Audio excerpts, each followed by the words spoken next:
Excuse me.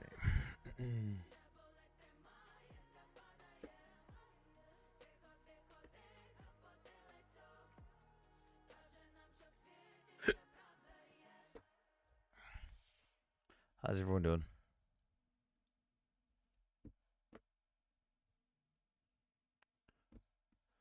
Bogota.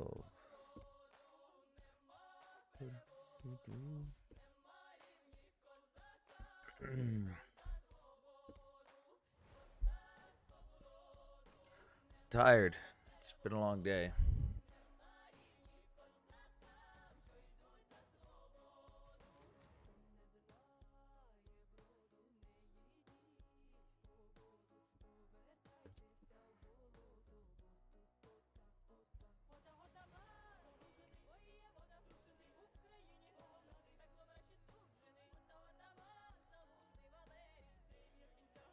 How's the job hunting? Well, one market's already rough, especially with the specific industry that I've kind of put my self into, and two, it's the weekend, so no one's replying. Hopefully, I've got some replies tomorrow.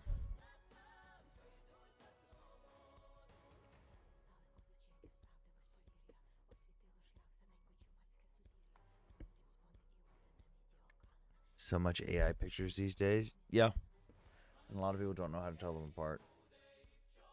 Mm.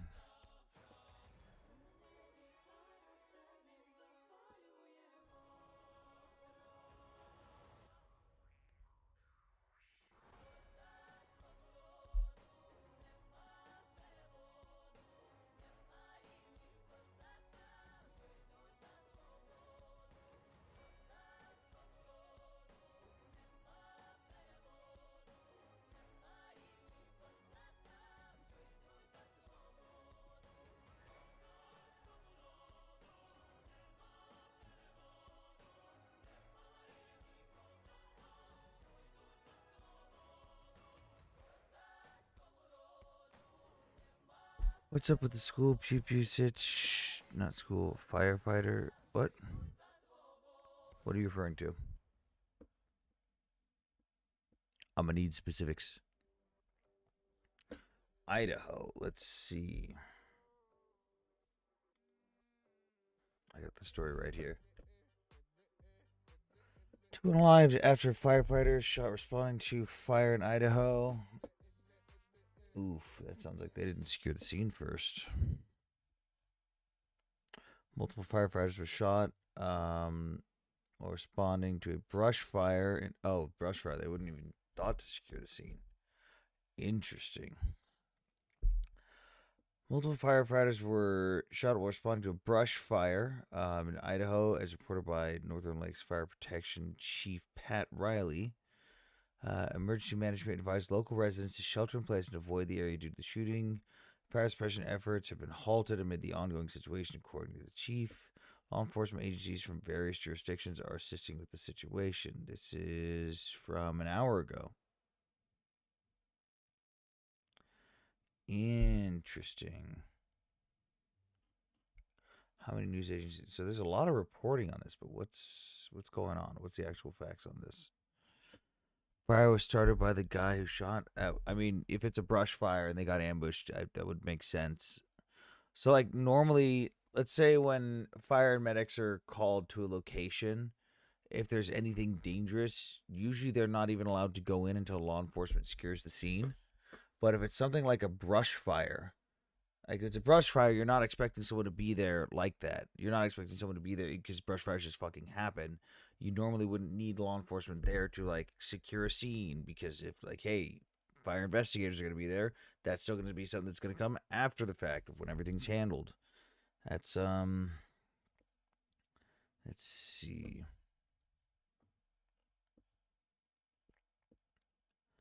Why is this in Spanish? I don't want to read that in Spanish. No, I just want to read this article. Idaho after fight. Oh, ambushed by sniper. Interesting. Now we've got more details. God damn, I gotta use Edge because my fucking ad blocker. Dude, it's pissing me off that all these fucking websites are starting to block ad blockers now. I gotta get a new ad blocker. Okay, what do we got? What do we got? What do we got? Ambushed by sniper. Firefighters were ambushed by a sniper while responding to a blaze in northern Idaho mountain community, unaliving at least 2 people and unleashing a barrage of gunfire over several hours in an attack the governor called a heinous assault. Wait, so is it the firefighters who were unalived? Interesting. Two. Okay, yeah, the 2 people unalived were firefighters. He didn't know if anyone else was shot. We don't know how many suspects are up there, and we don't know how many casualties there are. Oh shit. Well, this is an ongoing development. It looks like we'll get more as the story develops. Thank you guys for joining the team. All that jazz. Did the population of Yazidis decrease between 2014 to 2017? Are we counting the ones that are still technically missing? Because there's some contention on that.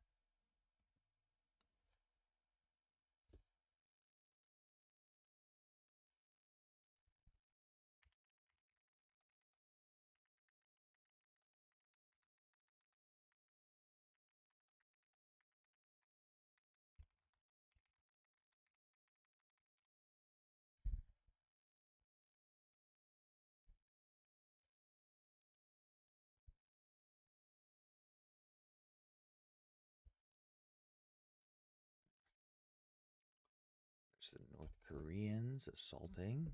Interesting.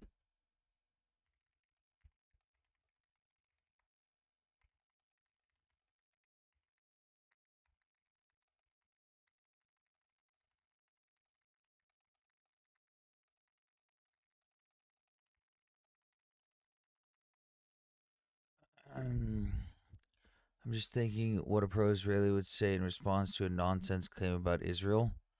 What are you talking about? I really don't want to be downplaying Yazidi suffering. Reading the reports, Yazidis fucking suffered a fuck ton. But like, if we're talking about, are you talking? But stuff like that does matter. Like, are you talking about overall in specific regions? Because if we're talking about the overall Yazidi population, yes, it did decrease. Um, a lot of them that got moved and displaced due to attacks by IS, where they fled to different areas. There's no longer accurate reporting on what they went through. That no population has gone down during a G-side. That's not what I claimed. If you're going to argue something that I said, um, don't make shit up on my behalf, or at least quote me properly. Did your live end suddenly last night? No, I ended it. I'm saying others do. What? I'm so confused. Because I do bring up that with this supposed genocide in Gaza, it would be the only genocide in history where the population has actively gone up. Meanwhile, every other genocide in history, the population has gone down. Should we change up the background?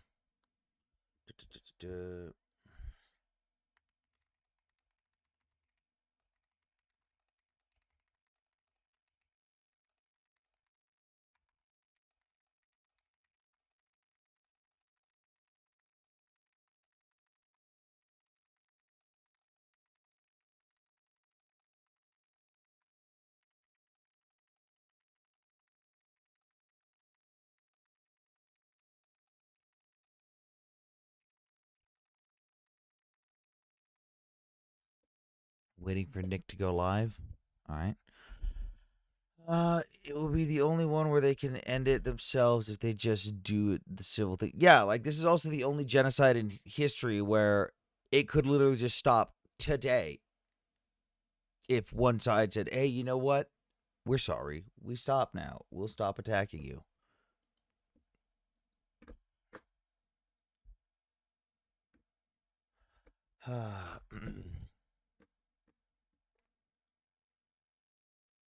The other stream's doing good? Okay.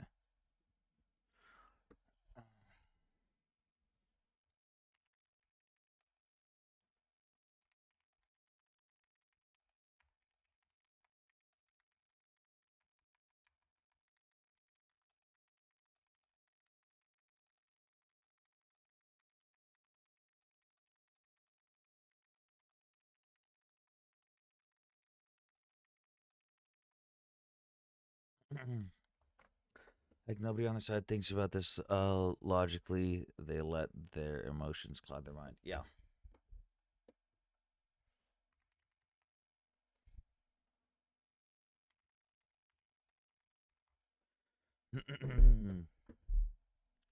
Let's see. Should we do a new background?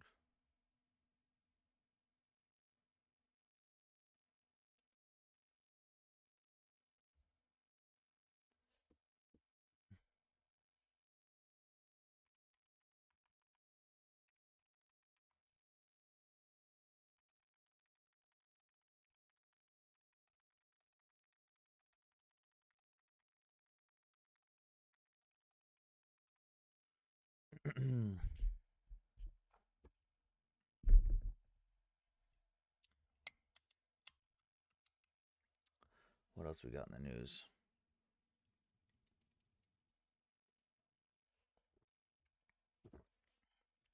Ugh, fucking love Red Bull.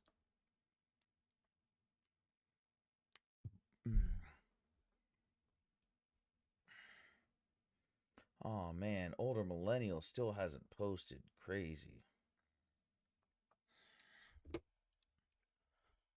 Good day.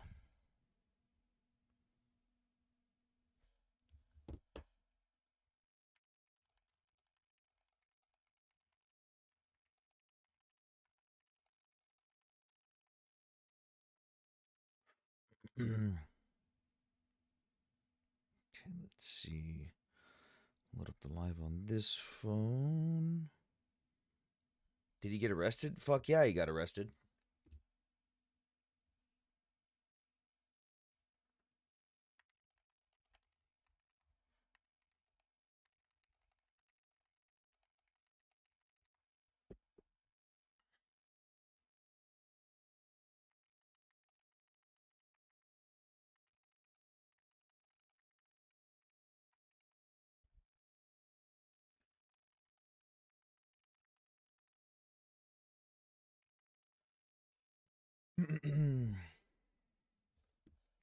Oh shit, my boy finally got accepted into the Ukrainian military. Oh, he's getting a fucking tank.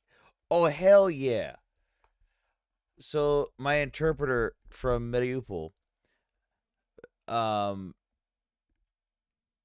for everyone that keeps talking about like, oh, Ukraine's running low on soldiers, my interpreter has literally been turned down 3 times when trying to sign up for the Ukrainian military. He is a Ukrainian from the city of Mariupol, and he was turned down multiple times. And the Ukrainian military basically when you go to sign up, they'll go like, "Hey, what are your skills? What do you do? Do you have any military background?" His background is that he's been training Ukrainian units with Americans and foreign volunteers, people that show up and train special tactics and stuff. So they viewed him as a critical asset because he could translate and he knew all the training. He was fucking good. He is a top tier fucking soldier. Like he knows how to do the shit. And like if you were to ask this guy to teach the course himself, he's been doing it so long that he could teach it himself just as good as I could probably. Except now he doesn't need to translate for anyone. He could just do it himself. So they turned him down 3 times. They finally just accepted him into a tank battalion. Let's fucking go.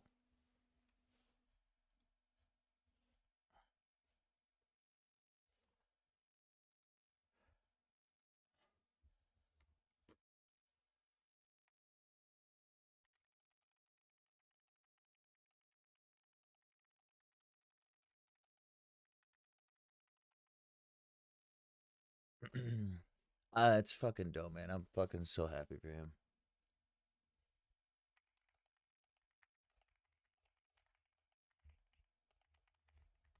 I'm so fucking happy. What's going on with That firefighter shooting.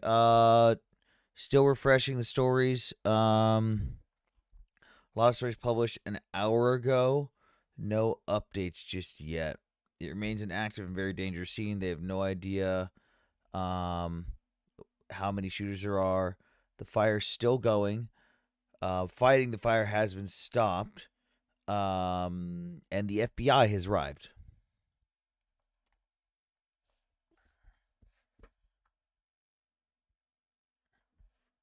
I mean, the boosification thing is still a I thing. heard that it What? was Nazis. Is that true? What did For you? the fight that they started the fire. What do you? I heard it on TikTok, so like I don't believe it, but I should drop you for just saying that right now. What's the likelihood that it's Iranians? If Iran wanted that's to what I get mean. back It's like it seems it America, was. if Iran wanted to get back at America, they are not going to set a fucking random fire in Idaho and unalive two firefighters. What the fuck would that accomplish?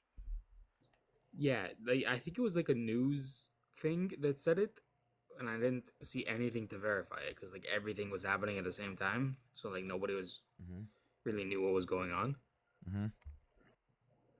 But I mean, it makes sense, I guess. It's either Iranians or Nazis, but Iranians Or it could just be some don't make fucking sense. crazy people. That happens all the time in California. Yeah, but this is in Idaho. Dude, Iran hit the U.S. They started the Cali wildfires. you know, it, yeah, wildfires happen in America all the fucking time, especially when they're sparked by fucking crazy people. All the fucking time. Yeah, but how often do crazy people start fires and then start shooting at the firefighters? It's not unheard of. But to No, but but to it's not immediately common. create fear mongering and go, it was Iranians, it was this, it was that, when there is I don't think it absolutely was. no information out, dude, that's the same shit as pro pally stuff, dude. Like, Exactly. it's That's like, what I'm. oh god, I heard it was a Zionist that did it. Dude, don't even say that. They're now gonna say that it was like that thing with that kid in Russia, or whatever it was. What kid in Russia? There was a kid that like Oh, the some Russian Belarusian dude. dude in the fucking airport that Yeah, just something. fucking super slammed a kid into the floor. Yeah, and now that's us, even though I wanted to he fucking was strangle Russian that dude so or much. Belarusian, whatever. Nope. Marjorie Taylor Greene was right. Jewish space lasers. Dude, don't even say that. You know that the reason that Israel really bombed Iran is because they found out that Israel has planes that could leave the atmosphere to do repairs on our space lasers, and they were trying to steal them. Mm. They were gonna take them out with their F5s. Yeah. Dude, imagine if Israel, like, we don't know for sure, but we also kind of think that Israel has space lasers, like, legit. So, like, imagine if we have space lasers and they have F-14 Phantoms.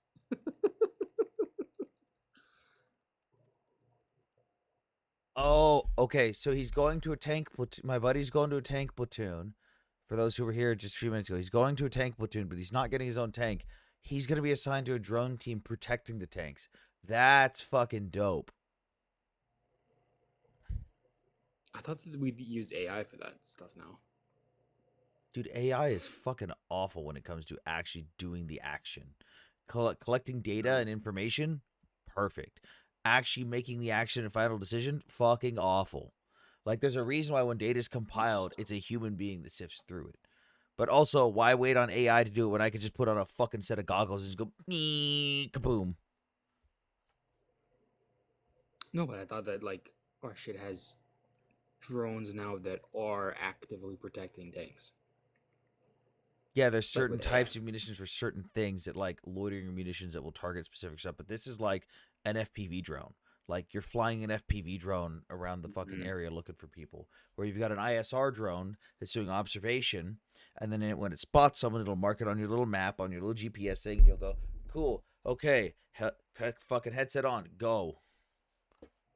Dude, imagine explaining all this to like somebody who was in World War I in the trenches, avoiding like mustard. Yeah, now we Imagine have finding drones. out you got fucking dunked on by a fucking trans cat girl doing Fortnite dances Exactly, 20 kilometers away from you. dude. Like The this, Russian we're mind crazy cannot global, man. comprehend. I was at Costco today, and every time I'm reminded of how much Europeans can't understand Costco. Yeah.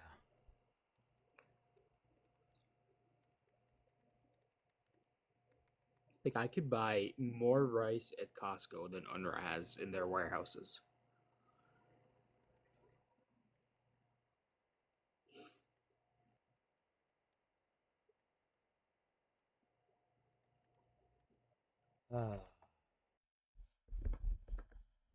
Wait, drone teams are started to be assigned with tanks. Correct me if I'm misunderstanding. Yeah, it just depends on what unit you're with and what the priority is and all that stuff.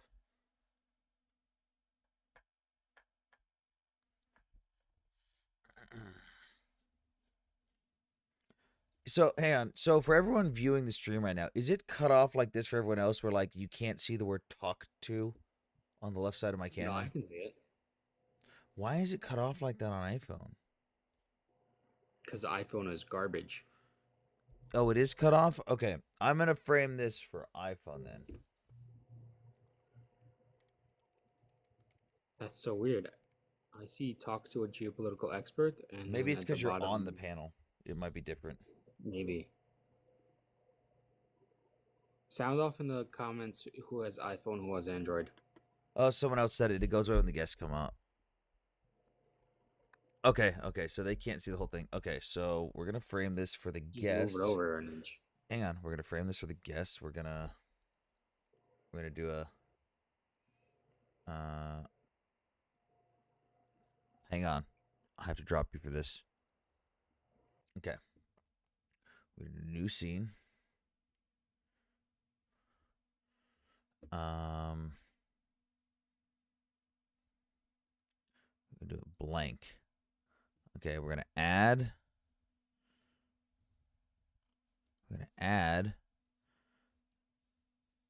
camera. Okay. Hang on. Is it this one? Yeah, it's this camera up here. Okay, and then we're gonna flip it. There we go. That's the accurate. That's the accurate stuff. Okay, now Ellie, you can come back.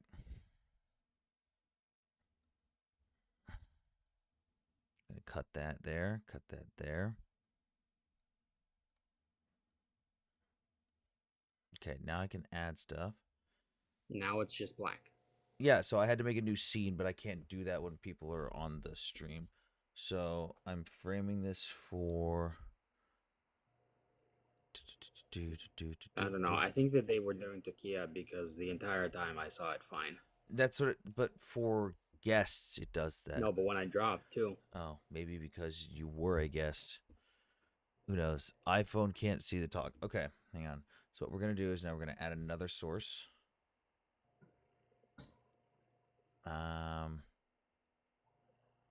Add.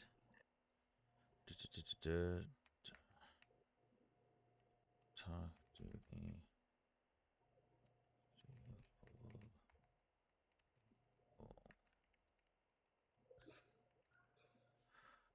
Mm-hmm.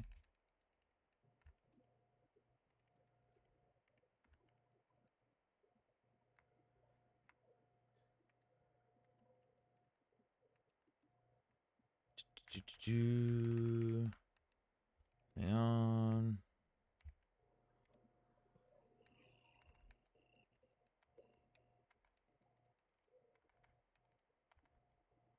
This is riveting stuff here. I could just drop you, you know. I could just also just leave. You It's the could. beauty of free will. You could. Okay, let's see if this works. When did you realize that you have free will as a human? When I did this.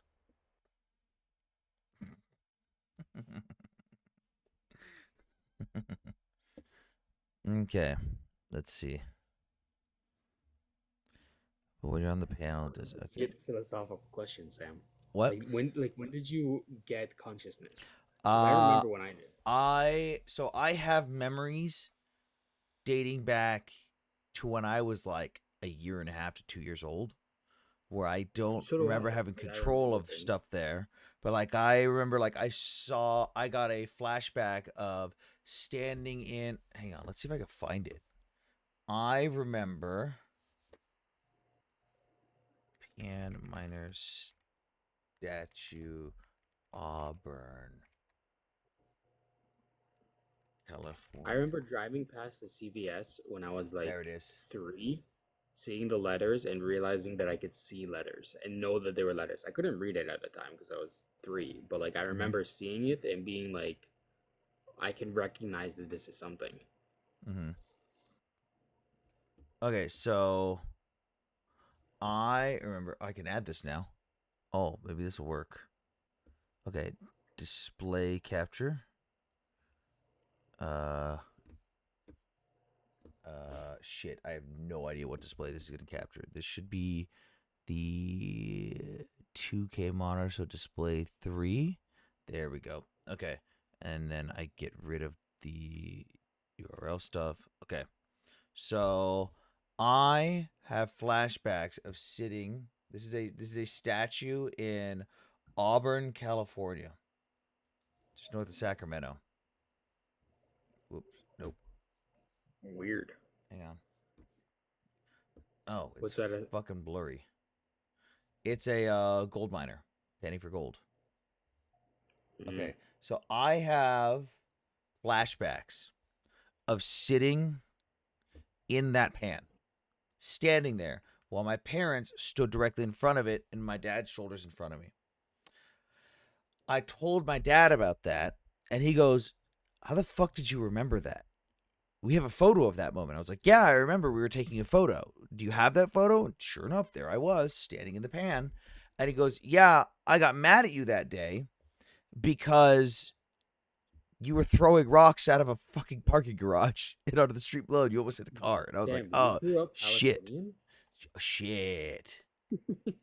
Then I was taught morals and I became not Palestinian. Ah, Um, so that's one of do my you remember? earliest memories. But then I remember explicitly one day I woke up and I just sat up in my bedroom and I looked around me and I was like, "What is this? Where am I? Who am I?" Like I sat down and had Yeah, like an like you existential gained crisis. consciousness. And I remember just seeing my little race car bed with my Mickey Mouse fucking wallpaper. It was like the lower half of the wall wallpaper. I remember sitting up, and then my mom came in, and immediately I went, "Oh, good morning, mom," without like no idea who this fucking woman was, but it was "Good morning, mom," and I was like, "What the fuck is this?" Dude, kids are crazy. Do you remember Build-A-Bear? Yeah, I love Build a Bear. Yeah, so when I was a kid, I was like 2 years old, and Mm-hmm. my like Hello. grandparents brought all my Hello. cousins and I to Build a Bear. There was like Mm-hmm. probably 6 of us at the time. Like Mm-hmm. my 3 or 4 older cousins Mm-hmm. and my sister. We all went to Build a Bear, Mm-hmm. and they all got like a bear, a dog, a cat, and there's this ugly fucking frog that I got. And my one of my cousins said to me, "You can't be in any of the pictures because your animal is too ugly." And I was like, fucking bitch. And I remember that to this day, and I still have that frog, and I'm pretty sure nobody else has their Build a Bear. And I made the conscious decision when I was 2 that I'm just gonna keep it for the rest of my life. No, Build a Bears are dope. Good morning from Europe, guys. Good morning. What part of Europe? What do you think about the Baltic states No now? thanks, Daniel. Sam, would you Hmm? like to take up Daniel's offer? What? Don't read it. Don't. Should mute him though. Oh, man. Imagine crashing out on TikTok while supporting Drake. What's wrong with supporting Drake? It's Drake. What do I think about the Baltic states, you said? Yeah, do you really think that Russia, I mean Putin and his friends gonna really test the Article 5? Um, Depending on where he sees an opening. So one of the things that's been discussed in think tanks is it's not a matter of if he will test NATO, it's when. And the reason we see that is because appeasement has basically worked. he can do whatever the fuck he wants right now, and European leaders are just caving to him, like we did with H-Man in 1938 and stuff. It's like, give me the Sudeten land, I'll stop. Give me a little bit more land, I'll stop. It's just, I swear to God, give me Crimea and the Donbass, and I'll stop. Just give me Luhansk and Donetsk, and I'll stop. I promise. Give me Zaporizhia, I promise I'll stop. And it's never enough. It always continues. And what we're seeing right now is we've got Russia doing that. We've got Russia still trying to do influence in Moldova, where we've seen them openly paying politicians to run for the government positions. We see them cutting cable lines for internet for multiple NATO countries and no one doing anything about it.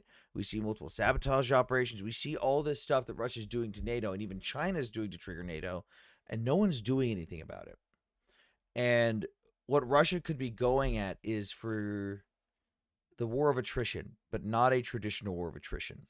The war of attrition is no longer, do I have enough military equipment? Can I outlast you?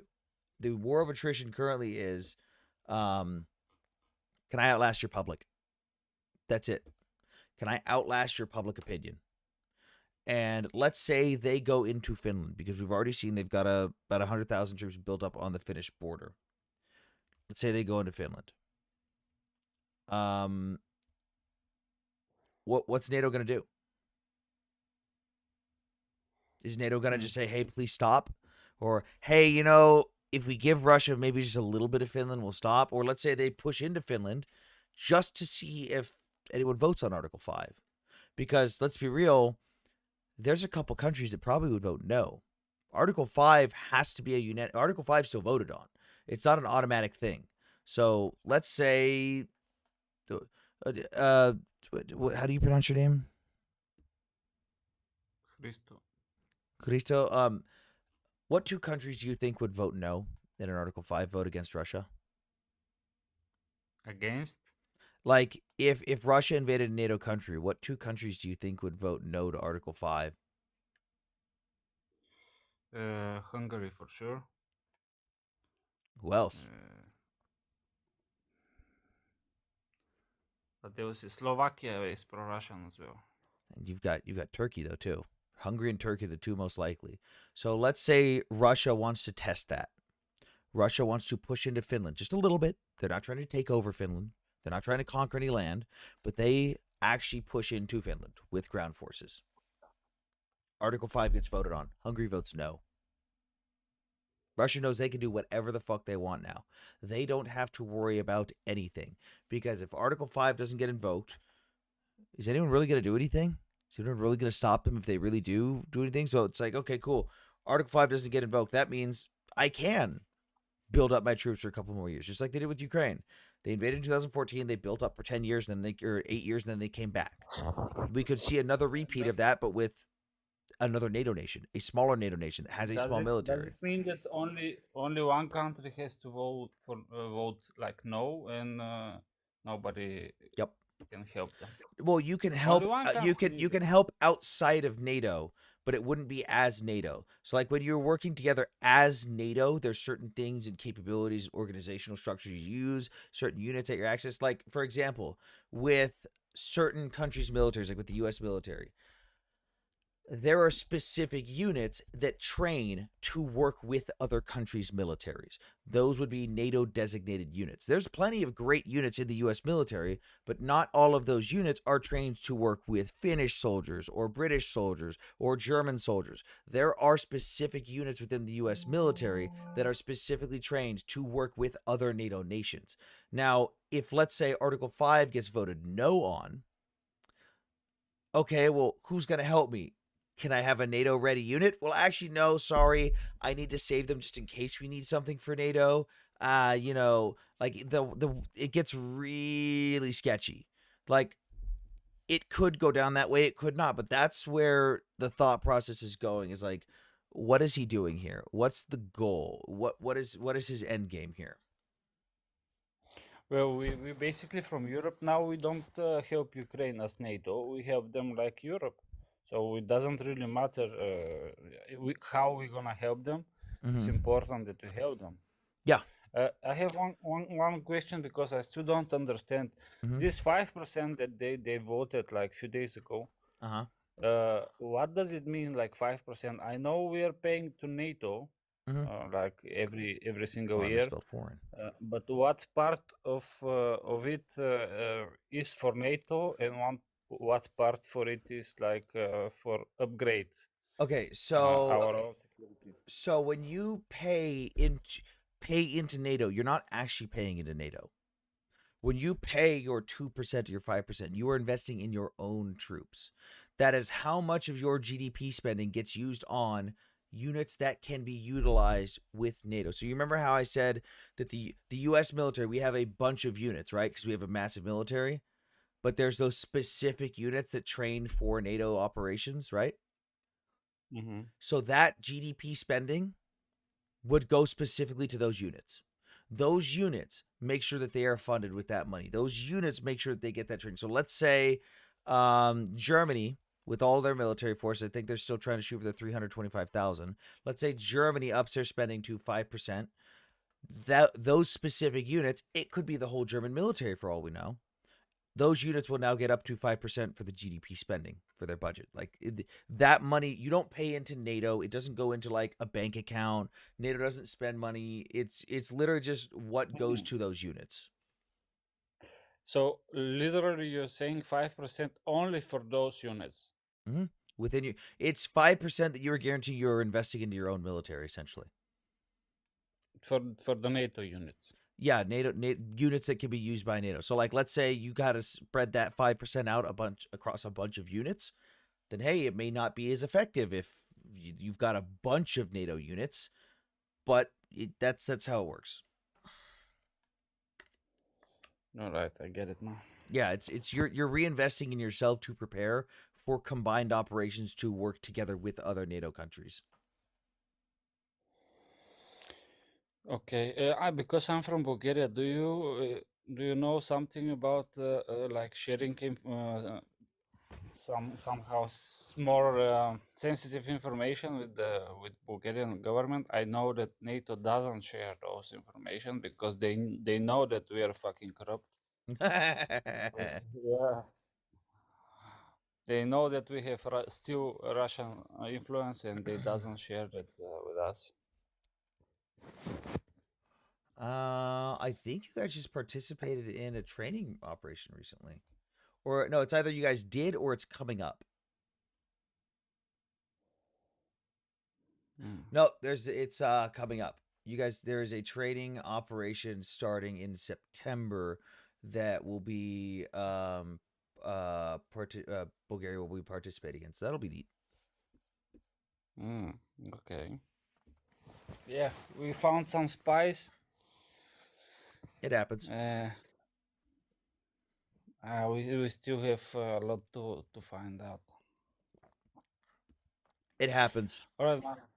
All right, man. I mean, thank you very much. My day starts work Yeah. starts now, so All right. wish you good night to you. Yes, thank you for coming up. Bye. Let's read the chat real quick before we bring the next guest up. If Russia takes Gotland, with Gotland, they can control the Baltics. We'll spend 5% GDP on the military. Many Americans think U.S. pays for NATO, but they pay. Dude, I'm having a really hard time reading what you're typing. But you are right; it's them paying into their own country. Do you think Europe will become militarily independent of the U.S.? No, they'll never become military independent. One of the main things, even if they invest in like a bunch of tanks, ammunition, all this new equipment, the one thing that I guarantee they're not going to invest on is logistical capabilities for airlift.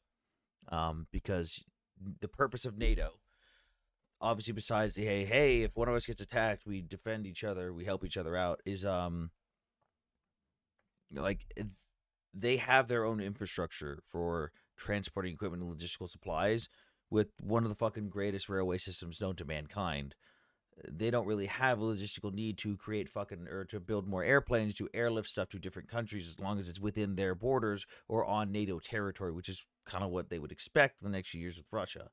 And then if they do need airlift capabilities, I mean, you've got the U.S. military. We're fucking second to none with that.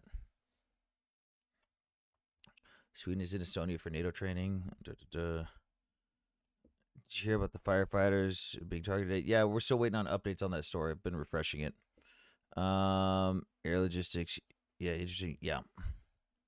If Russia invades Finland, it's an easy Finnish citizenship for me. I can get Russian patches.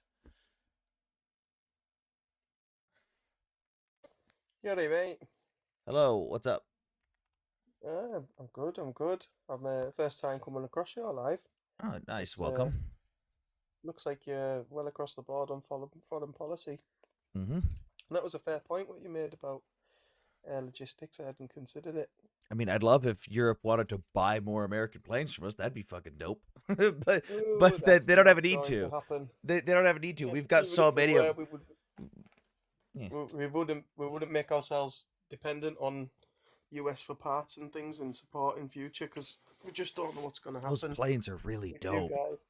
guys. What? Those planes are really dope, though.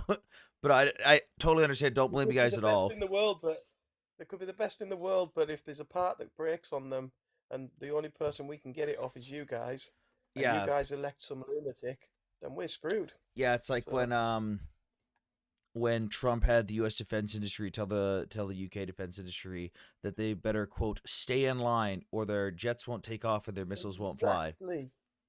exactly. We can't spend Yeah. a penny with you guys now. By the We way, can't be dependent on you for tires. for those that don't know, that resulted in the cancellation of over 300 F-35 orders. Just that incident alone. Yeah, And I yeah. got to double check on Australia's thing with the submarines.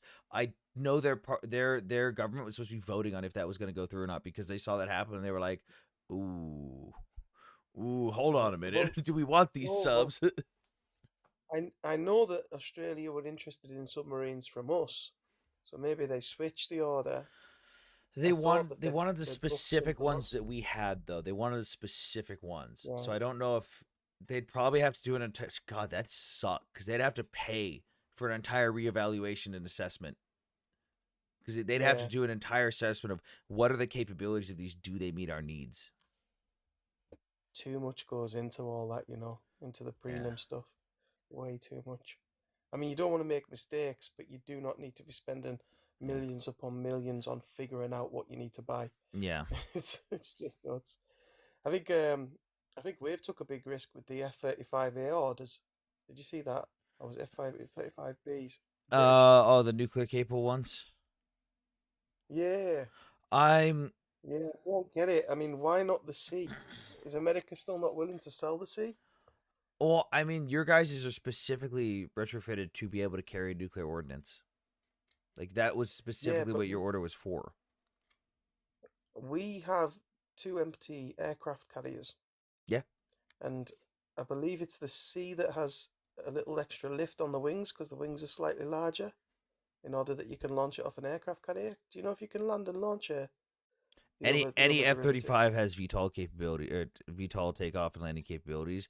Oh, It's good. just the efficiency of like what do I want to do with it? Like Oh, so we would have the potential to take them around the world yeah, on an aircraft carrier. yeah. Oh, good. That's better than I thought then. Australians don't need subs. They Ah, so just you do strap know a your bunch of stuff. great white. This is great. So it said Australians don't need subs. They just strap a bunch of great whites together with AIM 120. No. Hey, well, stranger things Machine have gun happened. mounted emus. Just drop them into a war zone. So are you got Eastern Europe on there? I'm guessing Yeah. that you try to keep up to date on the Ukraine war. Yeah, I've been involved with Ukraine since 2008. All When I right. made friends over there, been keeping up with everything with the political climate since everything kicked off in 2014. And in Mm. the summer 2023, I went over there voluntarily, and trained Ukrainian soldiers on my own dime. And I've got guys all over the front line still that I send gear to and stuff. Like all the money I make I off this think TikTok I've profile, lost.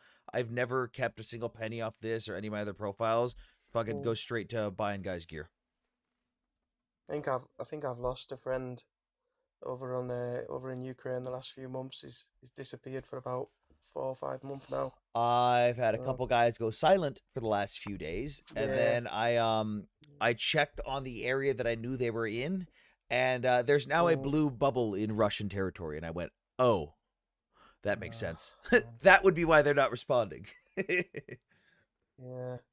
Well, this guy, I would speak on here quite a bit, but he basically raided bunkers. He was part of an elite task force of ex-soldiers in the International Brigade. Um, Do so do you he remember his would call be sign?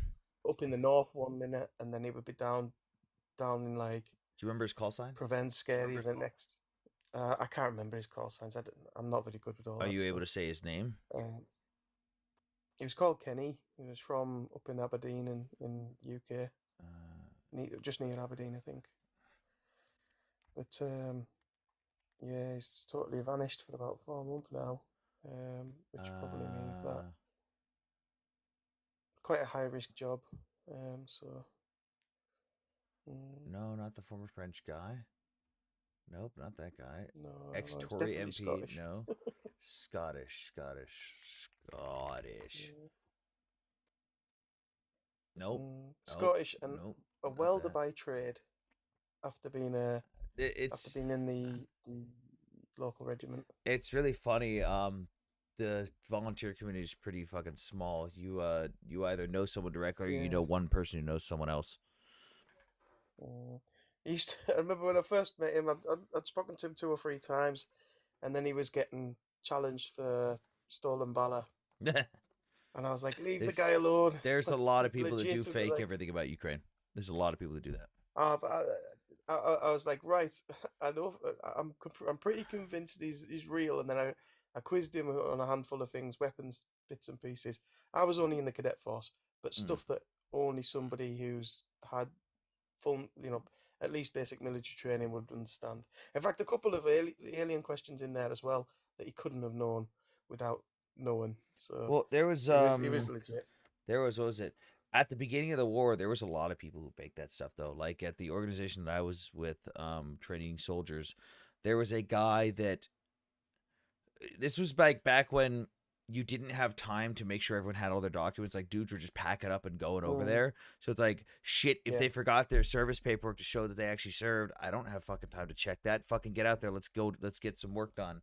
And there was a guy who sounded like he knew what he was doing and had basic weapons handling skills and was convincing enough, but it turned out his only experience was playing Arma 3 in a milsim community. Oh my god. They had him they had him arrested. Right.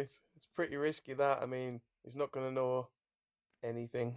Like, he's just going to know weapon systems. He and knew that's it. enough to sound well, he was in a milsim community, so he knew Not gonna enough know he first knew aid enough and to stuff, sound is he? competent. He definitely knew more than like your basic average idiot off the street who's never touched a weapon and doesn't know anything about the military. Yeah. Which is, I mean, playing in a milsim community will teach you the basics of like fucking squad tactics and shit. But it was one of those things where it was like this dude blatantly lied, said he had a bunch of big service background, and then it was like, oh my fucking god, you're just a random nerd. Get the fuck out of here.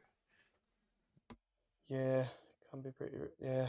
God, that would be a bit of a shock. That you wouldn't want to know that the guy next to you is like that, would you? No, no, not at all. No.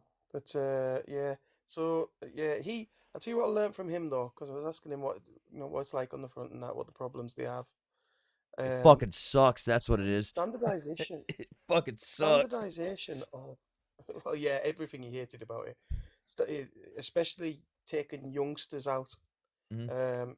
They'd get 1 or 2 youngsters dumped on them, and they'd be dead Yeah. excited about going out, and everybody else would be miserable as fuck because they're getting sent out somewhere.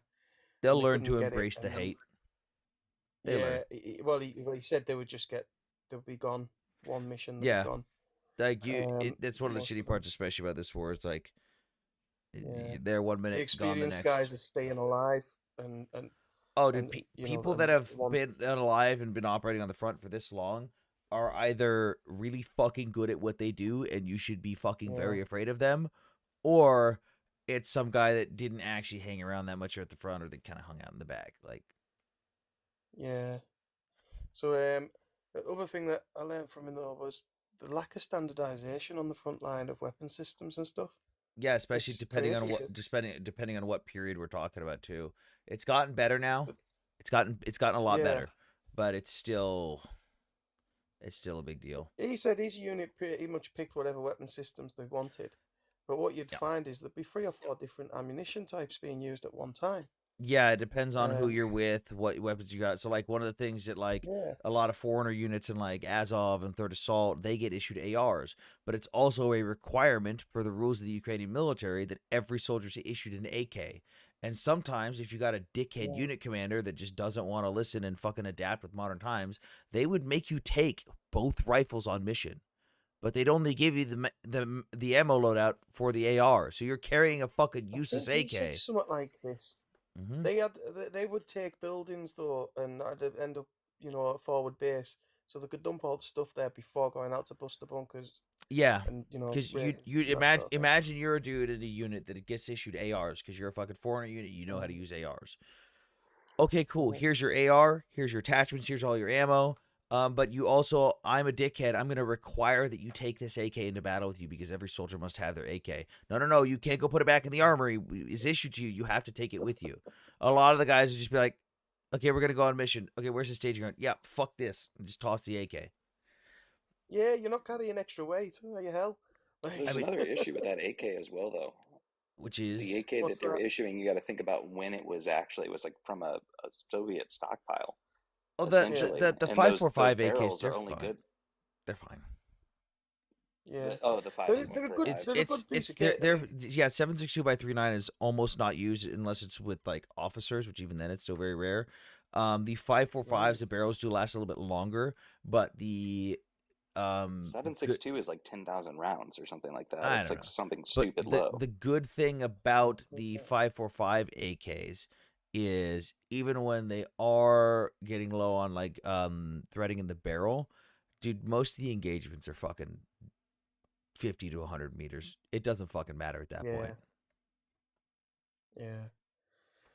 I never knew that about the 7.62 though. Yeah, I've it's seen people on fucking here it's arguing that dumb. there's no such. I've seen people on here arguing that all AK-47s are 7.62 and that there's no such thing as a.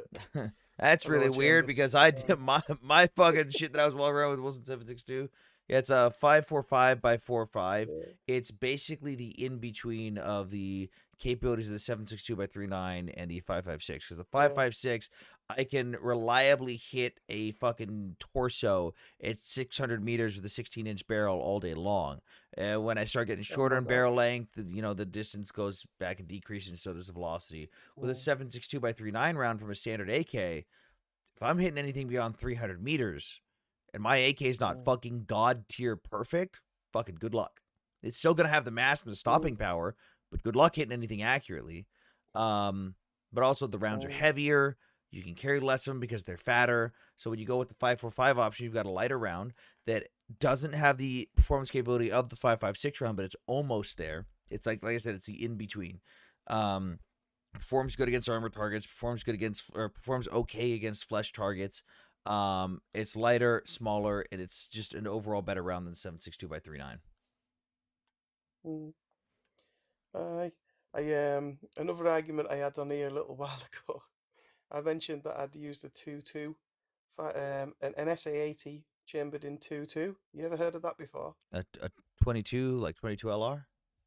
Yep, a little 22, yeah. It's a rare thing. It's an SA-80, but you get a conversion kit from Heckler & Koch. And it comes with a barrel, a spring, a weird magazine. What in the that fuck? fits the set size. What in the fuck? It does exist. Holy shit. Yeah, you basic. Oh, you found it, right? It looks like it's got an MP5 mag. What the fuck is that? It's brilliant. It's absolutely, honestly, God. the accuracy No, of this bullpups thing. are garbage. Get out of here. I might kick you now. Bullpups No, are garbage. bullpups are amazing. Bullpups are right? garbage. So, right, picture the situation, right? I am I'm 12 years old.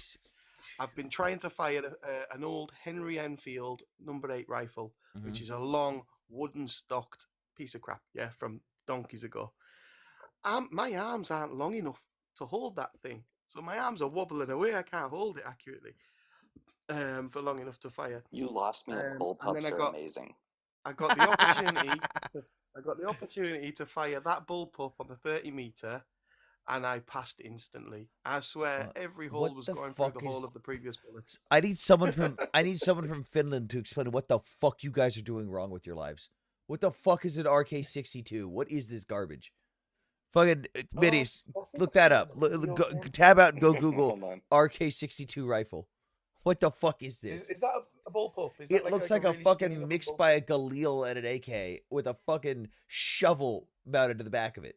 Like it literally looks like the handle of a shovel on the back of it for the buttstock. What What's the that? An fuck? AK-62? Yeah, what the fuck is this? And it looks like a remake of a Galil.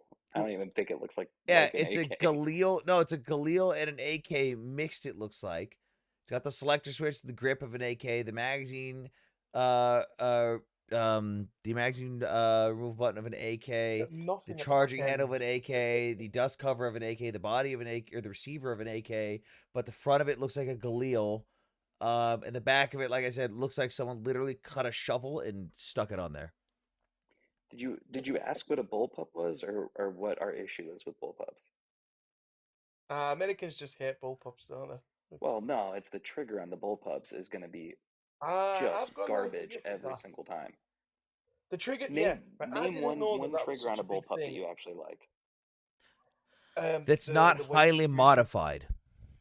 No, name The a balance. bullpup rifle that has a nice trigger that comes standard. They probably don't exist. I didn't realize. I thought that the trigger on an SA-80 was perfectly fine until I went to university and fired a target rifle, and that thing was like a hair trigger. Oh God, Like, that was- that'll change your I life. almost had a misfire. It was that, but it was, I deliberately fired, but it was almost a misfire. I fucking shit myself. I thought, hang on a minute, I was like half a second sooner than expected, and it was. I got into using those. It took a bit of adjustment though.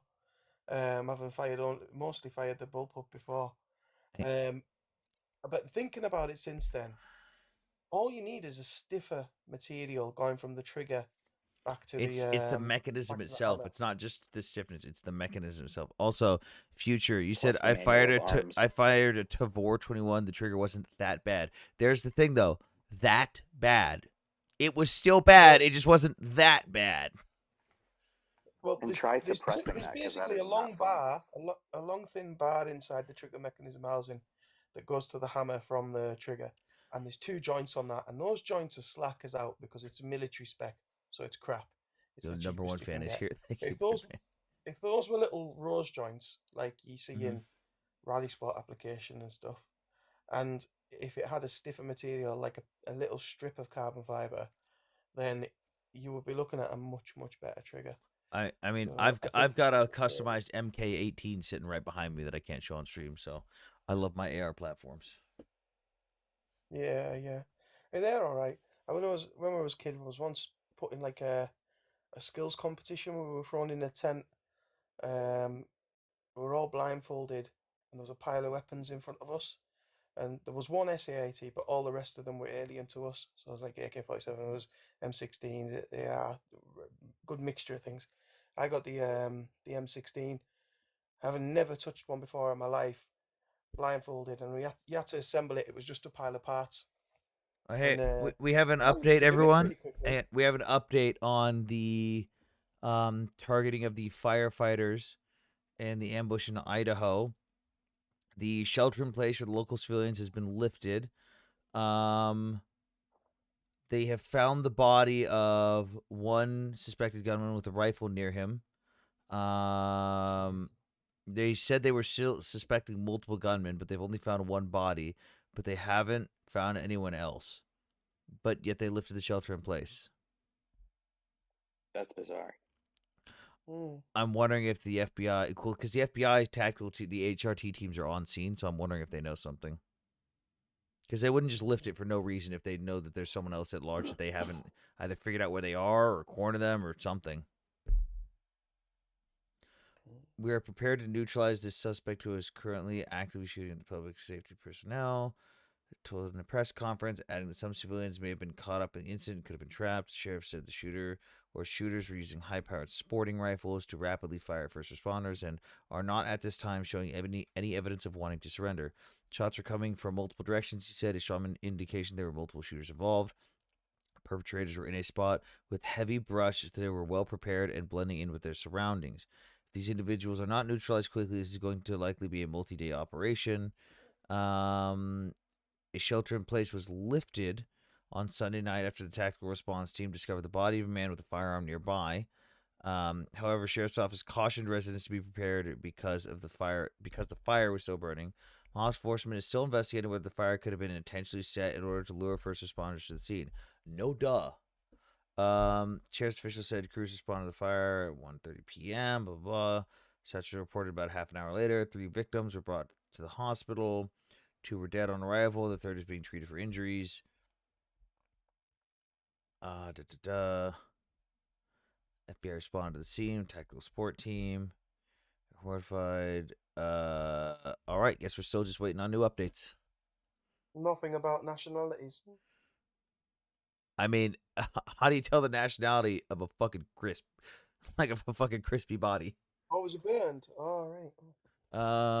I was scared of people because I shot only like a shotgun a few times. No ammo My in my hand. I was guess like shaky. is it's probably a white nationalist based on the area that it is. It has a huge history of that in that specific town. Mm. Not to Could mention be an the fact that, accelerationist. yeah, exactly. Usually it's individuals, though, isn't it? Yeah. So but people keep talking about these sleeper cell this and sleeper cell that. But that's like the whole thing of what news and Sarah Adams is saying about, oh, the sleeper cells are going to rise up and just start slaughtering Americans by the thousands in cities. That's all bullshit. That's not what a sleeper cell is. That's not what a sleeper Yeah. cell does. But what you will likely see is people that lash out or individual, what we call accelerationists. Someone that just wants to see the world burn and they want to kickstart it. Even if it's against the side they support. Like, let's say I want my side to succeed, but I really want my side to also fuck people up in an inhumane way.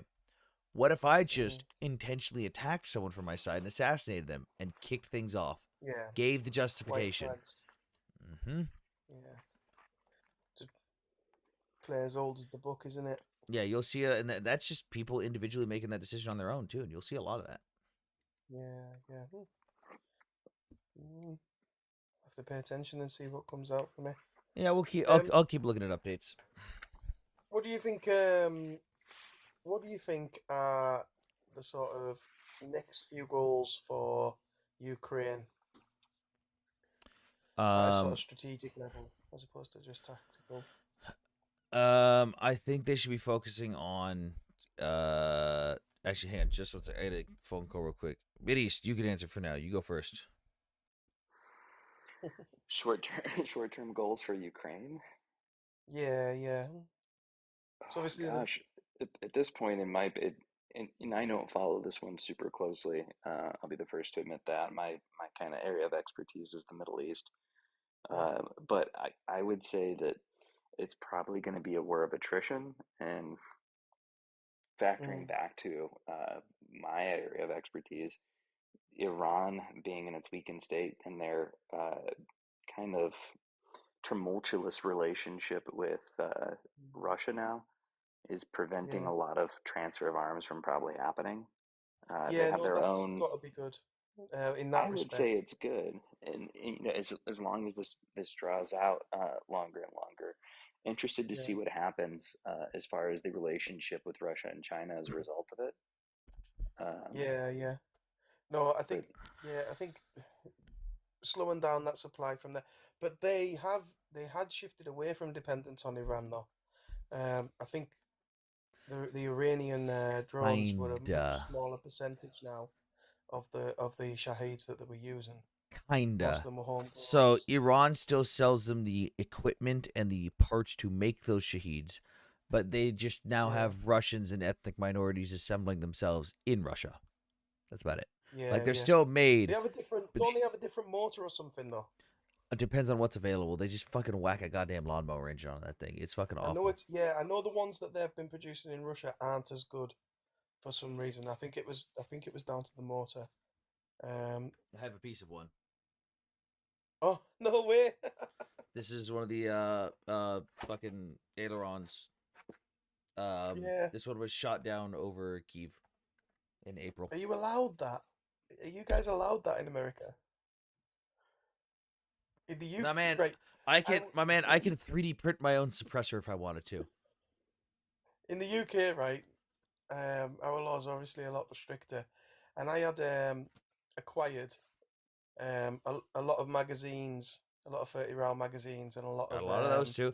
and Dude, and my and, plate carrier and a with full sling. armor and is loaded full of fucking armor piercing rounds right behind me. Yeah, Ready this to was go. when I was a kid. This was when I was a kid in cadets, Mhm. and then when it come time to leave cadets when I was about 18, I went to the office and I says right, here's all my spare kit to go into the stores for, and here's my magazines and here's my slings and Mhm. here's my cleaning kit and they were like, where the F the hell have you got all this? I was like, well, just acquired them, sir. Like, so you do realise that's a 5-year sentence right there. I was like, what? Just for magazines? Dude, like, Anthony. do you know what tannerite is? Tannerite? No. What's that? Okay, it's one of the most explosive substances you can get. It's just two things you mix together to fucking chemical compound that when you hit it hard enough, it Perfect. goes fucking boom. I could drive to the store right now and pick up like 10 pounds of it, just off the shelf. What? Yeah, Easily. it's That's great. crazy. It's Crazy. amazing. It's so much fun on the weekend. Oh, by the way, short-term goals for me for We don't Ukraine. we don't have problems though. If you want to have firearms in the UK, there isn't problems getting them. If you want to fire in in a shooting club, or if you want to fire on private land, you want to either target shooting, big game, small game, Mhm. you can get the appropriate pieces of kit and licensing and stuff Uh, quite easily. by the way, Bit of a myth in America. to get the You answer can't. before I forget, because ADHD, to get the answer to your question, yes, short-term goals for Ukraine. I think right now they need to Oh yeah. focus on all the equipment that's coming in right now. They just got another shipment of F-16s. They're training on their Mirage 2000s. Wow. And the 49 Abrams that Australia donated just arrived yesterday. So focus on Wow. getting guys trained up for the equipment. Hold the line right now. You're doing a fucking great job holding back Russia. They're barely Mm. taking ground. You're taking back ground in other areas. You're still grinding them down to a fucking meat grinder. The drones are getting printed out the ass and made out the ass and still doing a phenomenal job. Mm. Build that background force while you're maintaining the front lines as best you can, and get a better mindset throughout the military world. Because this one might be a long term goal though. Like right now, there's a noticeable problem with Ukrainian pilots flying foreign aircraft, specifically like with the F-16 pilots. Right. They are so scared to lose the airframe that they don't Yes. eject. That's an actual thing. Ukraine lost All another right. pilot yesterday because he refused to eject. Right. I understand that. Like when you know that your nation depends on this piece of equipment, Yeah, you're more valuable you than the start to think equipment, this is and more important. This that's is more something that they valuable don't than get. me. Yeah. Yeah. Sad. I mean, how many have they lost? Is it 3? Are we looking at about 3 now? Three or four, one of the two. Yeah. And none of them have been Yeah. shot down by Russia. That's the thing. It's either been a training accident or like fuck. One of the first ones was literally a friendly fire incident because the Friendly wingman fucked up. fire. Yeah. The wingman fucked up. Weren't. Yeah. I think it wasn't it down to them not like having the So correct it coding and was stuff no, to no, no. It avoid was so firing. pilot number one's here, pilot number two's back here. They're chasing down a cruise missile. Pilot number one locks on and goes, Fox 2 launches missile. And then this guy hears in his fucking headset, Fox 2, and he goes, fucking excuse me? And then proceeds to get blown in the ass by fucking this dude back here. Because turns out, when you launch a missile that's heat seeking, when you're aiming for the fucking cruise missile that's way up here, turns out the ass engine of your fucking wingman is a lot hotter than the engine on a fucking cruise missile. No way. It's fucking rookie error, Oh but God. it happens. But you can't be making late game Mm. fumbles this late. You can't be making fumbles this late in the game. There's no I excuse mean, for it. they've had a lot of training Maybe they haven't had the right type of Dude, training going out together in multiple it units. takes a full year, a full 12 months in the US standard to be flight ready on an F-16. That's just flight ready. It takes another 6 to 8 months to be combat operation ready. That's our The fly standard. where I live. They've been flying where I live. Yeah, it's probably the runway that the I think they've been pro-Palestinian flying groups are planning to attack. F-15s. Quite. They were just graffitiing. That's been No. going There out was of the bounds there from was that. 2 runways that they were planning to actually start ripping up tarmac. Yeah. I'm a long way from any runway. I'm on a corridor called the I think it's called the Lakeland Loop. So they just fly over the area. The Mac Loop. Yeah. Mac Loop, yeah. So Cranwell and Barkston, a bunch of pro-Palestinian protesters, basically were given intel and information claiming that these bases were used to airlift supplies to Israel. So they were going to, in protest to Israel, go destroy the tarmacs on the runway. Except those bases are like exclusively being used to train Ukrainian pilots right now. This would be the 3rd instance of them trying to attack something with the whole anti-Israel thing, and it ends up just being something for Ukraine. You know, it's been a bit of a gift, really, that graffitiing, because we privatized all our security on our camps a long time ago. So we had civilian guards. Sleeping on the goddamn job. That was sort of back in, I think, 2003-ish, 2002-ish, something like that. So we have civilian guards unless you were on Amber Watch. They've changed the grading system now to something else, but there used to be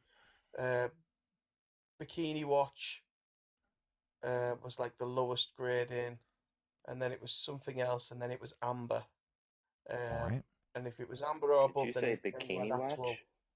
Bikini Watch used That's to be what the I name said. of All our right, too. lowest one. It's like, all right, All right. Because it's just kind of, it's all a right, good all name for right, it, all you know, it's right. good. Tells you, just sit there, check the birds out, don't worry about much They else. keep getting Circuit younger, but boards. I stay the same. Yeah. 3D printing age. circuit So, boards. so, What the so fuck? for the lowest 2 ratings, it was always civilian security guys who are probably on minimum wage or very close to minimum wage and don't really give a toss, and so not the best. But that should have that event will have triggered them to have proper military stag on every camp. Probably start covering back doors and stuff, which they haven't done for a long time.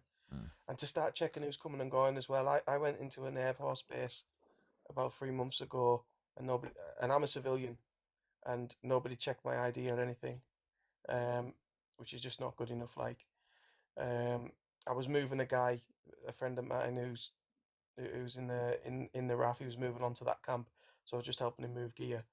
But and I wasn't near any sensitive equipment or out. Hopefully there'll be another gate between me and that. I was just in the accommodation area, but still not good enough though. They were meant to check my ID and check my details. I just saw a news story that popped up on Ground News. Missouri prison nurse poisons husband so she could be with convicted killer in the prison. That's my neck of the woods.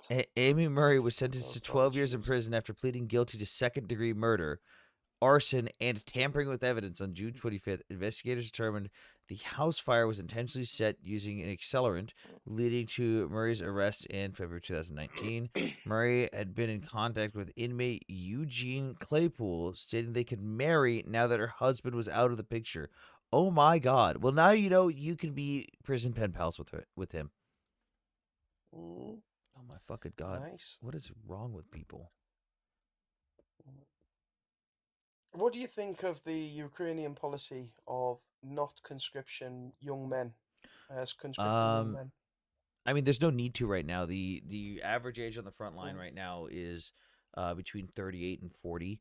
The highest age bracket or the largest age bracket they have is like 35 to 40, and the lowest they're conscripting right now is like 33. Granted, you get people that like randomly different age groups do get selected for conscription by lottery, and some of them do avoid it. And fuck you, you're gonna dig a trench now. You're fucking useless. You're a coward. You're basically a draft dodger. You dig trenches. But I mean, the whole purpose of them not trying to go down, even though they have lowered the age limit to 25, the reason they're not conscripting that low is because they want to save the younger generations. You don't want your younger Yeah, generations to be gone. you don't want to create a aging population crisis by getting them wiped Mm. out. Have a bunch of old Um, people left and no young people. yeah, yeah. I mean, I think economically, it's smart. You know, for the long term, it's smart for populating and actually occupying the land that they're trying to defend or take back. Yeah. It's smart, but it's completely opposite to conventional thinking.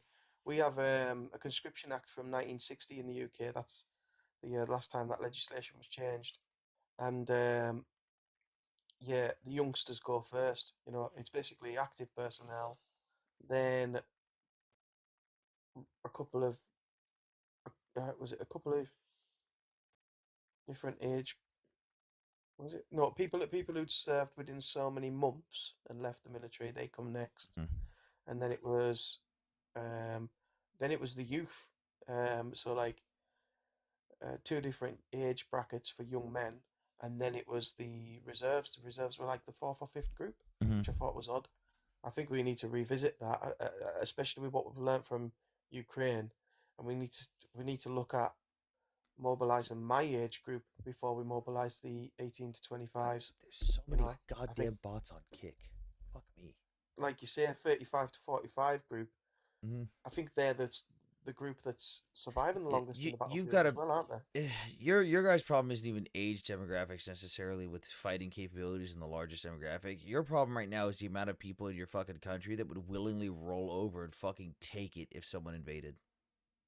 Like the last time I saw Oh, public we've got polling a in the big problem UK, with it that. was like a vast majority of every single age bracket, especially Gen Alpha, was like, Yeah. yeah, I just surrender. I don't care. Look, I'm torn. Like, I wanted to sign up when the big invasion in Ukraine happened when they tried to circle Kyiv.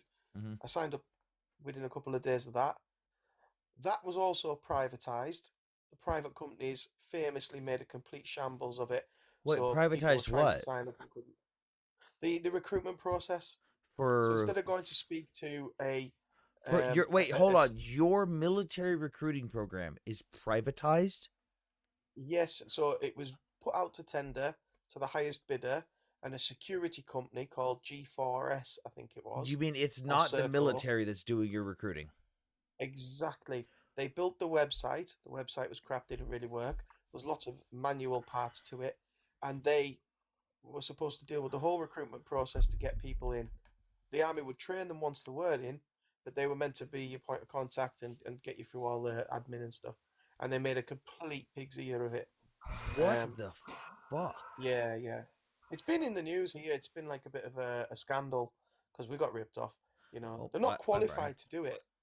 We used to just have a local recruitment office, and that's what we're going back to as well. That We're going back to that model. sounds asinine. Yeah, we're going back to that model anyway. We're still going to Good. use a digital platform online, websites and what have you, to put all your details in, and they've got that running now.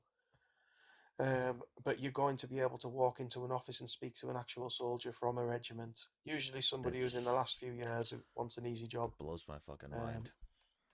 yeah, but yeah, well, that's capitalism for you, mate. It's flawed, you know. I wouldn't even They'll say that's try and capitalism. That's just laziness. Like well, that's like there purist at that point capitalism the takes British a lot military more. is spending money. They're not making money. That's not Yes. capitalism. That's them wasting Well, money because they what can't it be actually fucking is, it's bothered to unfuck oligarchy. themselves. It's oligarchy. You know, it's taken pieces of what should be run by the state, giving it to your mate down the road who owns a company, or your cousin Dave or whatever, and they become millionaires by really inefficiently running that public service. Mm. And we've done way too much of that. Um, but yeah, so that was the crack, and so that completely failed. Ironically, about a month ago, someone from that process got in touch with me after like 2.5 years. In fact, it was close to 3 years. Yeah, Mm. and I was like, "What? God, that was a long time ago." And then in the meantime, when the Ureshnik was launched, I started the process for the RAF. Then realizing that RAF was probably a more important place to put myself. I'm an engineer, so I thought I'd Got be any avionics certs? more useful. No, but I have continuous improvement. I mean, That if means you to keep my join the background. RAF and you go in as a flight mech, you'll get your avionics certs, and those will be great for when you get out. Yeah, that probably wouldn't be the sort of thing. Um, Continuous improvement is it's hard to explain. Agile. Have you heard of agile? Mhm. Agile methodology. It's used across businesses everywhere. Um, it's that sort of stuff that I've got on top of being an engineer. So I basically worked for big factories in the past. Um, and so yeah, but then with the Iranian war, Mm-hmm. that's really put me off. I, I I, just see so many parallels with Iraq. oh, we could go through how it's not actually. Hold on, but Sasha, you probably shouldn't read Military Watch magazine. I'm very familiar with who they are, so I just wanted to pull this up to show you. First Hold on, batch of Abrams was wiped out. Mm, I just wanted to show you this. Military Watch magazine, bias and credibility. Right leaning, mm. Russian propaganda website, lack of transparency, mixed factuality, very low credibility. Is that ground newsy going on there? No, this is media bias and fact check, but I do use ground news. That's what Oh, we've had in that's what cool. we've had in the background. No, Oh, Military Watch magazine is literally a Russian propaganda website. Actually, I'm curious. mm. Military Watch web magazine. The reason they're probably putting that article out is because the new batch of Abrams just arrived. Abrams, Ukraine. Responding to the wipeout of America. There it is. June 29, 2025. Responding to the wipeout of Ukraine's Abrams tanks, U.S. Army invests in stealth coatings and top armor to boost survivability. What the fuck are they talking about? What? I think this guy in the comments has got confused. I'm not a Marine, if you mean me, mate. I'm just a civilian. You're a Marine Um, with a degree? What the fuck? When did anyone say anything about a degree? And since when do Marines not I don't get think I mentioned degrees? a degree, did I? I said When I'm an when engineer. did Marines not get degrees? No, he's talking about me. Since when What about can you, Marines Ollie? not have degrees? Yeah. So Sasha, again, like the Russians like to say, they've like, oh, we wiped out all the Abrams. There's been absolutely zero proof to substantiate that. We've seen, like, we've seen how many have been destroyed because they've been verified on video footage, and every single time it's happened, Yeah. um, they've fucking gone, oh my god, we took out an Abrams. It's like I must have missed when they did that with 30 separate Abrams. I know they did it with a couple Abrams multiple times. They took the same Abrams from different angles, and they're like, oh, we destroyed one. Oh, we destroyed another one. It's like, but no, they're just a bunch of filthy liars. It's a joke. Oh, this guy Remain calm. in the comments So you're is known just for eating joking, by the way. crayons. Dude, I can't fucking tell with I'm not like freaking out, but I can't tell half the fucking time with people in chat because they just come up and say stupid shit. Yeah.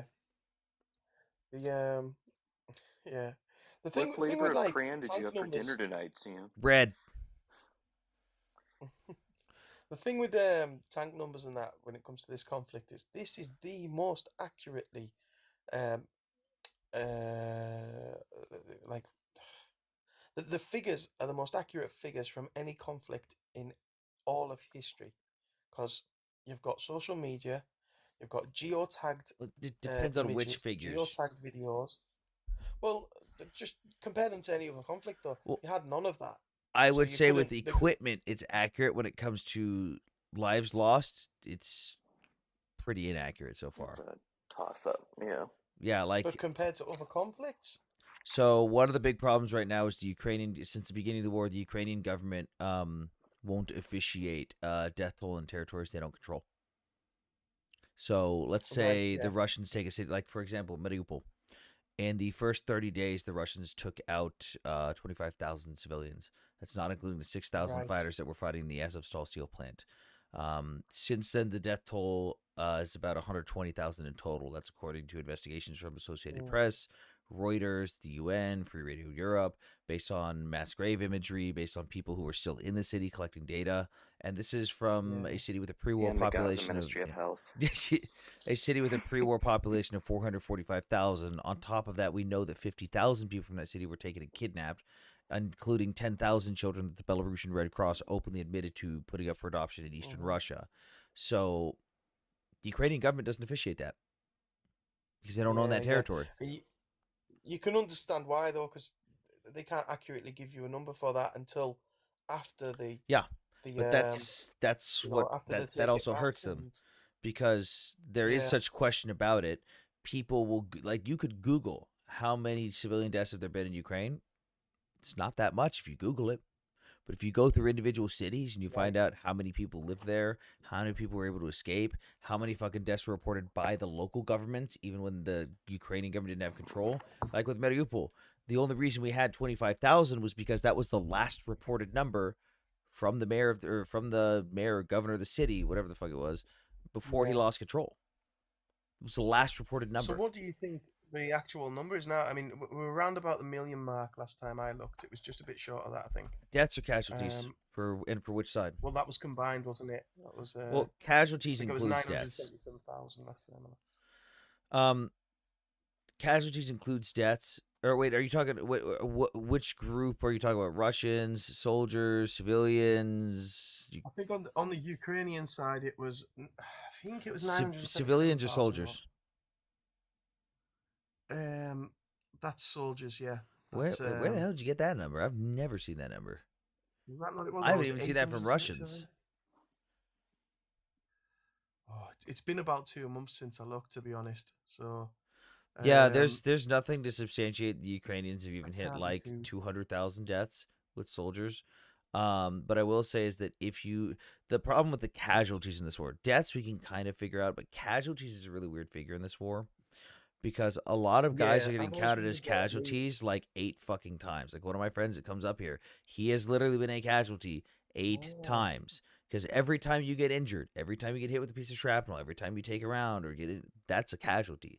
So let's say you take a piece of shrapnel, go back to the aid station, come back out to the front line, get hit again. That's 2 casualties marked right there. Right.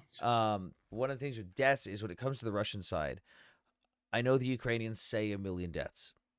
I don't believe that. Mm. As much as I am pro Ukraine, I don't believe that because if we just go off of a couple factors here. So one, the Russians and Ukrainians both do the same because it's what the Soviet Union do and the Ukrainians do it, and it's fucking stupid. Um, I could have someone die in my arms, have it on video, and take a picture of their body Mm-hmm. and confirm it and write it down and report and everything. But the position gets overrun, and I have to leave his body behind. He's not declared killed. Mm. He's missing in action. The military will refuse to put Right. him as KIA until the body is returned. There's hundreds of thousands of those on the Russian side right now, all over Mm. Ukraine. And if we go off just publicly available obituaries, Yeah. like when was April? 3 months ago. 3 months ago, just the publicly available obituaries within Russia for the Russian military accounted for over 300,000 confirmed deaths. That's not including Mm. Wagner's 50,000 deaths that they openly admitted to. That's not including the North Korean soldiers. That's not including the Mm. migrants from like Africa that have been conscripted that no one has an actual fucking total for. That's just the Yeah. confirmed, publicly available Russian losses. And that's like a fraction of what their total losses are. So could it be 1 million? I mean, it could be 1 million deaths. Do I think it is? No, I think it's probably somewhere just shy of that or a couple hundred Mm. thousand under that. But this is fucking costly. Yeah. Yeah. It's the thing with the data is like when it comes to mass data, as long as you know what it is that you're looking at, no one's being dishonest about it. So that point that you made there on casualties, Mhm. friend who's been a casualty multiple times. If I'm looking at a figure of, let's say, 400,000 casualties, and I know that every time an individual goes back to an aid Mhm. station, they're getting counted as a casualty, Mhm. then I can look at that and say, right, that's 400,000 times that a doctor and two But- nurses have been occupied looking after Yeah. somebody. So that's the cost, really. And the person might have returned. I can then apply a percentage to that of who's going to return to the front But line. you don't as know a that the ballpark problem figure, is you can not everything's the same. You can't guarantee that. Like for example, each side's not reporting their own casualty numbers right now, and the Russians don't know if that person they injured on a drone footage is coming back to the front line later. They just see they injured a guy. He's no longer on the position. We don't know if he's unalive, but we don't think so. We know we injured him. He got evacuated. They count him as a casualty. He comes back. Yeah. They don't know if that's a new person or not. They don't know if he's getting treatment. They don't know how bad. They don't know any of that stuff. Yeah, yeah. To the It's, person that um, says that's not true, the 300K is made up, check your numbers. It's literally publicly available obituaries for Russian soldiers since the start of the war, or since the start of the 2022 invasion. Publicly available obituaries for Russian soldiers. You can't, like, unless all of the newspapers and local towns, governments, and the Russian government is just straight up lying about that, then it's Hey, not a lie. I'll Mhm. tell you something that I've struggled to try and keep track of. Mm-hmm. It's radar stations and sort of radar coverage. So there's a lot of websites that are brilliant at collecting data on tanks and armored vehicles and splitting them up and stuff. Mm-hmm. But when it comes to radar equipment, Mm-hmm. you know, there's several different types that do different things, have different ranges. Mm-hmm. And I would love to see sort of like a map with the radar, known radar coverage at any one point You're not and gonna get one. where they're breaking through by taking units out. You're not going to get one because it changes. Yeah, because they the- move, because yeah, the mobile units, a lot of them. they have to. Yeah, but even seeing numbers, even seeing right, you know, they're able to make 2 a month of this unit. They had 100 at the beginning of the war. We've took out 70, and seeing those numbers and what they mean, because it's just mixed up in the data that I do see on websites with specialist equipment. I think it usually comes under that, so you can't really get But a by the grasp of it. time you And see a that's been video and you try and figure out where the coverage of that specific device was, that equipment's now gone and it's somewhere else or it's been blown up. Yeah, I mean, I've seen plenty of footage of those pieces getting taken out, and that's something for about 18 months now that Ukraine's been really good at. They've been targeting radar stations a lot. Fuck your S-400 system. Pile of garbage. Yeah, and you know, it makes me like I'd love to get a better idea of how they're doing with that. Because if you successfully take away their eyes, that completely changes the war. That's why it was such a big deal when in the raid that Ukraine did with all the drones recently, there was a bunch of Spider-Man. AWACS planes that got taken out. Specifically Yes, their yeah. A-50, their IL-76s, a lot of important stuff. They got rid of a lot of coverage. Yeah. As of right now, I believe they have one operational A-50 left because they had 4 in total. Really? They had 4 that were left. They've lost a bunch in this war. They had 4 that were left. There was a Two of them, couple- 2 of them were being used for parts. There were 2 parts, yeah, operational. yeah. Their repair facility got struck a couple months ago by Ukraine with all the engineers and Right. stuff inside of it. And one of them was destroyed in the attack, which means, oh no, one of them was destroyed and the 2 parts ones were destroyed, which means you've got 1 left and maybe some scraps to pull from to repair it, which means now it's going to be in the air longer. Yeah. The maintenance cycles are going to be longer. You have less guys to repair it. You're blind every time that thing's not in the sky. Yeah, I mean, the you've seen the difference that the Saabs have made to Ukraine since they got them.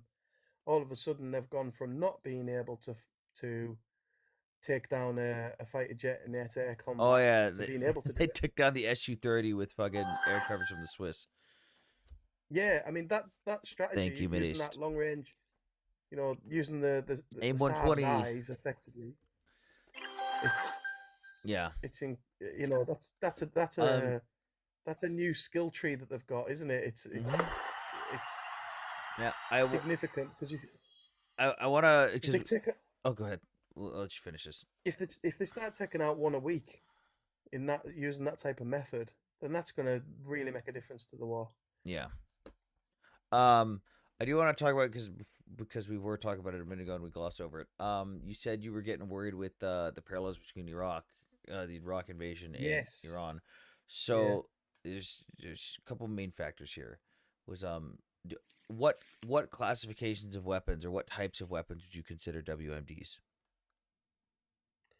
I'm not bothered about that. No, I'm just like we got to set the groundwork to it. That's why. Well, nukes, Mhm. biological warfare, Yep. definitely. Okay. And that doesn't matter whether it's missile launched or Yep. in a Correct. flask. So And with that, with Iraq in 2003. Saddam was ordered by the UN to stop his chemical weapons program and his nuclear enrichment program. He said he stopped. The UN requested to go in and inspect it, and they were denied entry multiple times. Nick is going message you. What?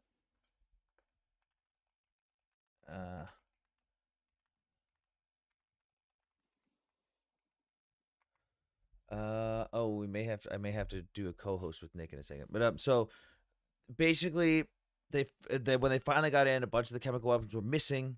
They said, "Hey, we've been seeing equipment coming in from Russia. There's evidence to substantiate that these things could be used in nuclear weapons. So if he lied about one, why wouldn't he lie about the other?" We went in under that assumption. We found chemical weapons. We found no nukes. But with this scenario, by the way, in that scenario, if we had listened to Israel's report, Israel said, "Hey, there's no fucking nukes. Don't go in. This is dumb." Although kicking Saddam's ass would be great, there's no nukes. right. With this one, the IAEA led the entire investigation. It was like, "Hey, this is bad. Someone needs to do something." And everyone who was part of the MPT was like, "Yeah." And they all looked at Israel, and Israel's like, "Fuck, I'll grab my coat. Like, I'm the first target anyways." Well, I've saw the opposite to that. I've seen somebody Okay. who's senior in your government. And they I gotta, said that I gotta. We'll get back to it after this. I gotta drop you guys because I gotta do co-hosting with Nick no real bother. quick. Well, maybe catch up on another day Got it. because yeah. It's Okay. getting a funny time now. Allahu Akbar. I'll see you in a bit, mate. Ciao for now. Okay. Let's see if it lets me do this now. Co-host. Co-host. Yeah, people said Nick wasn't live. I didn't know he was already live. But boom.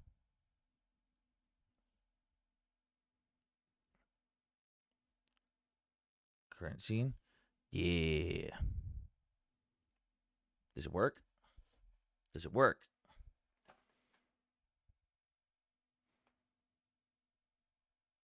Is it working? Did it? What? Nick wants to. Yes, I know he wants to host. Oh, except it broke. What happened? There he is. There we you go. are.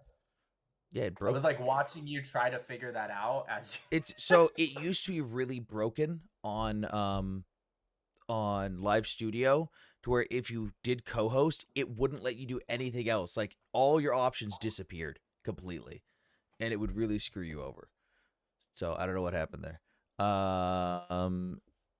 Have you already gone over the basics of what I brought up with you? Or, like talked about it at no, all? I just been making fun of pro pallies. As per usual. All right, I don't so even know what we're talking about. This was your idea. so I know that you've got a lot of people who've probably been doing the same thing as they've been doing in my audience, which is asking about all the fear mongering stuff. The sleeper cells this, sleeper cells that. The thing that Sarah Adams been saying, if there's going to be thousands of people that rise up and start unaliving Americans by the thousands. I've even seen people joking about the attack on the firefighters in Idaho. Was that Iran? And people were joking about it, but then some people actually came in seriously and were asking about it. Or I've gotten a bunch of DMs in just the last few days going, "Hey, are we going to war? Is my country going to war?" Or I keep seeing these TikTokers, I keep seeing this news, and people that like don't know how to differentiate it. Like people are watching these dudes that start every video with breaking news, guys. It's like sensationalizing stuff just for the clicks. And I think it's important to go over people with like how to do your research, how to identify stuff that's fake, or like where to check your sources. Like that's why I've got like ground news. That's what I've been trying to tell my viewers. And I know that you've got a lot of people just say random shit in the comments all the time. Oh, I don't read the comments. Well, I mean, when I'm waiting in the fucking guest queue for an hour, I read the comments. So what's the so yeah? I mean, ground news is good. I don't always use them, but I mean, I It's don't I like the it's a idea starting of point. ground news. Yeah. So what I do, well, my starting point generally, what I do is I try to see what the noise is, and no, I don't think there's anything better than X for that. Now, I'm not saying that's what I use God. for sources. That's a terrible place to use for sources, but it's good to know what the noise is because Yeah. most of the time when people come up, especially on the Pro Pally side, and say, "Hey, why did you guys kill 400,000 people?" And oh, by the way, I don't know if you saw, but you know how I debunked that 400,000 article? Which one was that? Probably I don't remember all your videos, Like but I watch them. yesterday, Yeah. or maybe it was no, actually, it was a few days ago. Your favorite.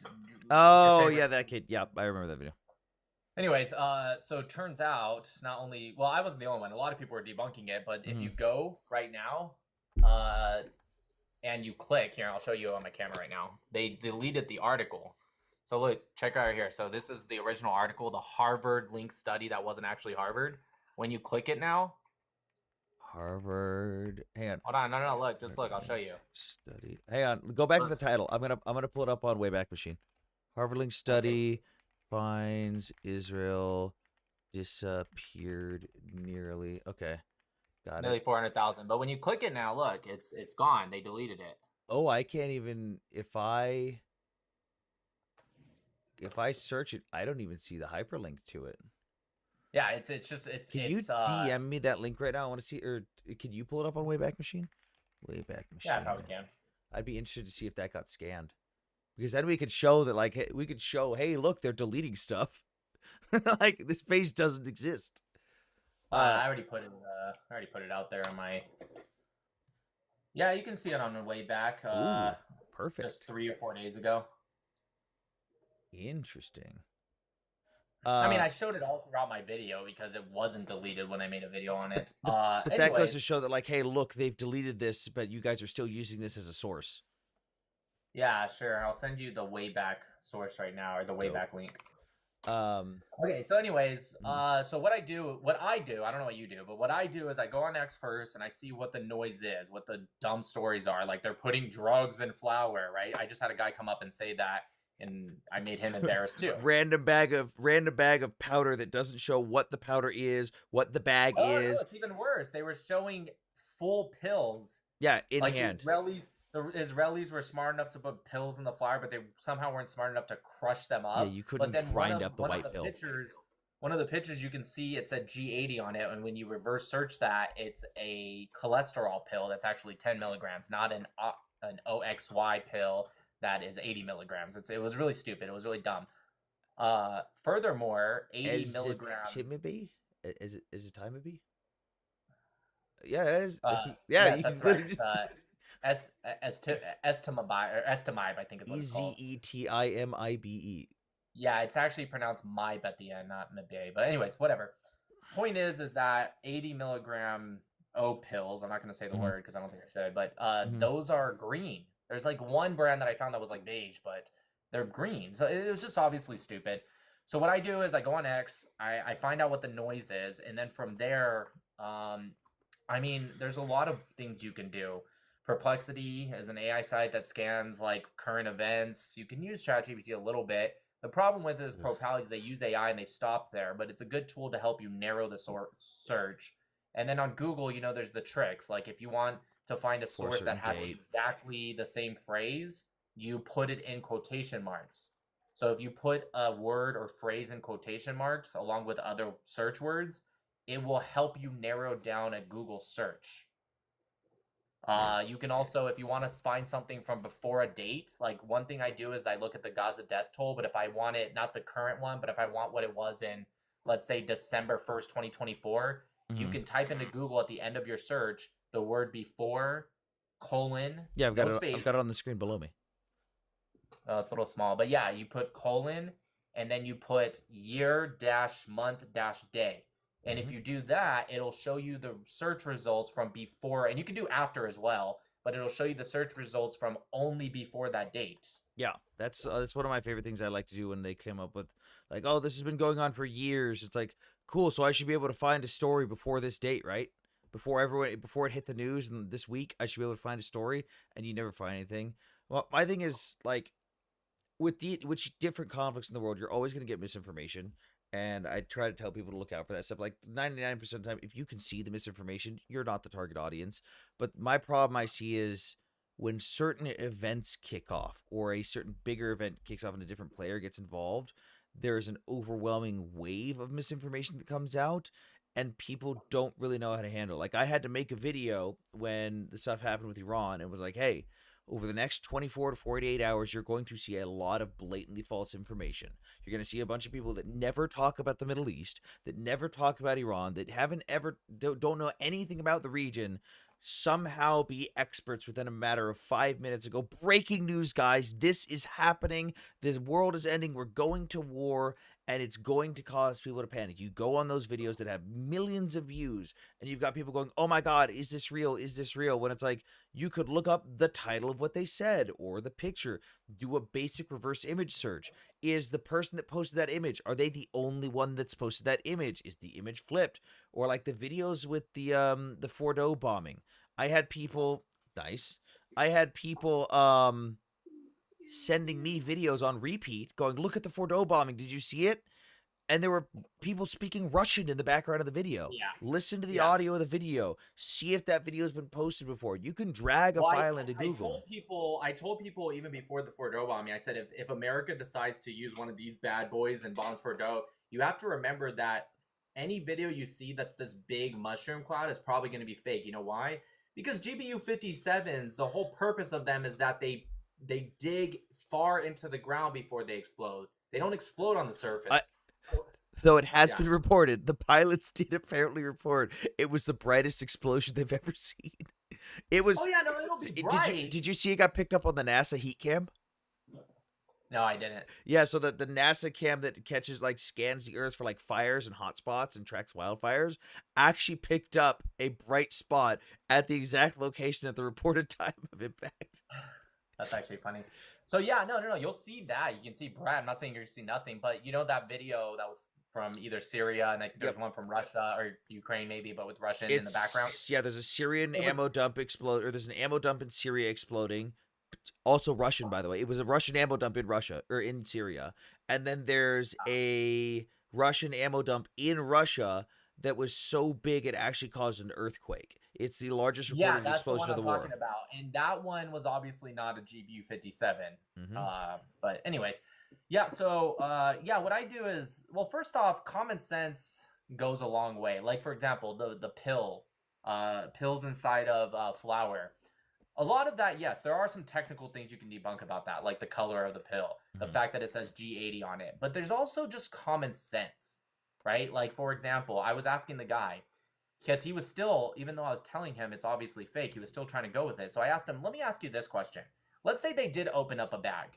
And let's say they scooped in and they found these just random 2 or 3 pills in the bag. Okay, let's pretend that's true.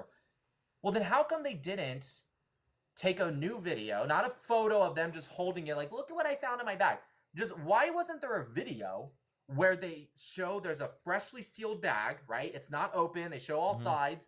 And in the video, open the bag, start sifting through, and show the pills. Because they claim it was multiple bags, so you should have proof of multiple bags, not just one handful. And then he goes, well, that's a good question. I'm like, you want to know why they didn't do that? Because it's obviously a fucking lie.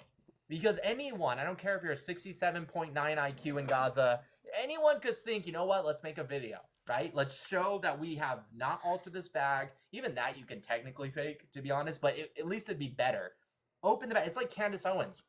Did you see recently she said that she had proof of this rabbi in Israel that was paying people in Bitcoin to talk against her? That was so funny. The person she accused of paying $2,500 in Bitcoin is an 85-year-old rabbi that everyone has come out and been like, look, I know this guy. I promise you he doesn't even know what Bitcoin is, let alone knows how to send it. That's like asking Hammer to use a GIF. Yeah. Her proof was that she showed an email that was obviously the fakest, dumbest email. Now, I'm not even going to say she faked it. Could have even been sent to her. Wait, she actually showed it? I just heard her talking about it. She actually showed. Oh, no. Showed it. And then she goes, and someone in her comments was like, "This is obviously the fakest fucking email ever." And she answers like this. I'm not even kidding. She goes, "I knew you guys would say it's fake, so just so you know, we have videos of the email too." I don't even know what the fuck that means. Like, no one's denying that the email doesn't exist. We're saying that it's fake, not that like it's AI fake. It's just a fake email. So having a video versus a screenshot isn't going to help. But here's the issue. Why, if it's real, why are you showing a screenshot or a video? Why don't you show the metadata? Or Which show you the can full also, screen. again, Well, let me well, that guess. Was too. it just a could portion of the technically- email? You could technically fake metadata as well, but still, like, why wouldn't you just show the metadata? Why would you? It's obviously fake. Yeah, and like it. One of the things that one of the reasons like I like using ground news is because, even for someone that's not willing to go that far in depth, someone who's not willing to do like with the pills, why didn't they show the bag it was in? Why didn't they show? Because if you see the bag, you could tell, okay, who donated that bag? Where did it come from? You could track that. That's publicly available information. But people who don't go that far, if you can't be bothered to actually do the whole reverse image search thing and you just want to read it and see what's actually true, I like telling people to go to ground news because it's like at a very base level, it tells you who's reporting what on what side, who's reporting a story more, and it gives you the basics of it. And people go, well, what about ChatGPT? Like you said, it sometimes helps. Did Moderate tell you what he argued with ChatGPT about yesterday? Or no, it was 2 days ago. He asked ChatGPT where Assad was because we were talking about how there's been no proof of life of Assad since his plane crashed, crashed when it was shot down. It argued with him for 5 minutes, asserting that Assad was still in Damascus running Syria and that there was no overthrow, despite him telling him multiple times and providing it with sources. I'm gonna ask it right now. See what happens. And I've had issues with ChatGPT where like I know the topic, so I will ask for, hey, I'm looking for this source. I can't be bothered to fucking scroll through 5 pages of Google. What is this source? And it will provide me with an article title and a link. But then I will go to that link, and the link either doesn't exist, like it was deleted, or just the article never existed. I've had it where it tells me the article, like I'll click a link and the article just never existed. So it's like, why would I do this? Why wouldn't I just go do the research myself? But just some people can't be bothered to do that. So I looked it up. I said, where's Assad? And it does say. It said he's been ousted as Syria's president on December 8, 2024, fled Damascus, and was granted asylum in Russia. That would be he should have the chat logs because it gives you a link to each of the chat conversations, right? Yeah, you can share it. That'd be interesting. Well, yeah, listen, ChatGPT, there was actually a peer-reviewed study not long ago. It says ChatGPT, especially with specific arguments like what you would have with Israel, Palestine, or whatever, it actually gets as high as 25% of information wrong because it pulls off of a couple things. It pulls off of what it thinks you want to hear. ChatGPT, the problem with it is it's very, very agreeable.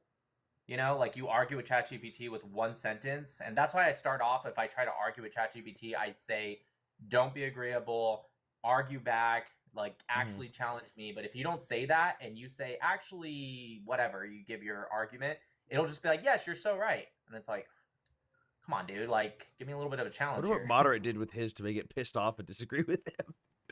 What's he doing to his ChatGPT? But like, my problem with ChatGPT is like, it is an aggregate. So in a way, so if you flood the internet with certain things, it's going to get things wrong even more. So, same thing with Grok. And it's like, my easiest example of this is we've already had versions of ChatGPT before ChatGPT existed. True. Do you remember when Google and random websites used to release the AI chatbots that you could talk to? And it would like give you random stuff. Like, do you remember those? Like it would like show you a person. Okay, so Google used to do these things where they would release AI chatbots. You could sit there and talk to them. I still miss Ask Jeeves.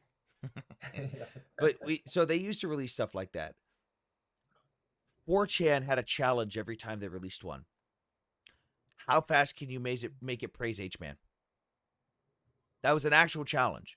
They got it down to within hours.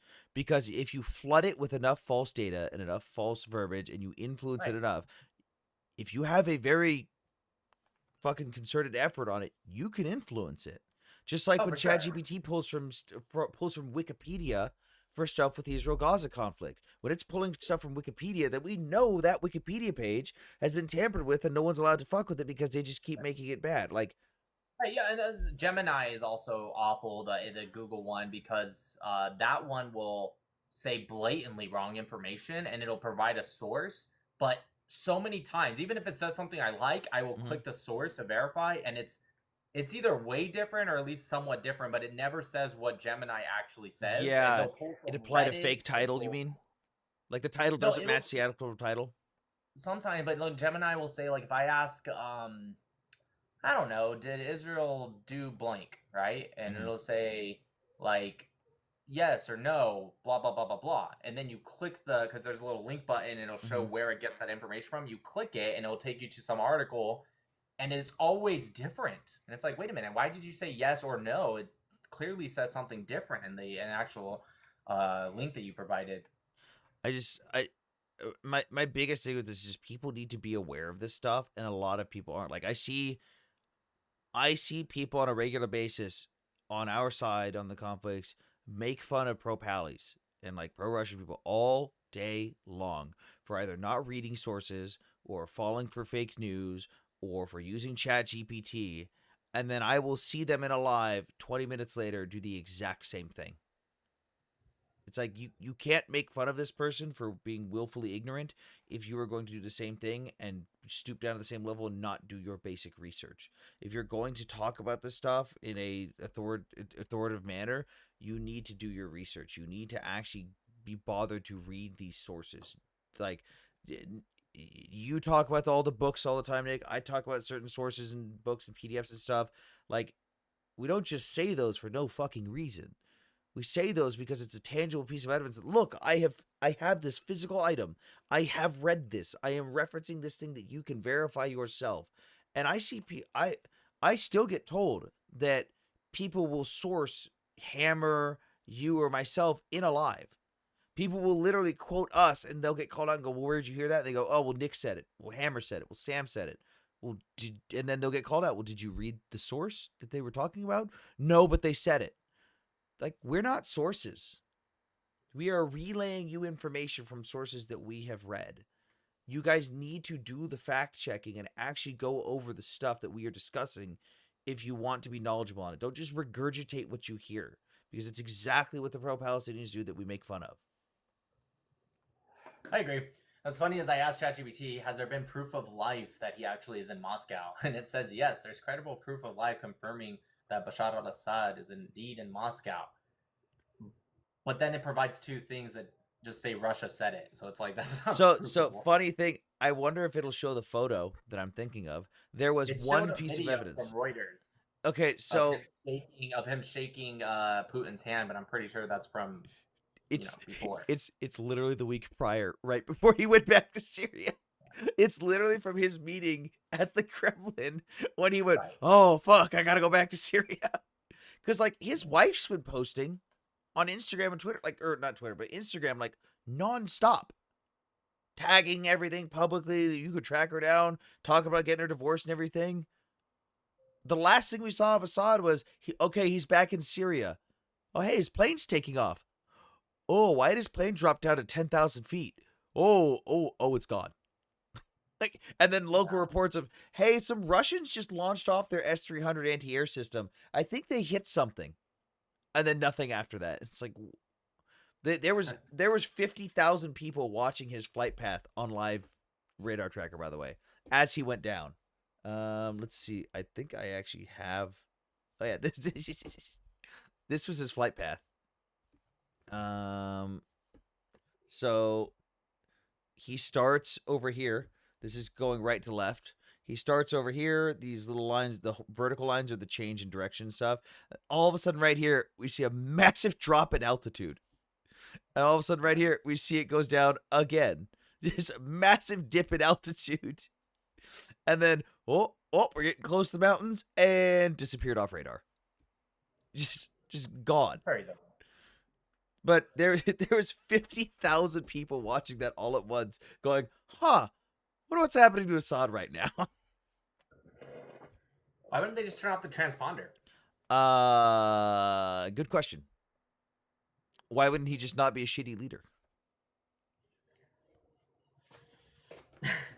I think Candace Owens said he was a good leader. I don't know. No. That was what's her name? Oh my God.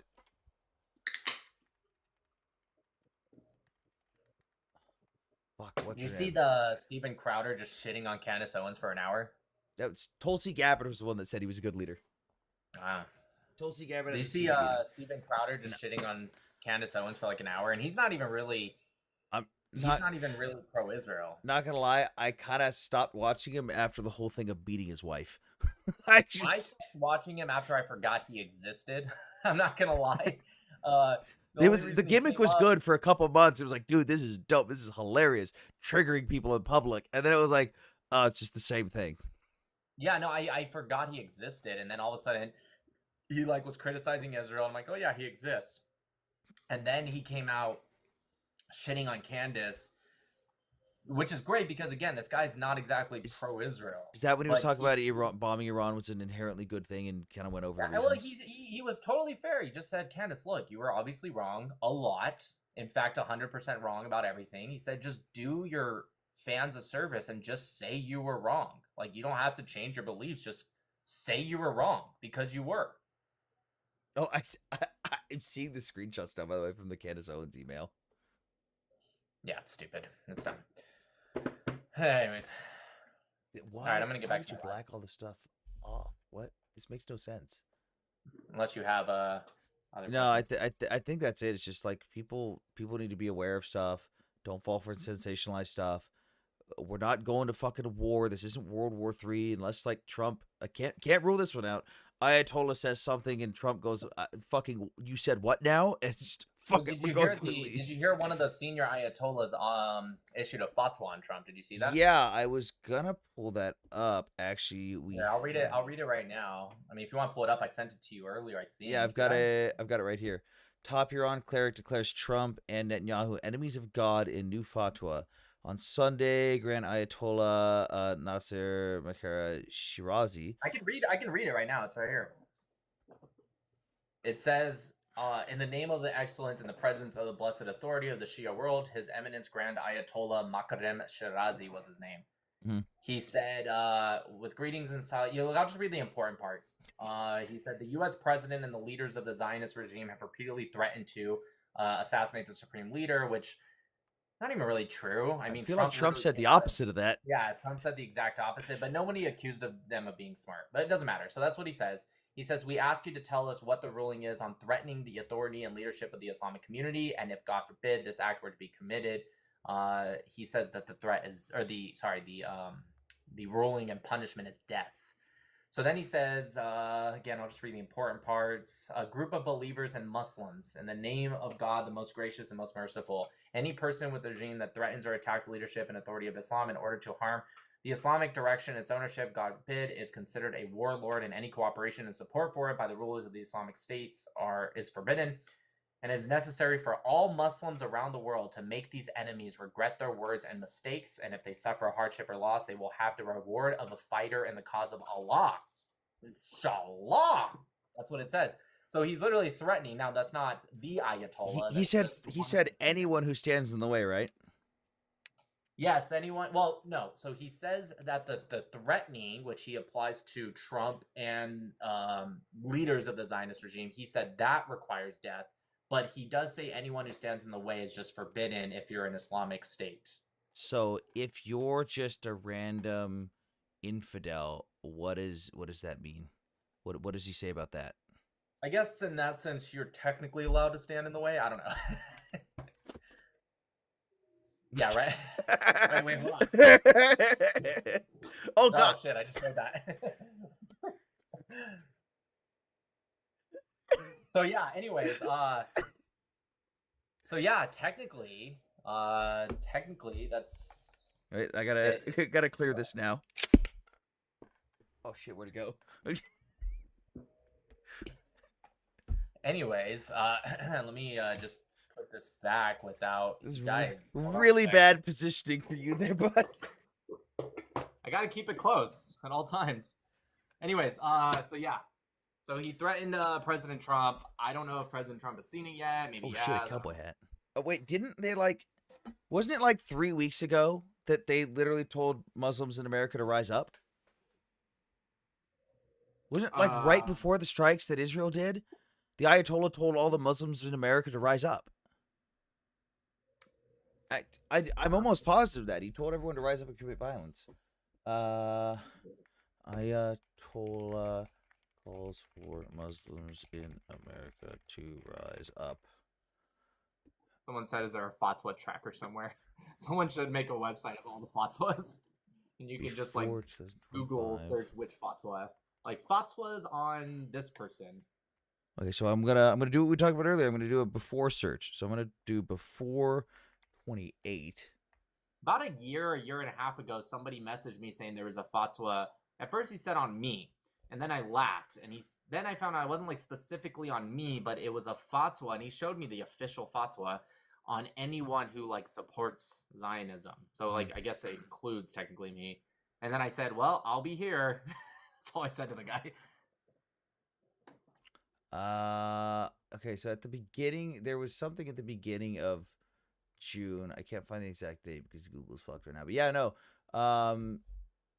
Ayatollah like 100% told all Muslims in America to rise up, and I saw that and I was like, haha, that's a good one.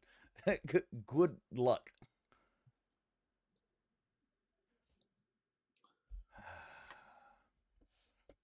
All right. All right. I'm gonna go back to drinking my Red Bull and leaning slightly off camera for the exact same reason as you. Peace. How do I get out of here? You might need to do it. I think Help. I got it. Oh, there we go.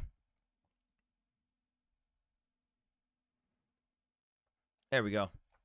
We're back. We're back. Thank you guys for the gifts, by the way. I saw all that stuff.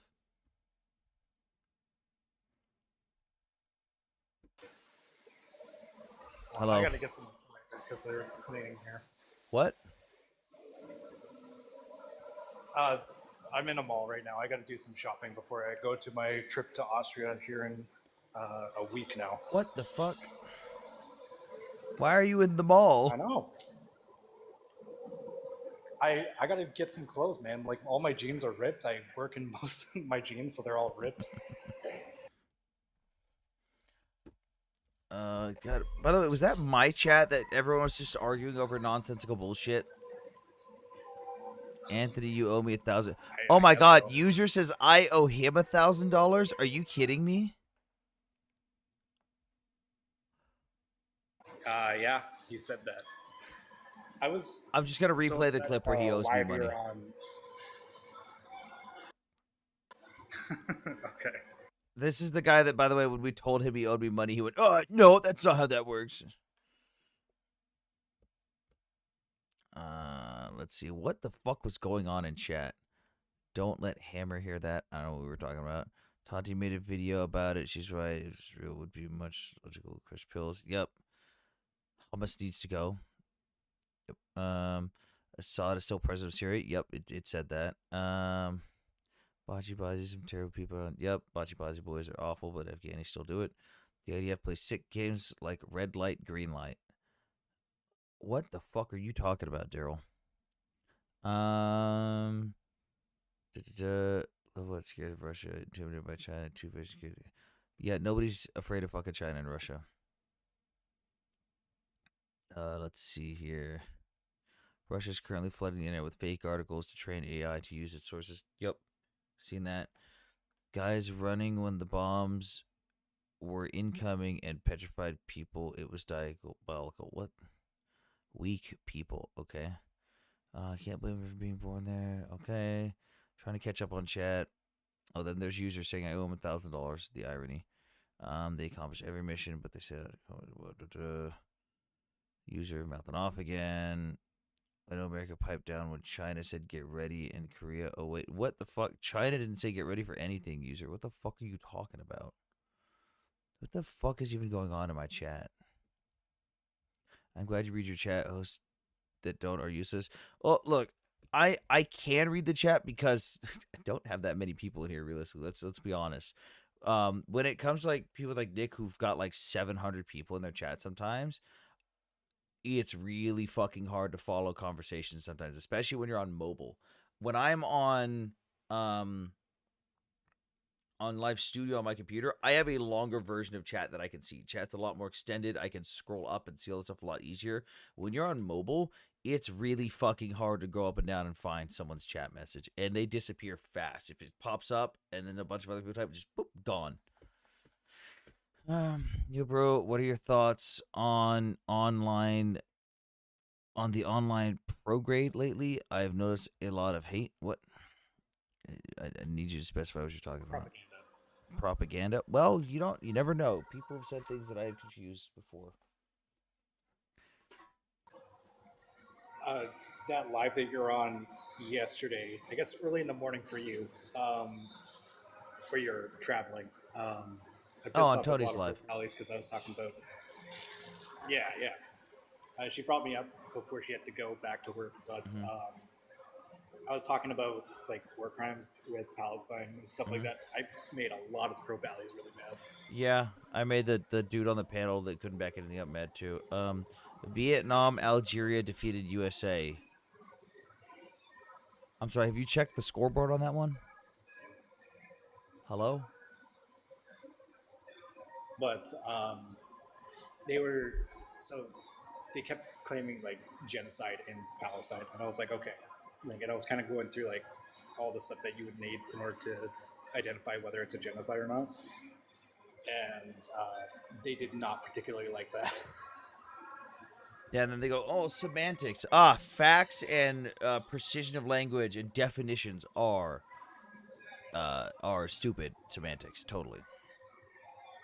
I'm not even going with the definition. I'm just going in terms of international law, which is what you need in order to actually identify. I Jesus just Christ, go I'm trying with not the to lose it right definition now. because the definition would be used to substantiate the law. Because the definition itself doesn't inherently like saying someone has committed a genocide and substantiating it doesn't do anything if you can't use that evidence to then fulfill the requirements of enforcing that law. Like if there was no law that was like saying, "Hey, genocide's illegal. These are the punishments for it." The fucking defining genocide would be fucking pointless. I agree it's not a True. Yeah. genocide, but I feel sorry for the innocent to get caught up in the fire. Yeah, absolutely. That's a fucking awful thing. It's terrible that happens in war. Unfortunately, it's an unavoidable reality. What is user Yeah. babbling about? Like I don't know, but like because like like I'm pro-Palestinian civilian stuff Yeah. like that. Um, but they were talking about like starvation in Gaza, and I was like, okay, I'm not going to How deny many if people have there's starvation or starved? not, but well, I wasn't even going with that. I was just like, if there is starvation, it's caused by H group because of the fact that they Oh, walk up don't even, to no. You can't even eight give them trucks that who are inch. You giving out can't food. even give them that inch. Because the IPC came out with multiple food study reports. The first one they ever came out with said that Gaza was in a phase 5 food crisis, meaning, oh my god, people are about to start dropping dead any fucking second from starvation. There's going to be mass death. They then did another investigation 2 months later, where they came out publicly apologized that actually all of our data that we got was provided by Hamas. That's on us. We're sorry. There is food insecurity. There's not a food crisis. And on top of that, if you look at the Gaza Ministry of Health's data, less than 60 people have died of starvation since October 7th. Yeah, Gaza like has a 20+% obesity so. rating. Yeah, like again, like the thing is, like I'm trying to be more charitable than I guess it probably ought to be, Mm-hmm. but like the thing I said was like, okay, like I report war crimes to the ICC, and I Mm-hmm. said at the time when I was in Palestinian and like Hamas telegrams, Mm-hmm. I was telling them like I've literally watched Hamas walk up to aid trucks and point guns at them and steal all the food. Yep. Like I watched them do it, and then I And reported then it when to the the ICC. Palestinians say it, Um, nobody cares and they ignore it. Also, that yeah, mall background music is really loud. Do you have a headset? I'll mute myself when I'm done talking. I'm wearing headphones. Yeah. What kind of headphones are you using? JBL headphones. JBL, what? Their mics are that sensitive? What the fuck? Yeah, they are. Dude, get yourself to Walmart. Get you some of those fucking $10 imitation AirPods. Fucking great. You sound like you're talking through a fucking radio. Dude, I live in Europe. Well, Walmart doesn't exist in Europe. Oh, I thought you lived here though. Fuck. Never mind. Okay. Yeah, no, I live in Finland, man. That's why I said like in the comments section, I was like, if Finland gets attacked by Russia, I'll just join the Foreign Legion. It's easy citizenship for me. What is this? What is this post you sent me? What is this? Okay, I see. Ooh, a leopard, 286, but it's got a bunch of Z's painted on it. Would they finally capture a leopard? Yeah, they did. That one was tracked. I think in near Zaporizhia, it was tracked, and then they were able to capture it. Wow, it's about fucking time. God, they're proud of that. Wow. I wonder if they're gonna do another analysis of it. All telegrams. I'm wondering if they're gonna do another analysis of like what they did with the Bradley and admit that it's better. Oh, that was great. The thing is, like, apparently they did analysis of the Abrams, the Leopard, and the Challenger. I actually seen them capture a Challenger recently. Apparently they did an analysis, in quotations analysis, and they said that all the tanks that they have captured. Wait, what Challenger? What Challenger did they capture? Challenger 2. Yeah, but no, where and when? I would have seen that. Probably been like capture. Probably like 2 weeks ago. Challenger.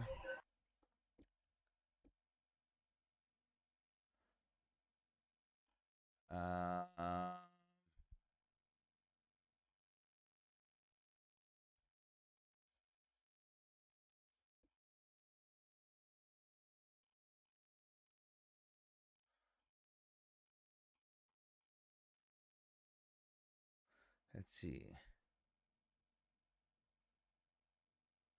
I think they might be lying about that because this isn't the first time they've done that. I remember this other story I'm reading. Back in April of 2023, they claimed to have a fully functioning, completely undamaged Challenger on display in Moscow in Red Square. That was a flat out fucking lie. That's not the same one. So the one that no, I seen that's what I'm talking about. I think they lie like this instance. I don't know if this one was a lie because they had photos and I was able to get the metadata off of it. I don't remember exactly where the metadata said it was from the last time I checked. This was like 2 weeks ago. It wasn't like anything substantial. It was pretty heavily damaged, but they were able to capture it. You'd probably just send me that then so I can do some digging. Because I know who has the Challengers right now. And I'll see if I can grab it again. All right. Trump is a weak man. Is the music not still loud? Yeah, it's still pretty loud. Shit. What the fuck are you rambling about in the comments, dude?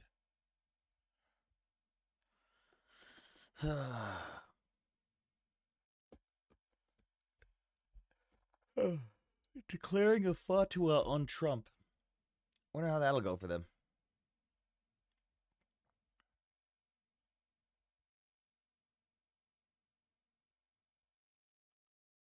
All right, how about now? Nope. Still awful. Shit. Trump is definitely not the best president. To whoever the person with the Hebrew name is.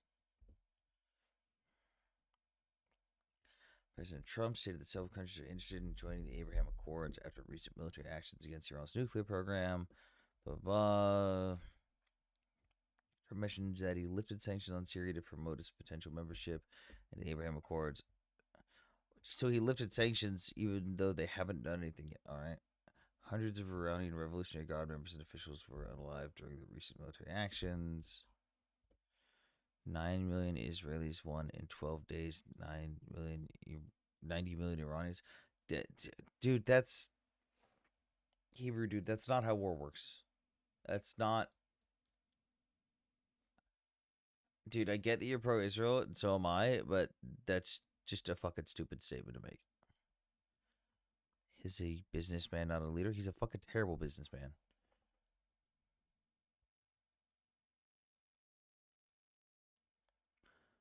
That's the truth. That's not how that works. You can't just say the whole country and all of its citizens won versus another whole country because not everyone was fucking fighting. Yeah, just like that person says. 9 million Israelis weren't fighting. 90 million Iranians weren't fighting. That's not how it works at all. All right. How about now? Am I good now? I hear birds. Is it better than music? I don't know. It's not as loud for me, but chat was saying that the music was really loud. Well, this is the best I can do. I got to do some shopping before I head back home. Go do your shopping then.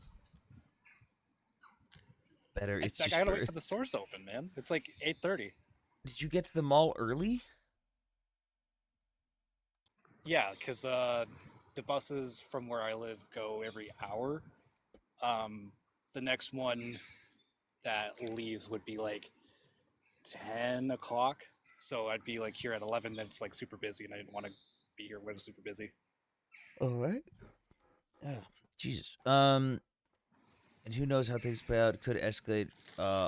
For all we know, and then who cares when it'll end? Yeah, true. And Israel can't do much. I wouldn't hold my breath. Israel can't do much. They fucking leveled the shit out of the Iranian anti-air defense systems and their air force. What are you talking about? Did you hear the announcement from Israel? They're going to maintain air superiority over Iran. They're just going to keep destroying their anti-air. No one said that they couldn't.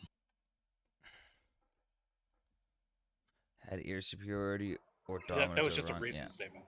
Yeah, but no one said they couldn't. That wasn't a part of the ceasefire. There's That's no true. part of the ceasefire that says no. Mate, no, they didn't. If they did, you would know. Pakistan is coming for USA and Israel. User, why haven't we seen any Iranian planes shooting down Israeli planes? You said stated that Israel decimated and destroyed the Iranian Air Force and their air defense capabilities. You said no, they didn't. Can you prove It's that? not actually true. They shot down a UAV drone. That one was confirmed. With their Air Force? Not with their Air Force. No, their Air Force doesn't exist. Exactly. Fucking a man standing there with a man pad does not fucking count. Hey man, in that altitude, that's enough for an Air Force for Iran. God, I want to see if this. Oh, user, you've got invites turned off. Why don't you come on up here? Come on up here.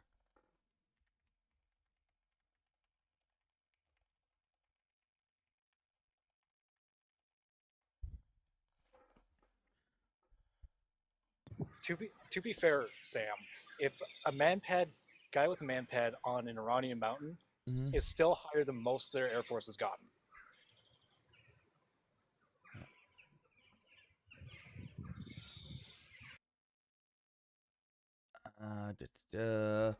Wow, it's weird. I'm not seeing any statements from the Pakistani government saying that they're going to get involved with everything. In fact, I'm seeing the exact opposite. Pakistan saying they want nothing to do with what's going on. They threw a rock at it. Be there, tell for it. India lost, evidently, as everyone knows. But user, Pakistan and India were both posting fake fucking video game footage of fucking planes being shot down and claiming victory. Pakistan and India both fucking lost. That was shameful. That was absolutely one of the most embarrassing displays of fucking public affairs and intelligence I've ever fucking seen out of a military.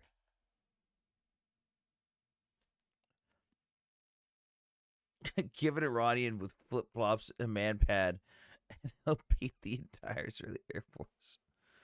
Lost how? America was rattled. Wait, America was rattled because India and Pakistan were going at each other. What? What? Oh, Sam, did you see the statement from the top general in the United States saying that Ukraine could win the war? I mean, that's what all the think geeks have been saying. That's what all the Like, prior generals and all the so, people like, planning this have been saying since fucking day one. It's just how difficult is it at different points in the war. do you think that that's going to change Trump's ideas about Ukraine? No, it's just going to take him getting more mad at Putin. Is what it's going to take. User, can you come up here? I really want to have a discussion with you because I really got to pick your brain. I really got to pick your brain.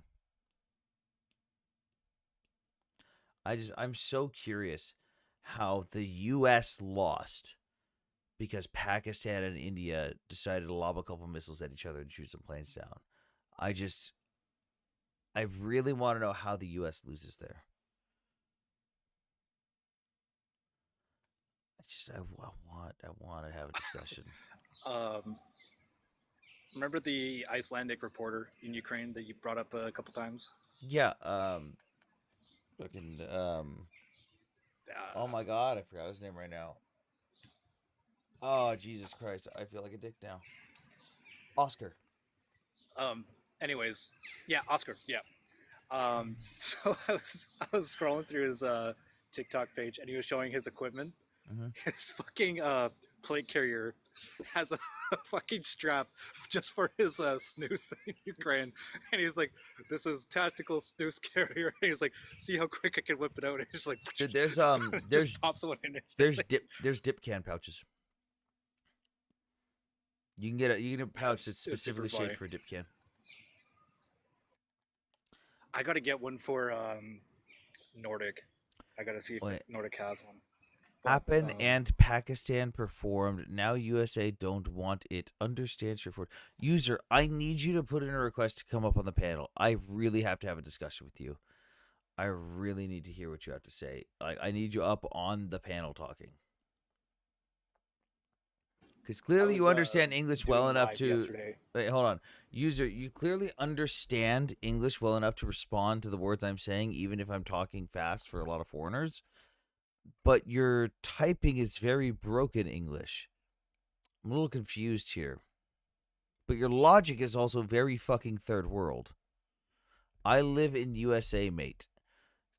Cool, that has nothing to do with what I just said. I was born in the USA, and that's how you type? Did you go to school?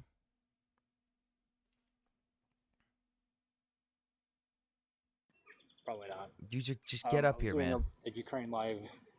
Mm-hmm. I was doing a Ukraine live yesterday, and I had a Finnish guy who's just like claims that he was in the FDF. Did not have a Finnish accent at all, but one of the guys from the YFF I've been talking to, he was watching, and he came up and he was questioning the guy. He was messaging me back in the Telegram's guy's named Nordic. He's like, I don't think this guy was ever in the FDF, and then was like cussing him out in fucking Finnish, saying like, you're just spreading Russian propaganda, you're a fucking asshole, and shit like that. Makes sense. He said some other things in Finnish that I can't repeat, but it was pretty funny. User, please, seriously, come on up here. I gotta talk to you, man. I gotta talk to you.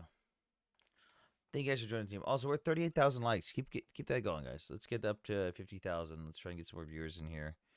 I don't know how late we're gonna go tonight, so let's pump these numbers. Is he in a zoo? No, he's walking around in public. In Finland. Finland sounds like they just have a bunch of goddamn fucking peacocks running around. Future, is there a bunch of peacocks around you by any chance? A bunch of seagulls and ravens. I know I heard the seagulls, but I thought I heard peacocks too. Did you befriend the ravens? No, I don't think there's any peacocks here. Dude. No, they don't particularly like me. Easy way to TikTok views. Start a new account. Make Raven friend. Film videos. Success. Dude, I wish. I fucking wish. Do it. Make friends with ravens. I don't think that's really possible. The Ravens here are kind of racist, dude. No, ravens are fucking remember faces better than crows do. They're really personable. Like, just feed them regularly. They'll start bringing you shit, and then you can fucking interact with them. Raven friend. Easy money on TikTok. True. Can I teach a Raven to drop grenades on Russian soldiers? Do you think that would work? Would recommend against doing that. Goodbye, folks, and God bless. I mean, Good night. why not though? Like, what's the moral efficacy of not doing that? The bird getting blown up. I think birds are getting blown up in Ukraine no matter what, though. Remember the New World Order filmed in 1993? What? I don't think that'd be good long term. Yeah.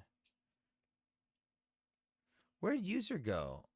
When I called out users in English, they stopped typing.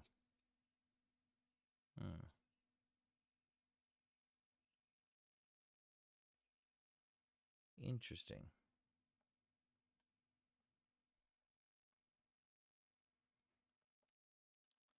I'm right above you.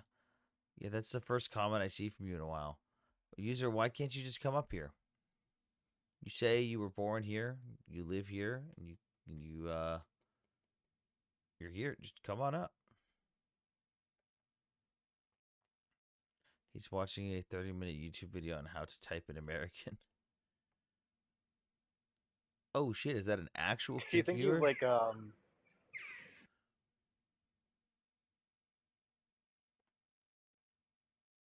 Do you think that maybe he's like Ethan Levins? He's like, I am true American, yes. I'm Totally very independent American boy. American journalist. I love Donald Trump and NASCAR. Hello, Kelly. I eat cheeseburgers, yes. Okay, let me read all this stuff with North Korea. Let's see what the fuck Trump's saying. How your health, bro? My health is fine. My back's fucked, but my health is fine. Trump says he will get the conflict solved with North Korea. U.S. President Trump stated he will, quote, get the conflict solved with North Korea, referencing his good relationship with Kim Jong-un. North Korea's delegation at the United Nations has repeatedly refused a letter from Trump to Kim, according to Seoul-based North Korean news. So they're just telling him to fuck off. North Korea significantly expanded its nuclear weapons and ballistic missile program since the breakdown of talks in 2019. The White House indicated on June 11th that Trump would welcome communications with Kim, but confirmed no letters were sent.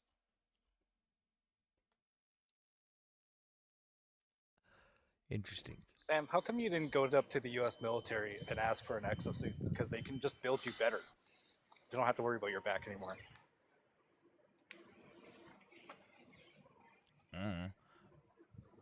Anthony, what specific topic are you talking about right now?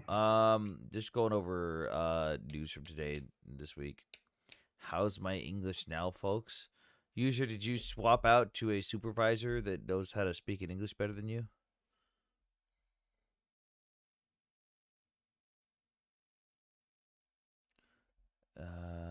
Great to meet you, Sam.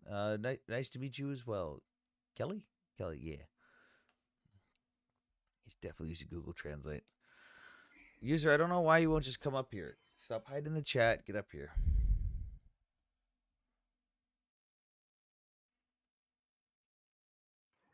So, do you want to hear my my theory with the possible Russian attack on NATO in 2027? What? Okay, so you know, like how intelligence across the world is saying that China's probably going to Why Taiwan in 2027 for Russia? So the window of opportunity of what intelligence is saying is 2027 to 2030. That's the window. Which intelligence are you reading? Because the think tanks I've been part of and discussing, it's not even close yet. They're building up in certain areas, but if anything they do goes like how it did in Ukraine, they're going to flatline and fail because they don't have enough equipment stockpiled and they don't have enough newer equipment stockpiled. So like they'd have to wait a long time to be ready, like a minimum another 5 years. So the thing is, like, the intelligence, like, this is just like articles that I've seen. I couldn't give you a specific one that I've read, Mm-hmm. but this is usually like open source intelligence, like think tanks, Mm-hmm. and they're just kind of like collecting all the data. And they said the window is 27 to 2030 is what they said. They gave reasons for that because the fact that Russia's basically full-time war economy, uh, the vast majority of the population is going into the war effort for manufacturing. So they're Yep. believing that with the manufacturing capabilities, they're able to restockpile their troops and all that, and equipment by 27 to 2030 is what they're saying. I find that really hard to believe. Some equipment, sure. Bodies, sure. Experience and good equipment at the same time. I don't see it, man. I'm not seeing any of that coming from any of the other reports that I've been reading or the analysis videos that I've been, or not videos, but the analysis groups. Like, I don't see that happening. Let me read chat real So quick. We die for the greater Israel. Tony Stuck. Come on up and have a discussion about it. You lot are jokes, literally jokers for social media. Go play your game you need. Oh, he stopped using Google Translate. See you lot run. Wait, see you lot? I'm sorry, I thought you were American. What American born? What person born in America who was raised in America and speaks English in America uses the word lot? What region is that from? Strange. Was it does PTSD this from the Ethan Germans? Levin's alt account? Oh, PTSD from the Germans. Ah, so he's going after Jews now. I'm just seeing the stream, and then I just seeing the stream, and then I see you stream, and I like it. Ah, well, welcome. Go ahead and drop a follow if you want. So, anyways, No, no I know the so word you know lot. about the intelligence. Americans don't use the word lot. Yeah, the So intelligence. you know, like the intelligence gathering from China, at least with Mm-hmm. 2027 being Yep, the that's the agreed upon optimal date time for to Taiwan. invade. That's based on the tides, the current, and the amount of equipment they would have to build up before that time period. Right. So my my theory is that Russia wants to aim for 27 because that way, with Article 5, or even like if Article 5 is not invoked just because of Hungary, there's going to be uh, a need to put some amount of troops within Europe to protect Europe and for its NATO obligations. Um, and then China would probably invade a couple months after to try to split Russia, or sorry, the Well, U.S. on war on two fronts. if I don't think even without an Article 5 vote, I don't think that other NATO nations would come to the aid of someone who actually needs it. I think that they would allow them to just fucking eat shit. Like, well, it's their country right now, not me. I still got time. Hopefully, they last a while. Are you talking about the U.S. or? NATO countries in general. Like, let's say they invade Finland and Hungary still votes no.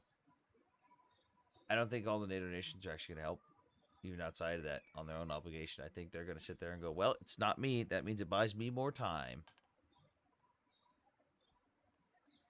Um, for some NATO nations, probably like at least like in the Western side. Look at how many troops they just said they could put forth if they were required to do it right today.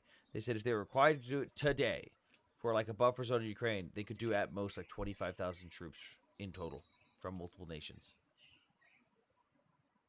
That's not good. Right.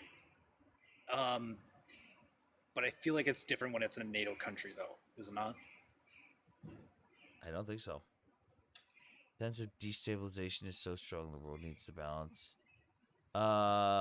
Tony, I still want you to come up and discuss Greater Israel. Hello, Kekmundo. So, why do you think not? Think not on which part? That NATO countries would not get involved. if, like, for instance, like Finland or the Baltics get attacked? I don't think they would all get involved. I think some of them would go out of their way to help directly. But because there's no requirement for NATO, I think there'd be a lot of countries that just couldn't be fucking bothered to do so. Like already the people bitching Well, up I don't 5%, disagree Spain with and that. Italy. Yeah, I don't disagree with that. I like I said, the more Western you get, where you're not nearly as near as the front, there'd probably be more of a detachment and less likely for those countries to get involved in any way. But I'm saying, like, the closer you get to the Eastern Front, I mean, like, Poland would probably try to get involved. The Baltics for sure.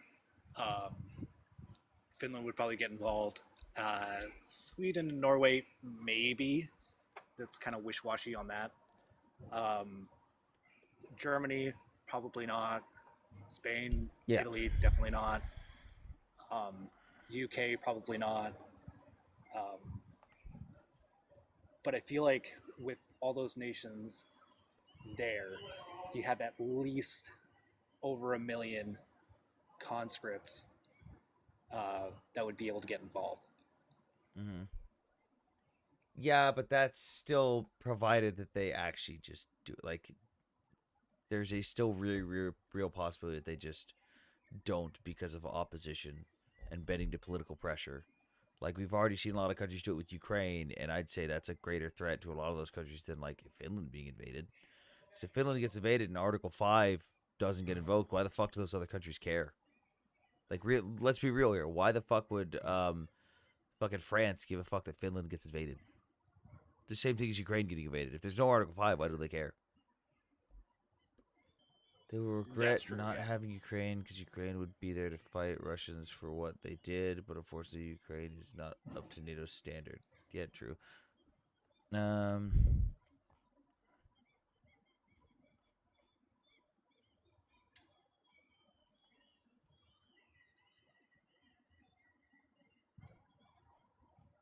But I hope, in a way, I kind of hope Russia attacks Finland because I want my Finnish citizenship the easy way. Let's see. Also, I get some Russian patches with free shipping. Nice.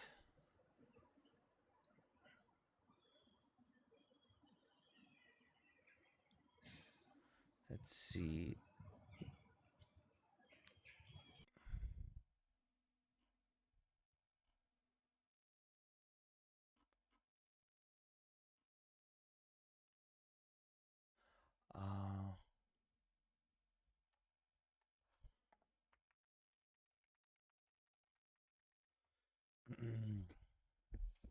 I'm from Romania, for example. We and on the help bright with side, logistics and boots on the ground for logistics. Yep.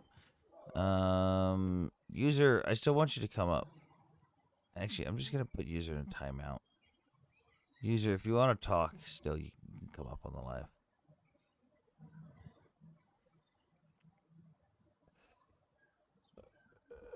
oh, how do you feel about the RK62?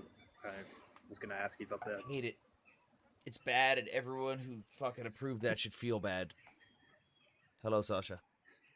Come up To be here, fair, they're user. I'm in replacing a it. box now. Come up here and talk to me. Oh, user, I muted him so he can't talk and chat anymore unless he wants to come up. I'm in a box. What he said earlier, whenever I told him to get into a box, he was like, "You won't." That's why I muted him so he can't say anything now. He has to come up. But the RK62 is weird. It's a mixture of like an AK, a Galil, and an M4 with all the Picatinny rails. It's odd. Wait, Sasha, where are you from? Nashville. I don't know why I thought you'd said you were from somewhere else in the chat before. I was gonna say No, that. I'm I in was gonna say Tennessee. I don't know this accent. Where is this? Pakistan is maintaining strategic clarity amid the Israel-Iran war. All right, kind of what I said earlier. User, come on up. Come on up. I can't invite him. He has invites turned off because he's a coward. I'm pretty sure he's Australian. I He says think he's from the U.S. He I was think born in the U.S. I'm gonna take a different take. I think he's a migrant in the UK. I think he's a first gen migrant. The verbiage he uses in his spelling tells me he's English isn't his first language, but the terminology he uses is very British. You could say it's Yeah, he uses Australian, but mate. And whenever he said you lot, I don't know. I just was yeah, thinking Australian. that's very London like though. Like for a lot of immigrants who go to London and fucking learn English, it's very London like. But also, there is a lot of influence going on in Australia that is like anti-US, and so I was kind of including that too. Yeah, also true.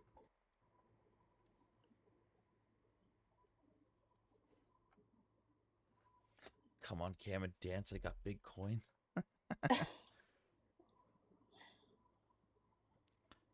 Sasha, were you just going back and forth with user while me and Nick were talking? Was that what that was? I mean, kind of, because he's so high energy and he's like flooding the comments and he's saying things that are so left field and inaccurate that you're either going to be speechless or you're going to be like, what? Like, no, that's not right.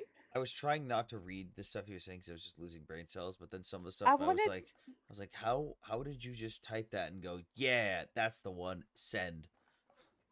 No, I wanted to ignore him, but some of the stuff was just so crazy. Sam, how could you drink that Red Bull? You know that's on the BDSM list, right? Yeah. BDSM, excuse me? You heard what I said. Yeah.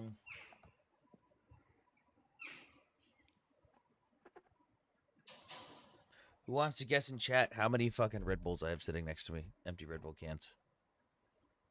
Because I'm too lazy At least 5. Too lazy to throw them in my trash can. I'll say 5. Now let's see. Can I gift a sub to whoever wins? Hang on. Send subscription to others. I don't have any subs left. Fuck. Oh shit. So doesn't matter. Someone in Twitch chat got it. 15. 15? Holy shit, Sam. Clean up your desk.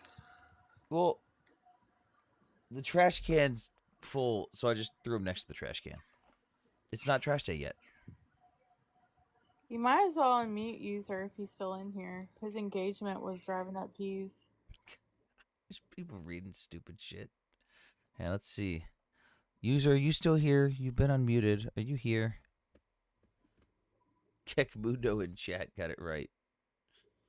And I love that I can tell he's Ukrainian even without him saying it just because of the way he types with his fucking parentheses. Salmon slamming Red Bull like is going to get his wings. Dude, I used to drink 3 to 4 Red Bulls a day. I did that for like over a decade.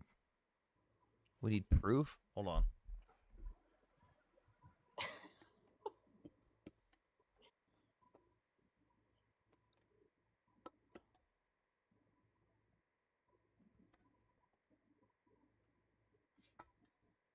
Hold on. I don't know if you can hear the cans.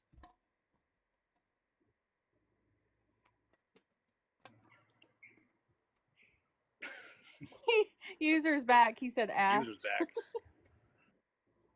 Also, I live in USA. Cool. I don't think you're from the US. User, get in a box so we can hear your accent. Got it. This is as many as I can hold.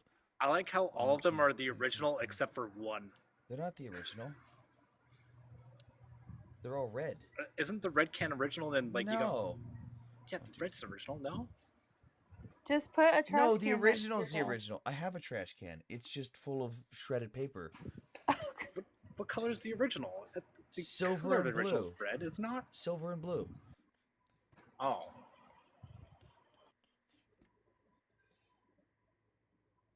Oh wait, there's the other one. Hang on. I wonder if I can hold all 15. Can I hold all 15 at once?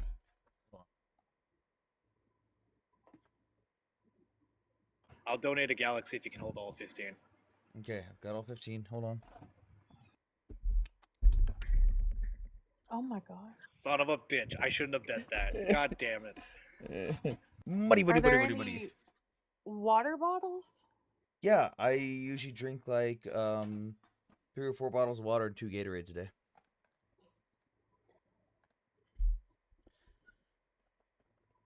There's 1 yellow? No, there's 2 yellows in this pile. There's 13 reds and 2 yellows. He keeps misspelling UK. Oh yeah, he keeps saying USA, but he's misspelling UK. I learned long ago not to bet a Marine. Yeah, you probably shouldn't do that. Oh shit, the goal was reached and I didn't adjust it. Whoopsie. Edit. Well, I just broke your goal. Yeah, Galaxy. I remember when Galaxy was like. word. I remember when a Galaxy was the biggest thing that TikTok had, and everyone would lose their fucking minds when you donate a Galaxy. Meanwhile, I was sitting there like, why do people add money to this app? Thank you. Okay. All right. User's too scared to come up here. I thought I would try to lure him up cowboy here, but hat. it's not gonna work. Wait, user, why are you being scared? Come on up and talk to her.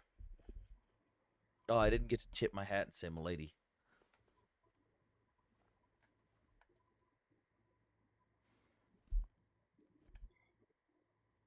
Is anyone in Kick Chat? Gotta get rid of all the coins. Why do you have coins on TikTok? Wait, there's a.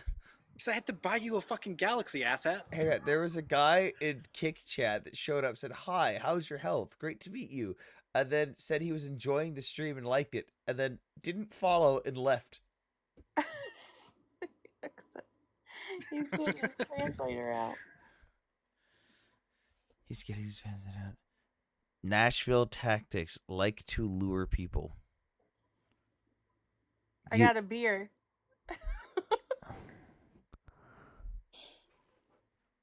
User, why are you such a coward? Get up here. Stop being a coward. User, you're 12 years old, aren't you? Be the proud American you claim to be.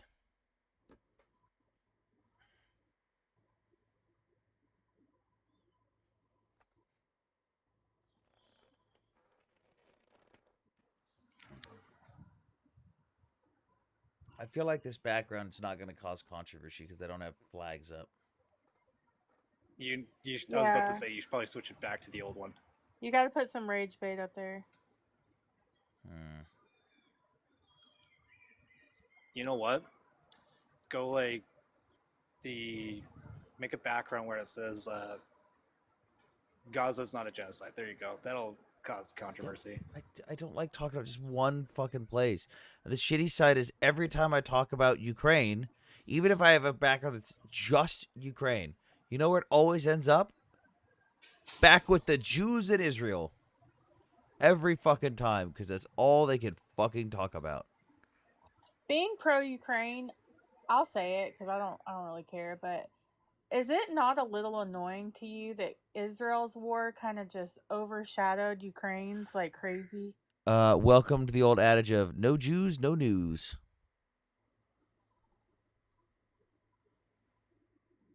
Okay, we'll add that there. Wait, is there a guest? Oh. You definitely need a Trump flag? Ew, I don't want a Trump flag. I've got a Marine Corps flag. Who's this? Abdullah Kader? Hello? Hey, how's it going? Going okay. What's up? What's on your mind? Well, I have the same interest as you. I like geopolitics. Although I'm not an expert, it's just an interest. Mm-hmm. Yeah. So what's on your mind then? What do you wanna? You got anything that you're interested in talking about specifically? Well, for me, I mean, the Ukraine conflict is interesting because um, I'm seeing that the Russians are starting to bleed, Mm-hmm. just like in the 1980s. They said this is going to be a quick operation in Afghanistan, Just a and it quick ended in up and out, going on. 5 minutes. We'll be fine. Yeah. But no, they ended up collapsing because of that, or at Yeah. least partly because of that. So I'm seeing that this is, what is this now, the third year of the war, Yep. and so it's still going on, and they're still bleeding basically. 3 years and an 11.3% total gain of Ukrainian territory when they started the war with 8.7% control already. It's like, yo, Right. what are you fucking doing, bro? Like, what did you fucking give up already? But yeah, no, I would agree. This is like and the fucking shitty side for Putin at least is they literally can't afford to stop the war right now. Like if let's say hypothetically, if Ukraine pulled an Udo reverse and like said, you know what, we surrender today. We yield. You can have Ukraine, Russia. It belongs to you. And the war just stopped. Russia would economically collapse. Worse than we saw Germany collapse at the end of World War One. Like where their military was doing great, but their economy was fucking crumbling.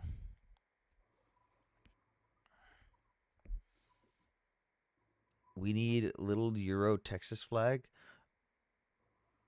A little Euro Texas flag. Oh, do you mean Poland? We need a little Polish flag. I have a Sam's theory. knowledgeable hidey Oh, you hole. want to see something fucking? What the Someone made an fuck? account just for you, Sam. Did you see the new? So Serbia was doing a show off of their military equipment. Mhm. What's with the Serbian tank? There was like a tank that had like almost like a M1 Abrams turret with like a T-72 chassis. Hold Do you know on. anything about that? Hold on. Let me put this down. This is what we're talking about, user. You don't say America are relying. It is America is relying. Oh, thank you for joining the fan club. Let me look up the tank you're talking about. Pretty sure you can look it up. It's like they did a military like the fuck is it called? The M84, right? I think so. You'd have to show a picture and then I could tell you.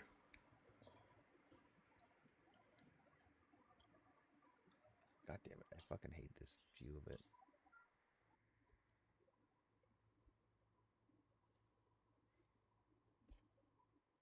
Yeah, that's it.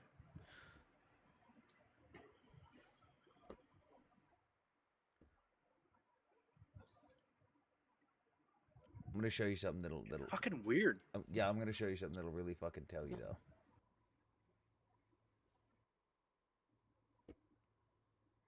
Hey, look, also an M84. Notice something? Well, the chassis is the same. So's the turret. They just slapped a bunch of different armor on it. It's the same fucking thing. Did they? Is that actually what it is? Yep. Hold on. It's a prototype. Holy shit! You're right. It's just a prototype tank. I don't remember if it's based off of the T90. It should be based off the T90. Well, the chassis for the T90 is Yeah, still the it's T-72. it's the same the shit. yeah, it's basically the sister tank of the T90S. Which one's the export variant? Is the T90M or the T90S the export variant? I don't know. But it's essentially just it's just a fucking modified T90. That's all it is. So it's garbage. Oh, okay. Well, I didn't know anything about it. I seen it in Russian telegrams. They were talking about like the Serbian military shit, and then I was like, that tank looks fucking weird. It looks like a M1 Abrams turret with a fucking T-72 chassis. Exactly. You rely on the Middle East. We shagged Trump when he came. Man, I guess I missed when Americans started using the word shagged.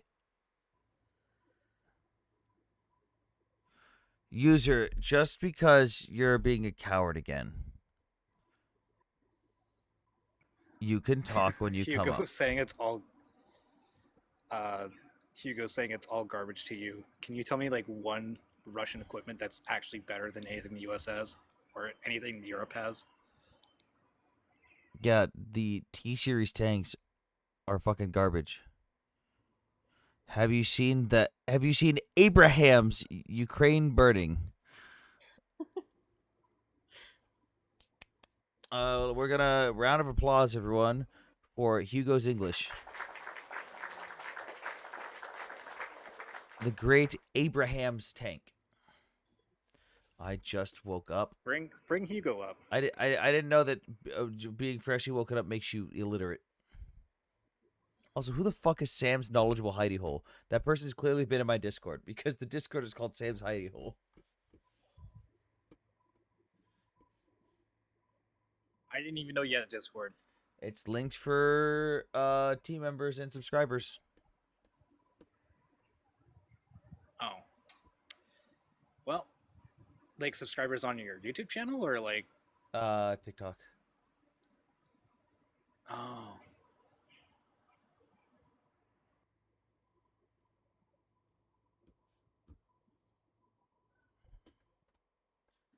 This dude is always pissy. No, I'm not. I was like, is he talking about you? Is that a modified T72 MS by Serbia? Well, the chassis is a T72. It's a modified variant of the T90. But in all reality, the T90 is a T90 turret and a T72 chassis. That's all it is. So this is supposed to be basically the sister variant, the Serbian variant of the T90, and they call it the M84.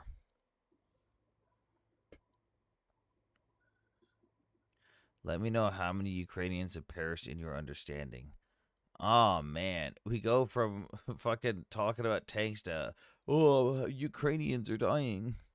That's where you went to. We couldn't just talk about Abrams. Why can't you guys stick on topic? We can talk about the deaths, but why haven't we talked about the Abrams? That was the topic.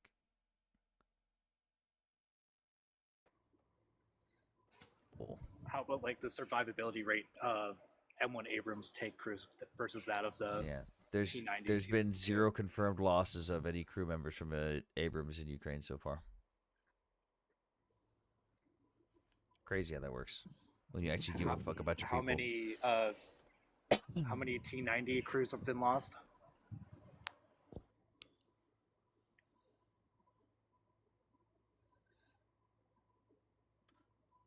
I don't know off the top of my head. I know that out of the videos I've seen from the T90s being destroyed, it's about a 50-50 with crew survivability. Because the turrets fucking pop just the same as any other T-Series tank. But they definitely can take a hell of a bit more beating than other T-Series tanks. I'll tune in later. Hugo, why don't you just talk about Abrams tanks? Why are you running away now that I want to stick on topic? T90 crews don't know what survivability is. I mean, to be fair, that's not entirely true. There have been some pretty significant T90 hits that we've seen the crews walk away from. Especially actually the one with the fucking Bradley. The one that's on the famous video of the Bradley spinning the turret of the T90. The crew made it out of that. Definitely fucking concussed, but they made it out of that. Have you seen the meme videos of people like showing the video of that, and then like they're just like in a dark room and they're just like flashing like a lamp off and on to say like what the T90 crew was experiencing? I saw one where someone took the tank and as soon as it started spinning the turret, they edited it to where it spun faster and flew off, and all you heard was helicopter, helicopter. I've seen that Ukrainians are dying, so let's make them defenseless against Russia. That will decrease their death numbers for sure. Exactly. I thought they got liquidated, but I remember that the Bradley crew said their AP malfunctions. No, if you actually watch the full video combat, you can actually see them exit the vehicle. They actually exited the T90. Now, they may have gotten schwacked afterwards, but they definitely exited. Oh, Sam, I forgot to forward you something on Telegram. Yesterday in the afternoon, Ukraine hit an what the fuck is it called? An MS-4, I think is what it's called. It's like a long-range missile launcher that Russia has. Mm-hmm. They hit it with an FPV drone, and that thing, pretty fireworks, I'll say. Yeah. And then they released a compilation of them fucking stuff up too. So when the Ukrainians going to win? Well, Ukraine's actively in defense mode, defending their country from Russia, the country that's trying to take it over. And Russia's only gained 11% territorial control in the last 3 years. 1% over the last 15 months. So, Well, plus Ukraine has already technically won. They ruined Russia's main objective, which was taking the whole country. They haven't been able to do when so. it's victory, yeah, depends. Hugo, depends on what you define your victory as. For the Ukrainian military, it could be a strategic defeat of Russia taking back all of the territory that Russia currently occupies. For the Ukrainian people, it could be Ukraine literally existing as a sovereign state. Because Russia's entire military objective was to take over the capital and seize the entire country, not just certain oblasts. When have the Russians claimed to want all of Ukraine?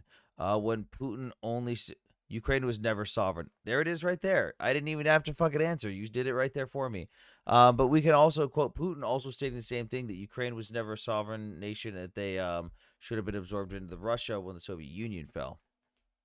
You just repeated one for one what Putin says. Also, Putin said, like, was it 5 days ago, he wanted all of Ukraine? How many Russian vehicles have the Ukrainians destroyed? Are you including tanks or just armored vehicles, unarmored vehicles? Because those numbers add up real fucking quick. Like, it's over 10,000 tanks alone.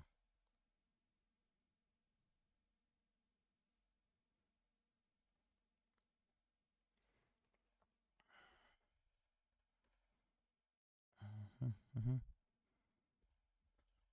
How's your night going, Sasha? Good, I'm off work, unlike most of the times I tune in. Wait, you're usually watching at work?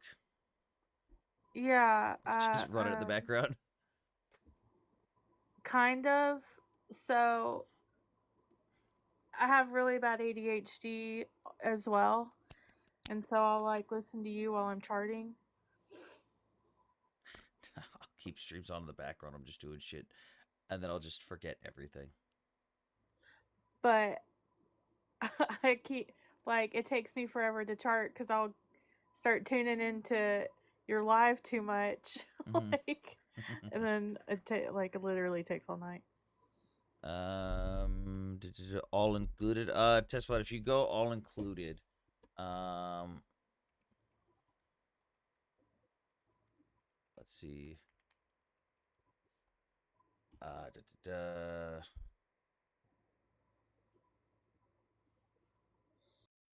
see. Did minus RUS get taken down? What happened to their website? They were tracking that stuff. There we go. Why can't I get to this website? Hang on. There's a website that tracks this, not just Oryx.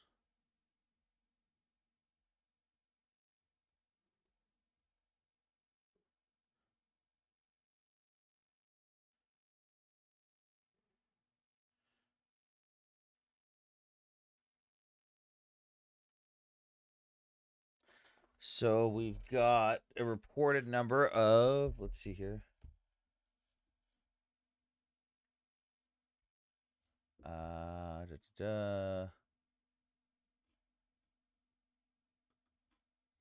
So we have a reported number of 10,900 tanks, 23,000 armored fighting vehicles, 29,000 artillery systems, 1,400 MLRS systems, 1,100 anti-aircraft systems. But that might not just be vehicles. That could be like manpads and stuff too.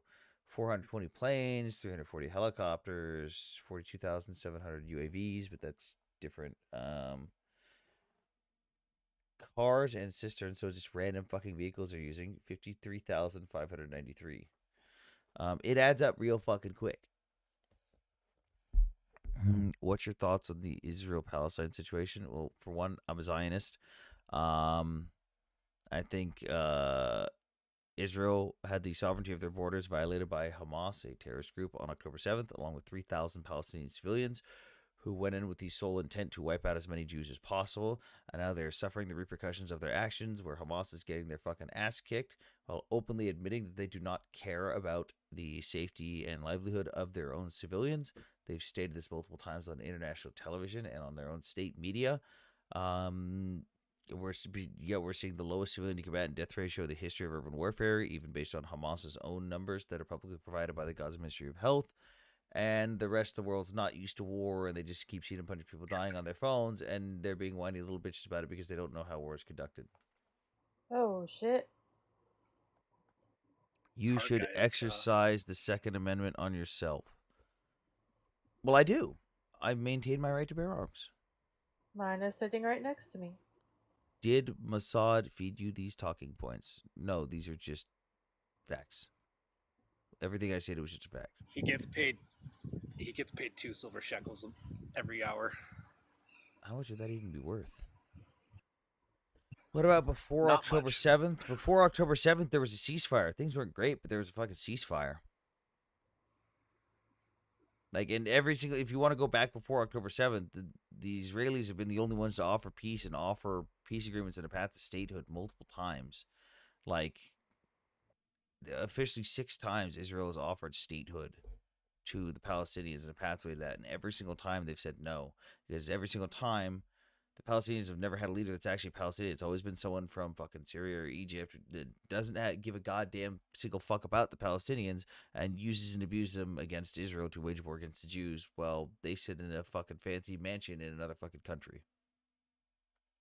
Splatter your ceiling the brightest shades of red. Oh, someone's upset.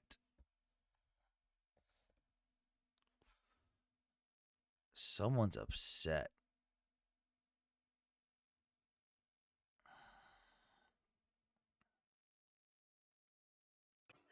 It's these kind of people that make me angry to call myself pro-pally in my own definition.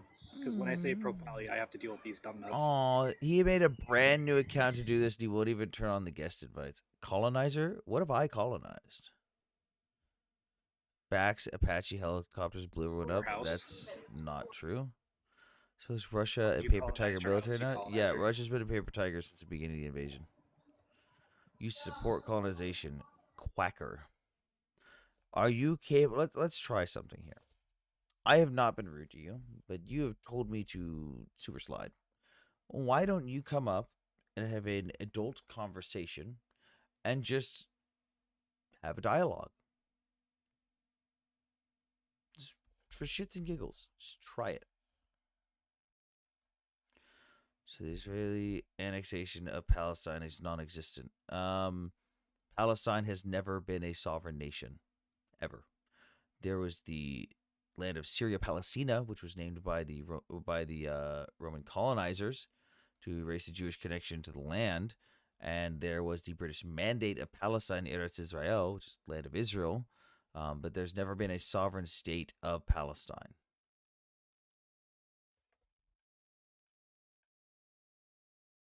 Wasn't internationally recognized in the first place. And well, they didn't even declare independence officially until 1964. Like, Palestine as a nation didn't even attempt to declare independence until 1964. And even in their founding charter, the PLO stated we lay no claim to this land. So it's like, hey, we declare independence. Even though it's not our land, we acknowledge it's not our land. We've never had a claim to the land. We never will have a claim to the land, but we declare independence. It's ours now. It's like, what? Same with the Hamas charter too, by the way. Yeah. Dude, why are you so afraid to just come up and have a conversation?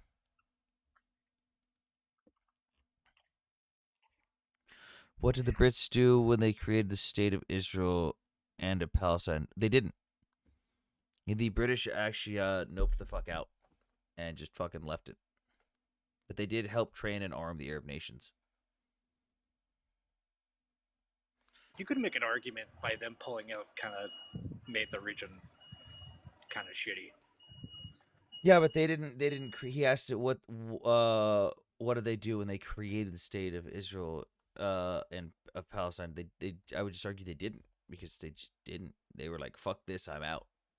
They limited Jewish migration to the land pre-establishment of Israel. They allowed the Arabs to migrate into the land fully unimpeded. They turned ships full of Jews around to put them in concentration camps in Cyprus. The whole thing of, oh, don't destroy our hopes and dreams, like, not a fucking thing.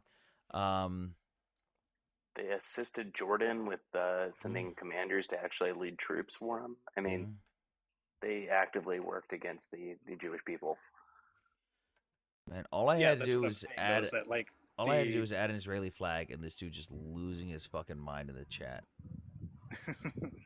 Like, what I'm saying though is, like, you could argue that with what Britain did, because they were playing both sides for some reason. It was fucking weird. No, you're just kidding. And like, it caused so much turmoil in that region. Granted, there was turmoil in that region to begin with, but you could argue that it kind of made it worse. So before the state of Israel, what was the land called, and who were the inhabitants of it? So the land was called the British Mandate of Palestine Eretz Israel. It was owned by the British government. And prior to that, it was owned by the Ottomans, who the British took it from after the Arabs helped them, or the local inhabitants helped them win in World War I and take over that area. The inhabitants were both Jews, Arabs, and Christians, but there was still turmoil where Arab Muslims would slaughter Jews on a regular basis, make them live in dhimmi status. And on top of that, like, the British gave the Arabs of that land their whole own country. Like, the British Mandate of Palestine isn't just what we know today as Israel and Gaza and the West Bank. It also included the entire country of Jordan. Like, Jordan as we know it today was part of the British Mandate of Palestine. Like, they got their whole own country, and they just couldn't be bothered to let the Jews have anything else that was left. Are you saying it's okay for Israel to invade Palestinian because they're not a sovereign nation? No, Serenity, that's not what I'm saying. You don't need to speak on my behalf. That's not what I said at all. Dude, why are you spamming? Holy shit. On a technicality of international law, you can't invade a place where there is no distinguished borders. On technicality. Cooking Innovation says the Canaanites, but spelled it Canaanites. All right.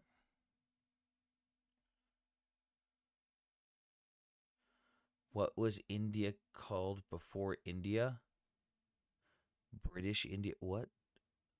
Why are you guys spamming? I'm so confused at, like, the inability to just act like a sane adult.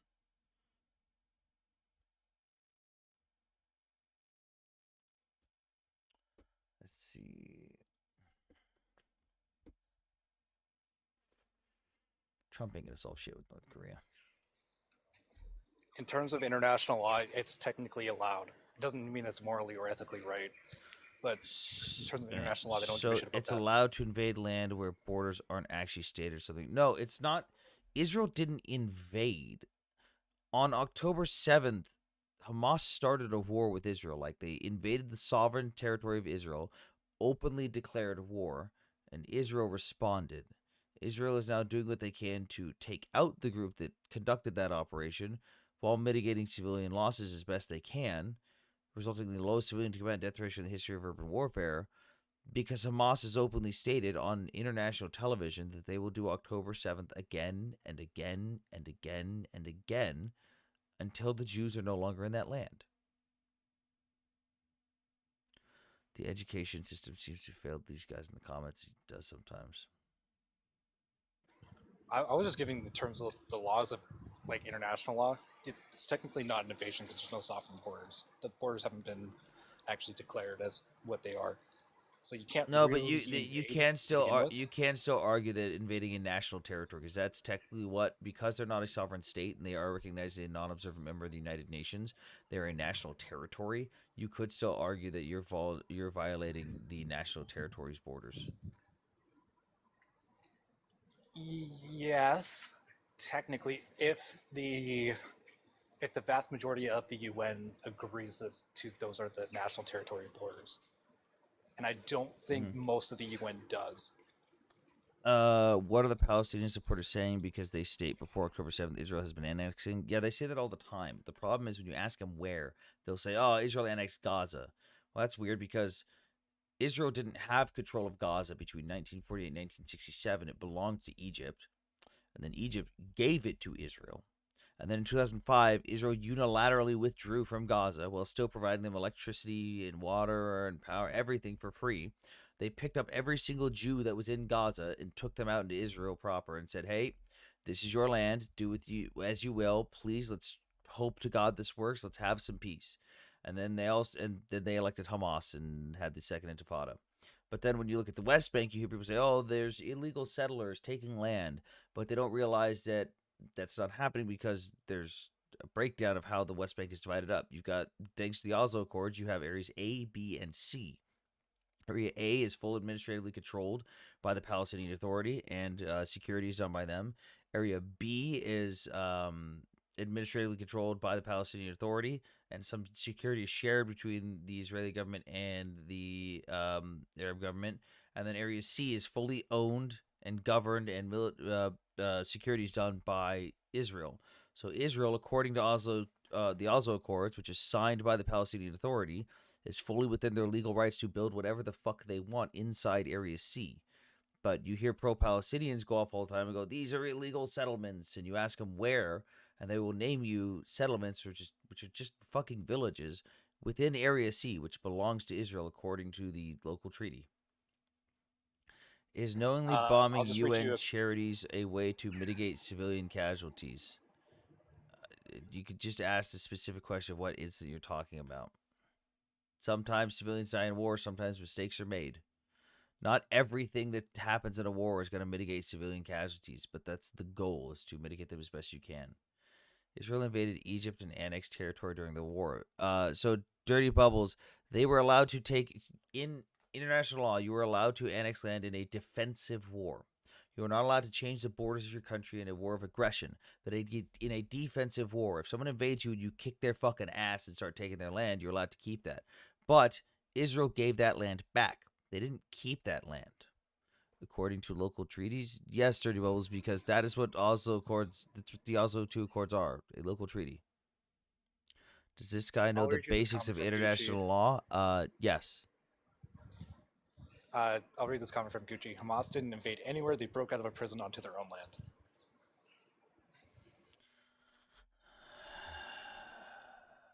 Okay.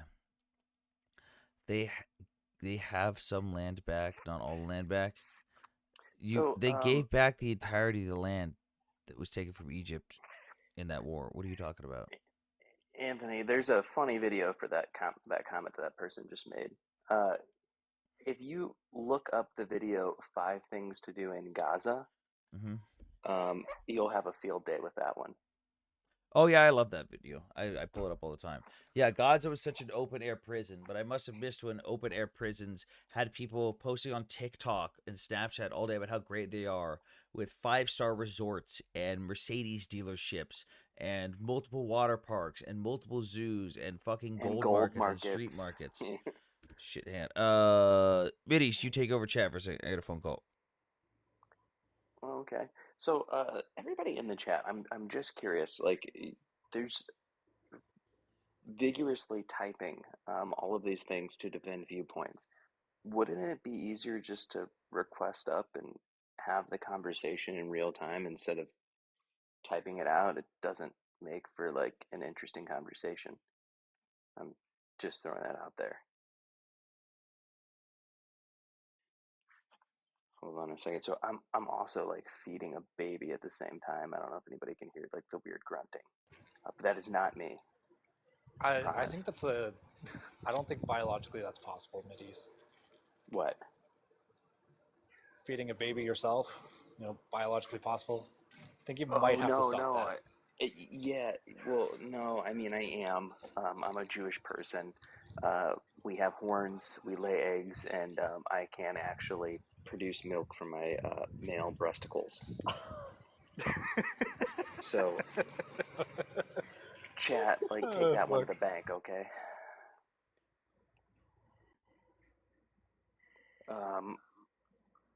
let's see. Like, what are the claims being made? I'm IDF. So okay. Jewish eggs sell for a lot these days. They do. It's because we produce very smart offspring. I don't know if anybody in the chat realizes this, but we make up less than 1% of the world's population, yet we have 26% of the Nobel Peace Prizes. Not to toot my own little Jewish horns, but yeah, that's another accurate statement. The device that you're working from right now, by the way, and typing so vigorously in the chat from, that was also us. SMS, text messages, also us. GPS, how you get to and from places, that was also us. Yeah, it's pretty sweet. Glad you guys are liking it. Maybe you guys should boycott your mobile devices. I don't know what to tell you.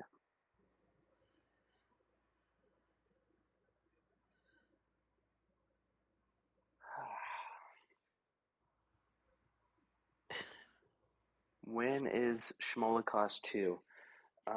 Yeah, I don't know. I think we're actively preventing that from happening.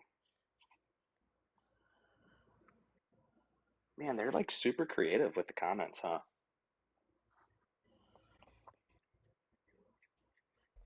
I'm back. Sorry, phone call. Who's Don't back? give up Somebody land. asked Only give you enough. how you're. Hmm? Somebody asked you how you're a geopolitical expert. Over 10 years or a decade in the United States Supreme Court doing combat marksmanship instruction, doctrine development, where I had to specialize in the capabilities and assets of our enemies and their tactics, combined in partnership with over a decade geopolitical and foreign affairs experience with advisory roles, specializing in the Middle East and Eastern Europe. And I've also been to the front lines of Ukraine, training Ukrainian soldiers on my own dime in the summer of 2023. Oh, there's a Nazi in the chat. Get out of here. What'd I miss? Who's having a meltdown? Oh, someone wants to come up.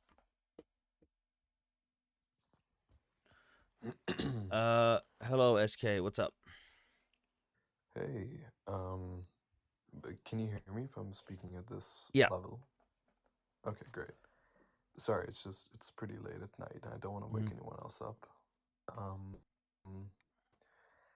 Yeah, I think I don't know how one can really defend Israel on the global stage at this point. I mean, they're one of the only states that's invading and attacking other states with little to no pushback, little to no correction. None of the states that it's bombed, well, Iran, I guess, has bombed them back, but I mean, like, have we seen state-to-state warfare or Have the retaliation? Houthis Same not with been bombing Russia. also, Wait, Captain? hold on. Don't give it to him yet. Don't give it to him. Can you give me an example? Give Sorry. me which. So we'll skip over Gaza because they're national territory, they're not a state, even though they openly attacked. On No, October Gaza's 7th. militarily occupied Yeah, by now Israel. it Israel has is. obligations under international Now law. it is militarily occupied, but we're not talking about that right now. We're talking about who have they attacked. No, that it's hasn't been attacked. militarily occupied since 2006. Really? Because they openly withdrew. How is it militarily occupied when they unilaterally withdrew in 2005? They took every Because single the Jew elections out of. happened where they elected Hamas, and then with the help of the U.S., there was. I mean, look, this is in Are open you plain saying the sight. U.S. helped get Hamas elected? No, Netanyahu actually funded and tried helping That's Hamas. not true. He said it himself. There's video No, of him that's saying not it. what he said. You are misquoting him. It's I in know the exactly. I know interests of his exactly what you're political. referring to. You're referring to when Netanyahu had two choices with money that belonged to the Palestinians. There was money that was coming from Qatar, and to get to the Palestinians, it goes through the Israeli government. But the Israeli government was putting it on hold. And Bibi's argument was, it's not our money to hold, but I have two options. Either I continue to hold the money because I know it's going to go straight to Hamas, and it's going to eventually be used against Israeli citizens to harm us, and I'm going to get bitched at for fucking starving Palestinians, or I give it to them because it's their money, and I don't have the right to stop it, and they use it against us anyways, and then I get blamed for funding them. And he chose to do the latter because it's not their money. He was right. It's not their money. Even though it was going through them, he doesn't get to dictate that they can or can't have their own money. That's admirable to say. No, Okay, sure, it's but literally the is exact video thing that of yours saying happened. that Not it only was is it in his admirable, like it's political accurate. interest to like motivate? And look, I think you can. You're a geopolitical and military expert. You're claiming that yourself. Mm-hmm. I think you can agree it makes sense to empower radicals and kill off all of the secularists in a certain area because it makes it easier to demonize them. Except he didn't have to do that at all because again, No, that's he not was what part of the that's not Mossad what and he that's not what assassinated every happened though. secular person That's that was not trying to yeah seek all the political representation. conspiracy theories. I like how we've diverted from the original No, I topic mean you brought up Hassan though. kind of funny. I mean, look Let's at him. but before we get into all that, Look at all let's the go secular. hang on, let's go to the original topic you brought up before we go too far down the fucking rabbit hole. The original topic you brought up was all these places that Israel's attacking for no reason, that no one's attacked them or anything. Name me one of those countries. Israel has bombed Syria. It's bombed Lebanon. It's bombed Iran. Okay. Who were they bombing in Syria? Who have they been bombing in Syria for a long fucking time? They were help. Your service is kind of cutting out your red bars right now. Sides in the Syrian civil war. Hang on, But you're sorry, did my connection lose out? Yeah, you fucking cut out hard there. Shit, my bad.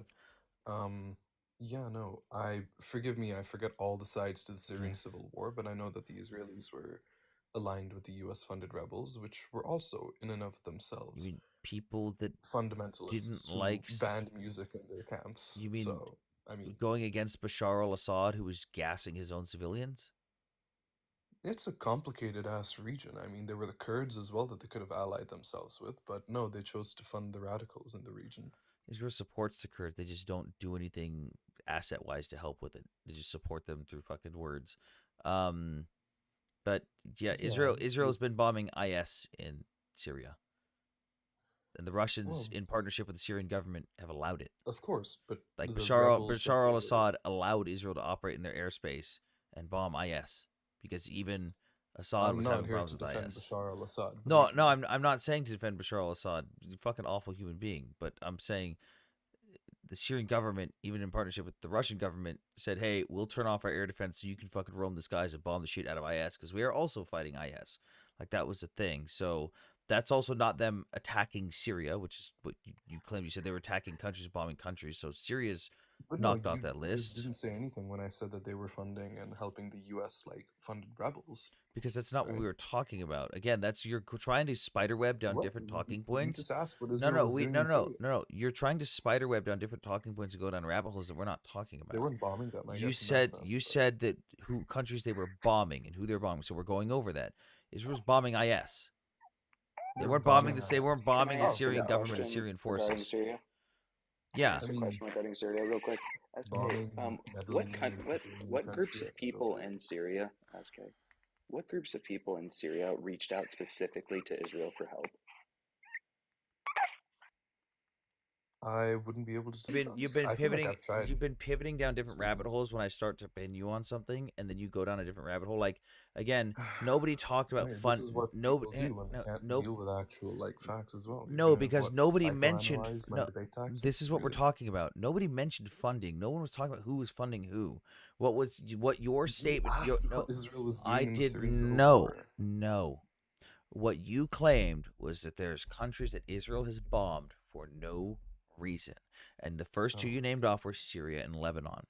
So I said, okay, who were they attacking in Syria? And instead of addressing who they attacked, you said, well, they funded these rebel groups. No one fucking talked about that.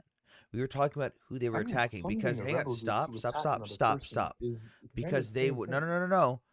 Launching airstrikes and bombing is not the same as funding a fucking group. We can get into that later. But the claim was they were bombing this country for no reason. But they weren't bombing the Syrian government.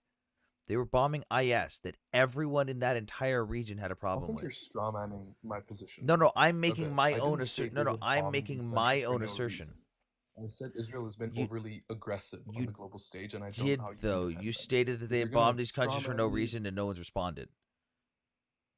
Should we just move on to No, Lebanon then, since you're honestly, not going I to agree don't on know Syria? why I let you strawman my position for this long. That's Except not what I I said. didn't I I said didn't speak Israel on your has been behalf and argue a overtly point that you never. aggressive I on the didn't global speak on your stage. behalf and argue a point you never made.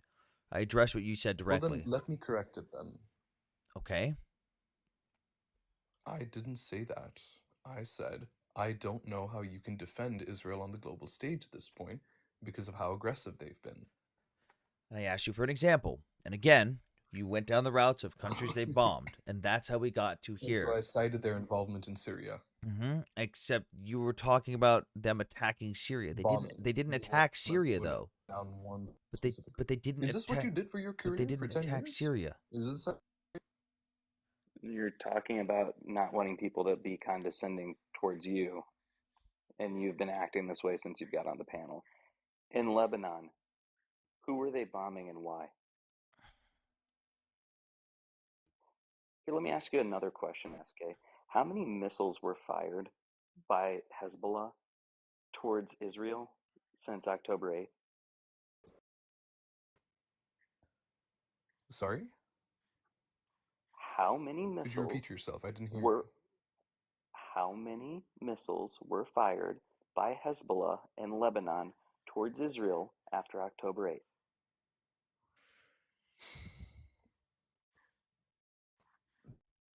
Pretty simple question.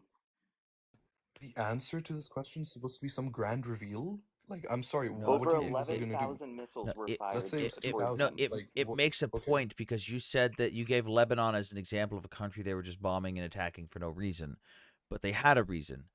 As soon as October 7th Stop saying I said that they're bombing them for no reason. You're lying through your teeth. but that is what I you never said. You they're literally bombing them said for it. no Everybody else reason. heard you say it. That is maybe you didn't Well- mean to say it or you didn't realize you said it, but that's what you said. When I asked for an example of how when you stated they were being overly aggressive, I asked you for an example of how you meant that. You stated that they were I said bombing they're these bombing countries for they no were reasons or bombing countries Syria that for haven't reason, yeah. responded. Okay, so that you agree with what I just said and that I'm not speaking on your behalf for an argument you didn't make. I am exactly answering what you said and addressing what you said. You gave Lebanon and Syria as examples. We already went over Syria. They were just bombing Syria or bombing for no reason. They bombed IS, which everyone, including the Syrian government, agreed with.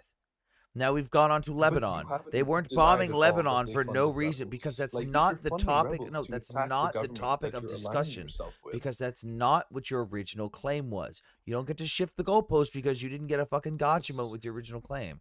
Now we've Wanting a moved nuanced on to perspective Lebanon. of their involvement in a civil war is not shifting a We've goalpost. moved on to If Lebanon to a now. geopolitical and We've military expert, it should be moved par on for the to fucking no. I'm conversation. addressing the exact claims you made, not the claims you make after you've already been Oh fucking my debunked god, on something. why are you so lost in the SK, weeds here? SK, Can we can I not ask you a talk about question? bigger things? Can we just stay on one subject at a time? You brought up I'm the trying. I mean, you indiscriminate guys are booming Oh, of the other analyzing my countries. debate tactics. Hold on, SK. Hold on. Can we just stick on the subject of booming first? And I will gladly answer your question about funding the Syria rebels after we move on from your first talking point. But this is not like a way to have a conversation. Let's focus on one subject at a time and then we'll move forward. I Then can I promise I will answer restart? that question for you. Could I restart and remake my point, perhaps? Because you Like, interrupted me before I even finished saying it. You gave because two we're trying to keep you examples. at one point Yeah, at a time. we've got to address one at a time because it's totally easy for you to just rattle off a bunch of fucking talking points, and then I have to sit here for fucking 30 minutes going through every single one and why you're wrong. Okay, fine. And then I'll go the with this problem one is then. then it's just me talking and no one listening, and you getting upset while I'm still talking the whole time. We're sticking I on have a Lebanon right now. one-sentence stance then. What is your one sentence? Israel, the state of Israel, is a rogue state, as per current international law. Cool. That has nothing to do with what we're talking about right now. So I specialize I in don't Middle I East, I US don't care. foreign policy. Really? Yes, and that has nothing to do with nothing. that? No, that has absolutely nothing to do with the claim that you made originally. You were pivoting to another talking point again. I think it's pretty similar, dude. What are you No, saying? because you're changing the talking point. You are shifting the subject. We're sticking to one subject What, at a time. Israel been aggressive on the world stage to Israel You as a gave the rogue example state? of It's, like, Lebanon. not that big of a Who stretch, dude. you gave the example of Lebanon. Who attacked first, Israel or Lebanon? Oh my god, you are actually incapable of Who responding to what I attacked said. first? Oh, the fucking irony. Who attacked first, Israel or Lebanon? Dude, I tried remaking my point so we could get through this No, conversation. you don't get to change your fucking talking point just because you got Why fucking not? This is debunked. a TikTok live. Because your first that's a point that you fucking made, you're trying goalpost to shift shift. from Oh because my god. you already realizing that you're not winning that conversation. You're I mean, shifting the goalpost so you can I'm try and trying to start it get from a away from place you where you're having a psychoanalyzing my debate tactics into a place holy where we shit. can actually No, discuss because I'm not concepts, doing but some stupid fucking debate tactics. I'm just doing a basic fucking conversation where we stick to one no, subject you're at a getting time. lost in the weeds about what I'm Yes, doing because the conceptually weeds here, matter but when it's fucking really not that serious. precision of language matters when having these discussions. So you brought up Absolutely, that's Lebanon. why I tried So restating my argument, but who you started rejected attack? that No, because you think I'm who changing started shifting the attacking goalposts. first, Lebanon or Israel? Who started it? How far back do you want to go? Jesus. I mean, Holy Hezbollah fuck, dude. is a group that starts Get out. like Oh my fucking god, dude! I just the amount of stupidity that just came off of that person, sir. That's not how wars work. You want to talk about geopolitical experts here? Let's just explain something to you.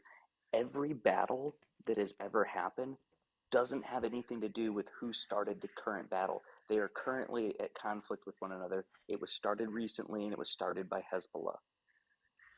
like we Pretty weren't simple. like you were explicitly talking about what's happening right now, and then well, let's go back to the past. No. We're talking about right now. We're not talking about when it's convenient for your fucking point to start looking at Israel and blaming Israel. We're talking about right now, the current conflict where you brought up Lebanon, where Hezbollah started the attacking first on October 8th and launched over 11,000 rockets into Israel in a fucking 12-month period. And then Israel sat there and took it the entire fucking time and then finally said, enough is enough. Fuck this. And they fucking demolished Hezbollah to the point where now they're fucking little bitches and they even listen to the Lebanese government now for once. Josh, what's up? Yo, how's it going? I have a Losing brain cells. controversial opinion. What's up? What's up? I said you said how's it going? I said losing brain cells. Oh, that's rough. Sorry, man. But yeah, I have a controversial opinion that I'm just wanting to share. I don't think that any nation has the right to exist as an ethno state. I mean, Okay. well, I'd say Well, that no nation has an inherent right to exist. Period. You earn the ability. You earn existence as a nation state. But I mean, you'd probably have a problem with almost every country in the world, or not almost every country, but a majority of countries in the world that are ethno states. Yeah, I think that when you have an ethno state, you're really setting up a social hierarchy based on surface level differences in the appearance of individuals or the cultural background of individuals. So I think it's ripe for human rights violations and very So, concerning. do you hold this ground for every ethno state in the world, or are you just holding this standard to one specific country? All ethno states, but I think the example on everybody's mind right now is Israel. But I would hold this standard to all ethno states. I don't. Now, what if it's a still a thought experiment here? What if it's a necessity to ensure the safety of that main ethnicity?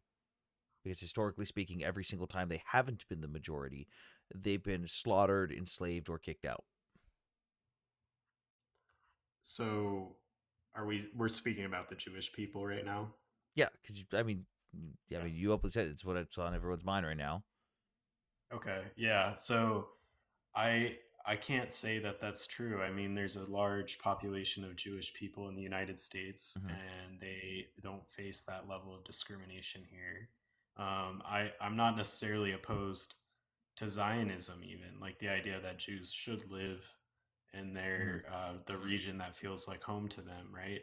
But go about it in a way where we can live peacefully, and that's the hardest part, right? And so if it how does it ensure the security of the state to make it so only Jews can be there? I guess that's something I struggle to wrap my user, head I'm gonna just for like a second. I'm sorry, Anthony, but you said that they didn't face any issues in the United States.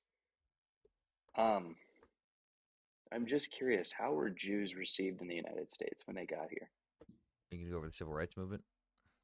So are we I believe Jews have been in the United States since the 1800s, and they would have faced a lot of backlash, Persecution. Do, persecution, like Irish and Italians as do you, well. do you know what you remember during the civil rights movement when there were signs all over the place, all over the fucking country that said like no N words allowed and stuff like that? Yeah, Do you know what they also Guess who had was on? included? Yeah, you know who they also had on like a majority of those signs? the Irish Jews. and Jews as well. Yeah. Yeah, like especially like Yeah. on the West Coast and in the South, Jews were targeted almost as bad as black people. Okay, so that's kind of digging to maybe like 60 years ago.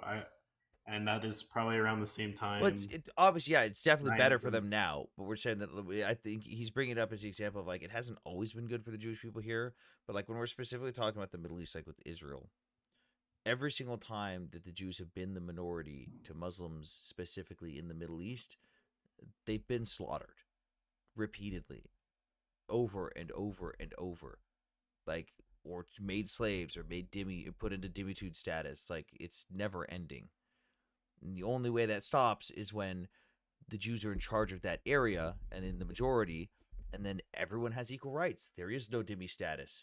Everyone can vote. Everyone has representation. Everyone can have every job. Everyone pays the same taxes. But when the Jews aren't in the majority, specifically to Muslims, it doesn't really go well for the Jews. But Do you understand who Theodore? someone in Twitch chat or YouTube chat actually had a question for him. Someone said, since you're against, I know we're pivoting from specifically Israel, but we're going. Someone wanted. I forgot to ask this because I wanted to talk about all ethno states. Someone says, how do we stop Japan from being full of Japanese? Do we just move a ton of people around? Do we take 1 million U.S. civilians and swap them with 10 million Chinese people?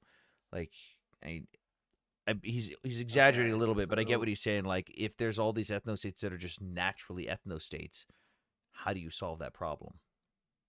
So the way that I understand an ethno state is not that this ethnic group is the majority in the state.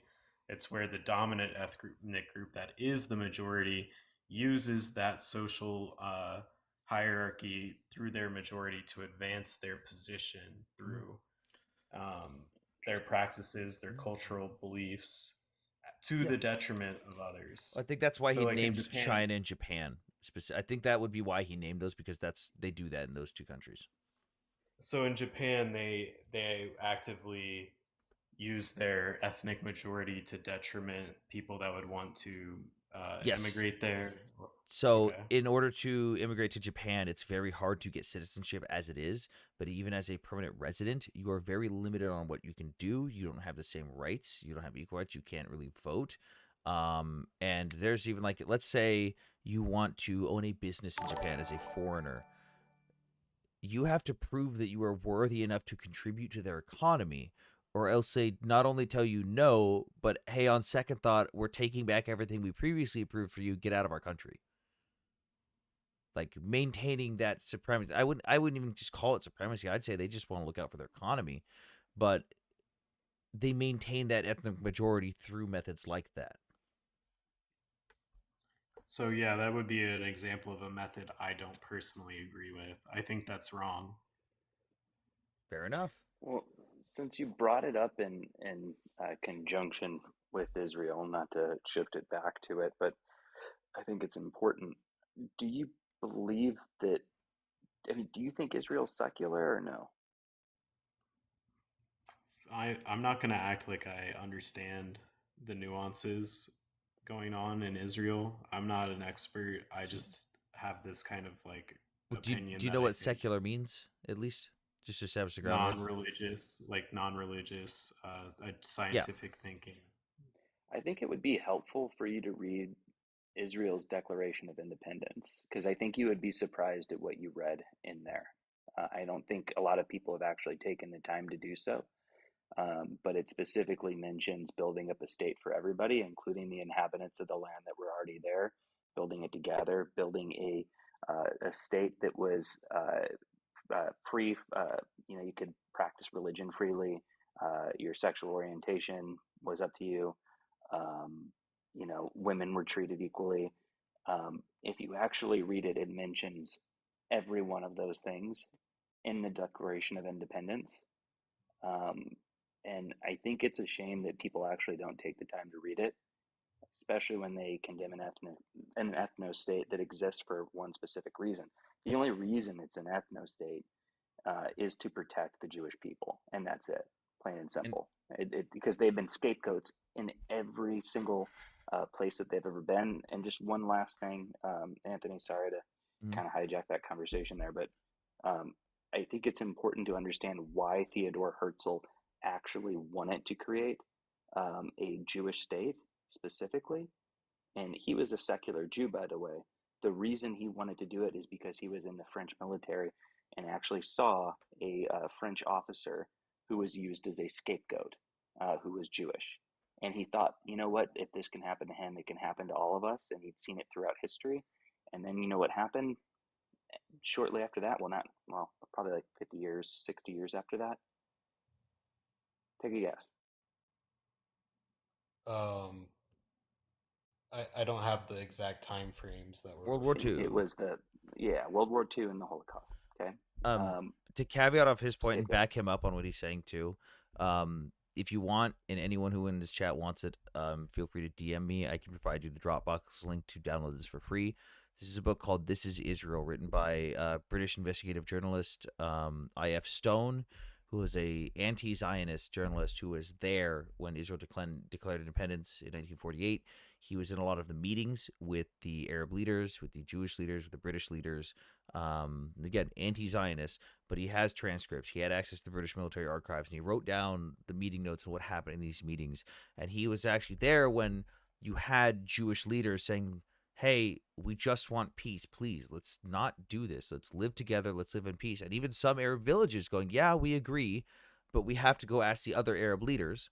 And then coming back a day later and going, hey, the Arab leaders not only told us no, but they said they'd unalive us too. If we stayed here, we have to leave now. Like the Jews from the very beginning just said, hey, please just stay here, live in peace. We will be equal. We will be as one. Doesn't matter what the population is in each area. We will be equal as one. And the Arab leaders made the choice for a lot of the Arabs, either for or against the Jews, and told them essentially, hey, you guys are going to leave. We're going to unalive all the Jews. And in a couple weeks, you can come back. We'll take all their shit and divide the land amongst the Arab nations. Like there wasn't even a thought to create a Palestine back then. That wasn't even an identity. They want to divide the land up and then have some of the land become part of southern Syria, Balad el Sham. Yeah, this like I said, this backs up what Midi was saying about how even at the founding of Israel, it was always about, hey, we still want the Jewish people to be safe, but we also want you to live here, and we want to be equal. We want to be treated equal. Just please stop fucking unaliving us. And if anyone wants the link to this book, just feel free to DM me, mention the book title, and I will DM you guys the Dropbox link to this. Well, I appreciate all the in-depth background there from both of you guys. I still maintain my opinion that I think ethno-states are dangerous, but it's, I guess... I'll say you're consistent. You're at least consistent on that. You're not like pulling the moral high ground and applying it to one or two countries. You're at least I can give you credit for at least being consistent on that ideology, even if I don't agree with it. Well, and I would almost even mention the example that you brought up, right? It was this Japan, Syrian state, which I believe was an ethno state at that time. Yeah, I disagree with the whole thing of like I said, I appreciate your consistency, Leach, and your honesty. I disagree though, because there's some states that it benefits them to do so, and it's not like, hey, we're out to get everyone else, but we've seen that our society may fail or we suffer when we allow these things to happen, like with Japan. I think it's totally reasonable for Japan to tell anyone they want to fuck off if they determine it's not going to benefit them or their economy. Doesn't matter who it is. If this person wants to live here, maybe they can live here. But they want to contribute to our society. If we deem they don't contribute to our society, fucking out. Like I think that's fair. Yeah, I would agree as long as it's not based on ethnicity alone, right? Like it's a citizenship issue at that point, not an ethnicity issue. On paper, But, it's a but in citizenship. Japan, On it's paper, it's citizenship, but yeah. I mean, Japan I see still what has you're saying. bars that say no N words allowed. Like, fuck. People get real fucking scary. They're like, oh god, America's so racist, America's so bad and offensive. And then you're like, you go to Asian countries, like especially Japan, and you walk down the street and there's just casual signs saying no N words allowed, and you're like, what? What the fuck is going on here? Yeah, that's intense, and I think that's a symptom of ethno states that I struggle with, and like with Syria being the initial aggressor of this, they were an ethno state at that time, right? And I Wait, know where? several What time period are you referring to? Aggressor during what? was it 1948 in the independence, and Oh they no, were no, that was 5 Arab nations and 6 armies. That was everyone around okay. Israel invaded all at once. Like they all equally. I'm not even kidding. Literally minutes after Israel declared independence, they all were like, "All right, let's go." Like there's even quotes from their leaders saying they will fight to the last Arab to prevent the existence of a Jewish state. Meanwhile, their own states were Arab Muslim majority states that Jews didn't have rights in. Just a little bit ironic. Right, and also something I take issue with is that these what did you call them? The five Yeah, or it six? was the 5 Arab nations and 6 armies because like there's a combined army. The Arab League. Yeah, the Arab League. So they're operating out of a consciousness of ethno state, right? Mhm. These so it's like hard for me to see um where is the line between safety and aggression. Do you have an issue with like Indian reservations and like I don't Yes. know, like the Cherokee Nation and places like that? Significantly take issue with that. I think Andrew Jackson's Trail of Tears and the resulting reservation system is problematic, to say it nicely. Well, I'd say it's problematic from one perspective. The other perspective is it affords them rights and protections that they wouldn't get, and they would be overlooked because they were such a small minority after what happened after the Trail of Tears. I I do think that there is appropriate times for ethno states where areas of safe haven for minority or oppressed groups around the world. I look at the Aboriginals, I look at Native Americans, um, I look at groups like that across the world and think, man, these people really do need a place for protection. Like, fuck the Yazidis. They could. The Yazidis could really fucking use a home. The Kurds could That's really another fucking perfect use a home. example. The Druze. Yeah, even the Druze who are fucking staunchly loyal to whatever country they live in, but are so loyal to their people, really get fucking abused in the Arab countries when they don't get left the fuck alone. So Navajo Nation is not something I would, or reservations in general, I wouldn't consider to be ethno states, right? They didn't choose that; it was forced on them. And if I go there to go gamble at the local casino, you don't take white boys' money, and you know it, and they're not gonna try to I'm kick getting me kicked out for out. counting cards. I guess my question to you then, and as a rebuttal, is: do you think that if they had the ability to have their own statehood and sovereignty, that they would want it? I think they probably would, and I think that that's why Navajo Nation exists. But they would probably want to be on their ancestral homelands. I mean, the Navajo lived in New Mexico broadly, and they got pushed up into the I think they northwest would take corner. whatever land that was given to them right now. And it already exists that way. I mean, Navajo Nation is, for all intents and purposes, its own government. And that was my point. Also, someone in YouTube chat says, same person actually. I'm gonna use less colorful language to not get banned on TikTok. They say, are you for or against forced importation of diversity to get rid of ethno states? Like, if you have an ethno state that exists, are you for or against forcing that diversity? No, I'm not in favor of that. That again would be destructive to the liberty of the groups of people who are not aligned with the ethnic majority of that nation. It would be destructive for everyone. So now that he got answered on that, you said that you believe that the indigenous people they deserve what they've at a minimum they deserve what they get given to them because of what we did to them, right? Like you support that they get their land and stuff. Yeah, I think they should. There should be more. Honestly, I think there should be more efforts to return Fair. them to specifically sacred lands to them. Like if they had sacred burial grounds or sacred rites that they performed in certain locations, I think there should be a stronger effort to restore those connections to their homeland that these people have. Mideast, is this where you were going to? Yeah, this is exactly where I was going. So Josh, would you say that applies to any indigenous group that is forcefully removed from their land via slavery, expulsion, unalivings? Yes, on the condition that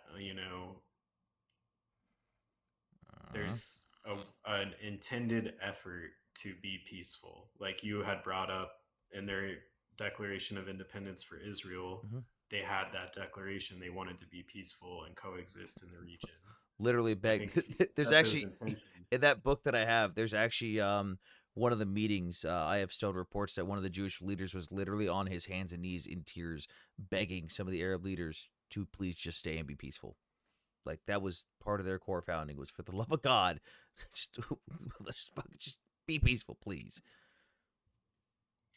Right, but to further on my point about returning to their ancestral homelands they're connected to, but doing it in a way that it doesn't forbid other people that's their home too, right? I mean, it's such a difficult situation, and there's a lot of nuance to it, and I'm not oblivious to that.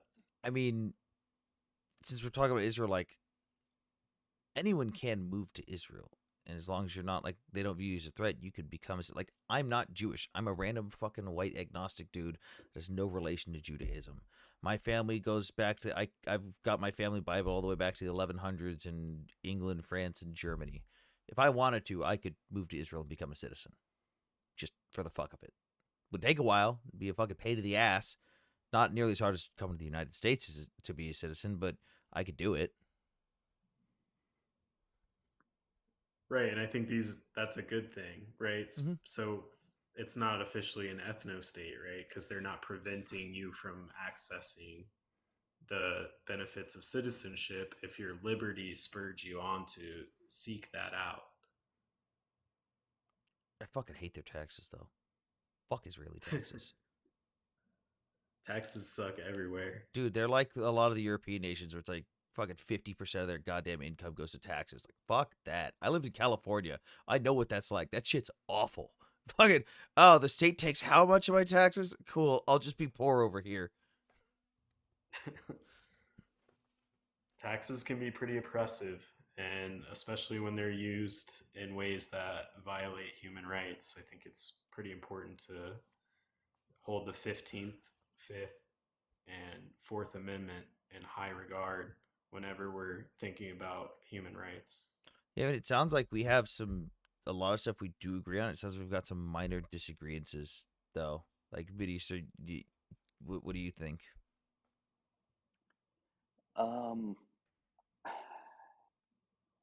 Yeah, I mean,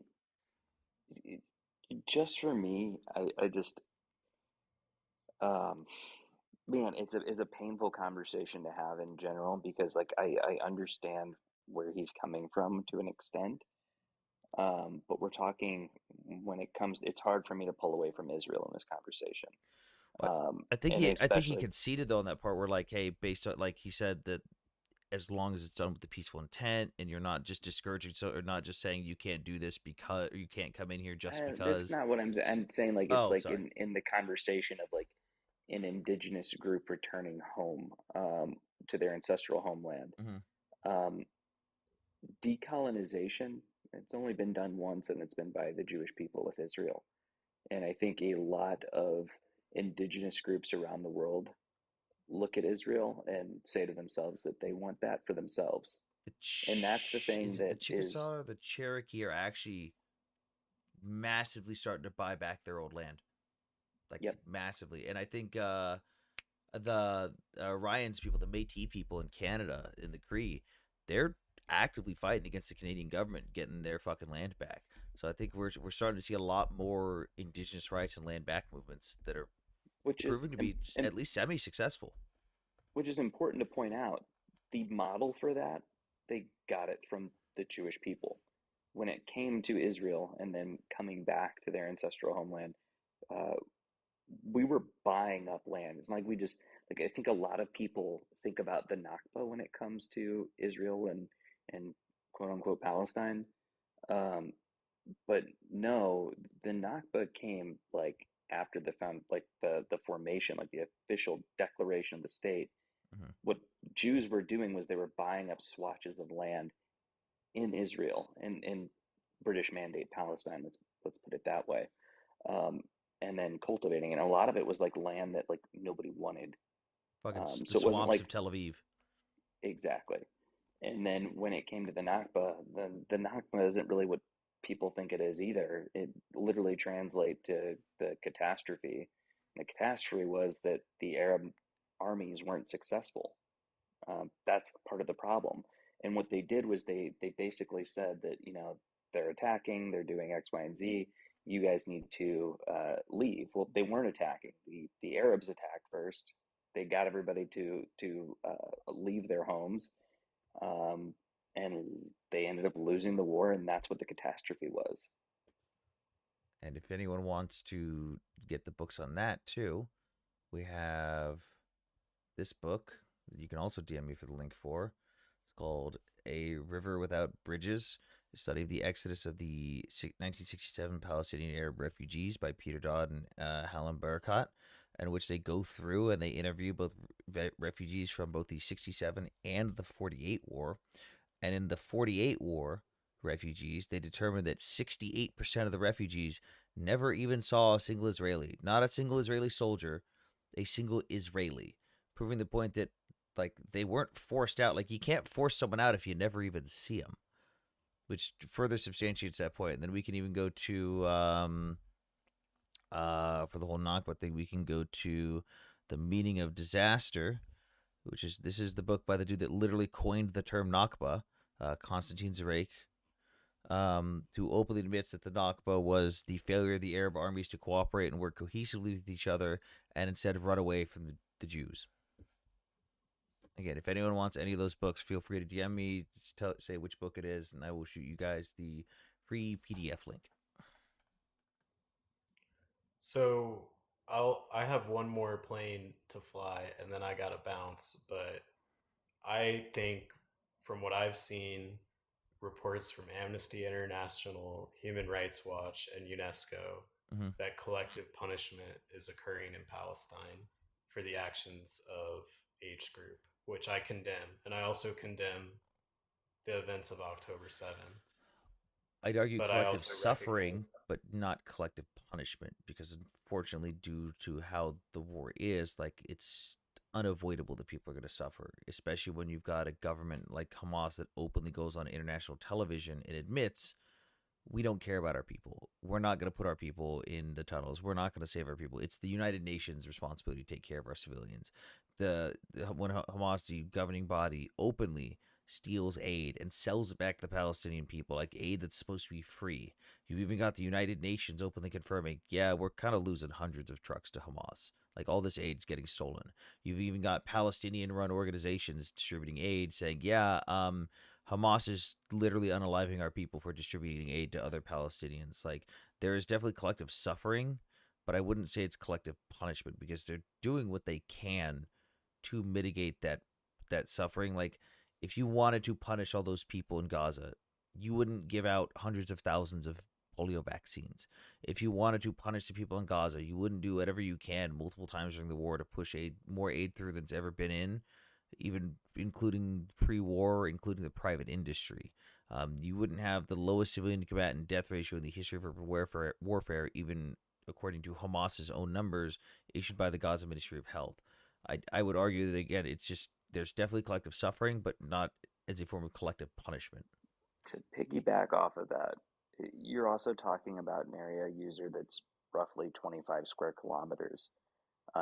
In the most densely populated areas, it's about 64,000 people per square mile. At the, like the median range, it's about 12,000 people per square mile. Um, Sitting on top of tunnel networks next to missile launchers, you're talking about areas that are, well, let's put it this way, they're they're engaged in asymmetric warfare, and with asymmetric warfare you have people that are literally hiding themselves. It's guerrilla style tactics. They're hiding amongst civilian populations using civilian infrastructure to fight a war. The difference here, and this is what's really important, is if you look at Iran, for example, how they're able to hit military targets and take out commanders in troves, right? That's because they know what they can see what they're hitting. They're not right like stacked on top of civilian infrastructure. You Well, have a hold on. tightly confined space in Gaza. I hear what you're saying, but Israel just flexed super hard on how precision their missiles can be, and Yep. it was at an apartment building. Yeah, but taking out a single leader in a known apartment building is not the same as taking out a group of 10 dudes that are moving from building to building, fighting you nonstop. Like when you've got Exactly. when you've got a Tactics multitude don't of work. different dudes going from building to building, fighting you from every fucking crevice and cranny they can find, and firing at you and then moving and then firing at you and moving, it's a lot more difficult to get a fucking pinpoint accurate target on that one singular dude or that one singular group in total. When it's like, okay, I know they're in this building. They're firing at me from this building. They're on multiple floors. Fuck that building. That building's going down. I'm not going to waste my time using expensive munitions to take out every single dude individually on every single individual floor while they continue to fire and move at me. Whereas, again, in the Iran situation, it's, oh, this dude's asleep in his room. This one dude. I know where this one dude is, and he's the only target. That's pretty easy. But again, when you're going against a group that's using these guerrilla style tactics and fighting you nonstop from every fucking crevice they can, it's a bit more difficult to be as precise. But even with the given amount of munitions that have been dropped, we're talking over 80,000 tons of munitions right now, and we have less deaths in total, including civilians and combatants, than the total number of tonnages in munitions. Like over 80,000 tons of munitions, but only 55,000 reported deaths in total, including combatants.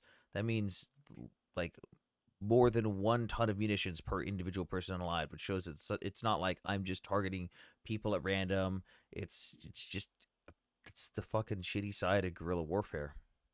I would So suggest is you. I would the suggest your user to go. There's a good channel on YouTube where you can actually watch this in real time. It's horrible, but we live in a time where everything's recorded. People are wearing GoPros constantly, and you can see it from both sides. But it's called Funker 530 on YouTube, and you can type in Captain, I've Israel been live Palestine, for and you will see 4 exactly hours. what we're talking about. okay, and I'm not discounting that Hamas is using these tactics. Yeah, they filmed themselves doing it. Like they're not hiding it.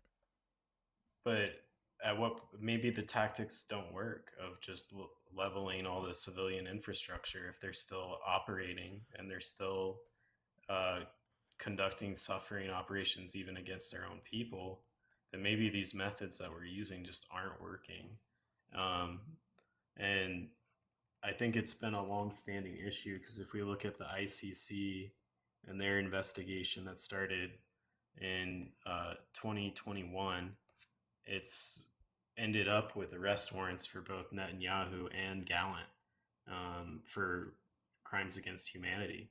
Yeah, So I'm just except it wasn't a full investigation done by the ICC. It was one singular dude who requested a warrant based on his own conclusions in the midst of him being involved in a giant sex scandal of him essaying people.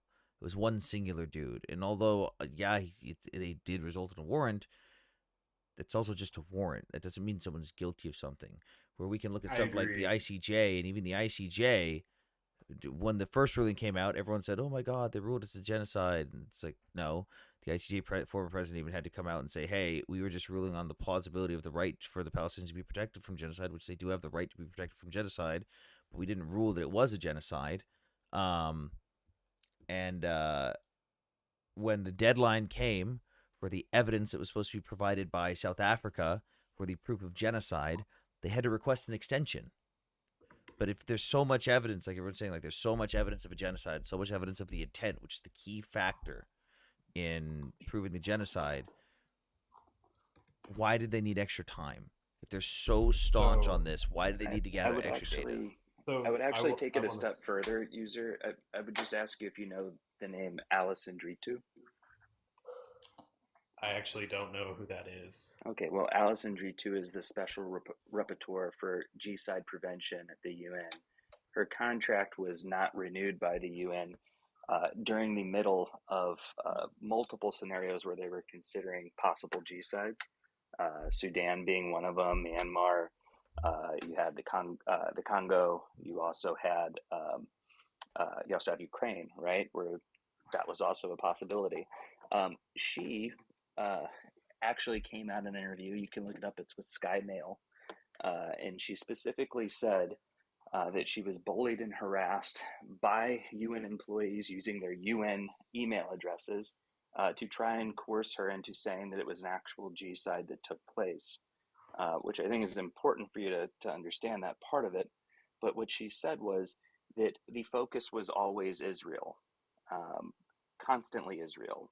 The same vigor wasn't used for Ukraine, Sudan, not for the DNC, not for Sudan, not any of these other places. Yemen. The focus was always Israel. And then the last part of it that she said that was really important was that Israelis were unaliving Palestinians, Palestinians were unaliving Israelis. This was a war, and in war we don't jump to the conclusion that a G-side has taken place. The only thing that can determine whether it has is an actual court of law, and she's not one. They were trying to get her to say that for political reasons. And also, before I will say we're gonna move on to Intel in a second. He's been whining nonstop in the comments. The last thing I did want to address is you mentioned like the whole, hey, it's been a while, the war's been going on a while, Hamas still exists, maybe choose a different tactic. Are you aware of the Battle of Mosul? No, I don't. I don't know much about military history, actually. So the Battle of Mosul was fight for the city of Mosul where IS had taken control, and there was only about the upper estimate is 12,000 militants, the lower estimate is 6,000. There was over 100,000 servants from a multitude of different countries. I think it's probably closer to 200,000 that were trying to fight for that city to take it away from those IS militants. That fight took 8 months. 8 months, and that's not involving an intricate tunnel network that spans the entirety of the area. That's just one city that took 8 months to fight off 6 to 12,000 people without tunnels and without as many like civilian buildings that they could hide in for different purposes. Like urban warfare takes a long fucking time. I don't know that I have the best tactic or solution to offer. I'm just saying. Fair enough. It does seem you can say that, fair enough. Like, hey, I don't like it, but I also don't have anything else to suggest. Like, that's more than most people are willing to admit. A lot of people just go, I don't like it, they should do something different. And then you go, what? And they go, well, stop doing this. It's like, okay, that's your original complaint, but what is your solution? And they will never come up with one. They will refuse to admit, well, I just don't like it. I also just don't have an alternative. Right. And there's a common theme in society right now to just never want to admit to not knowing something, never want to admit to any kind of wrongdoing. And beyond that, I want to speak on wrongdoing and innocence, right? And specifically with courts and trials. The reason we have trials, the reason we have courts is to protect the innocent.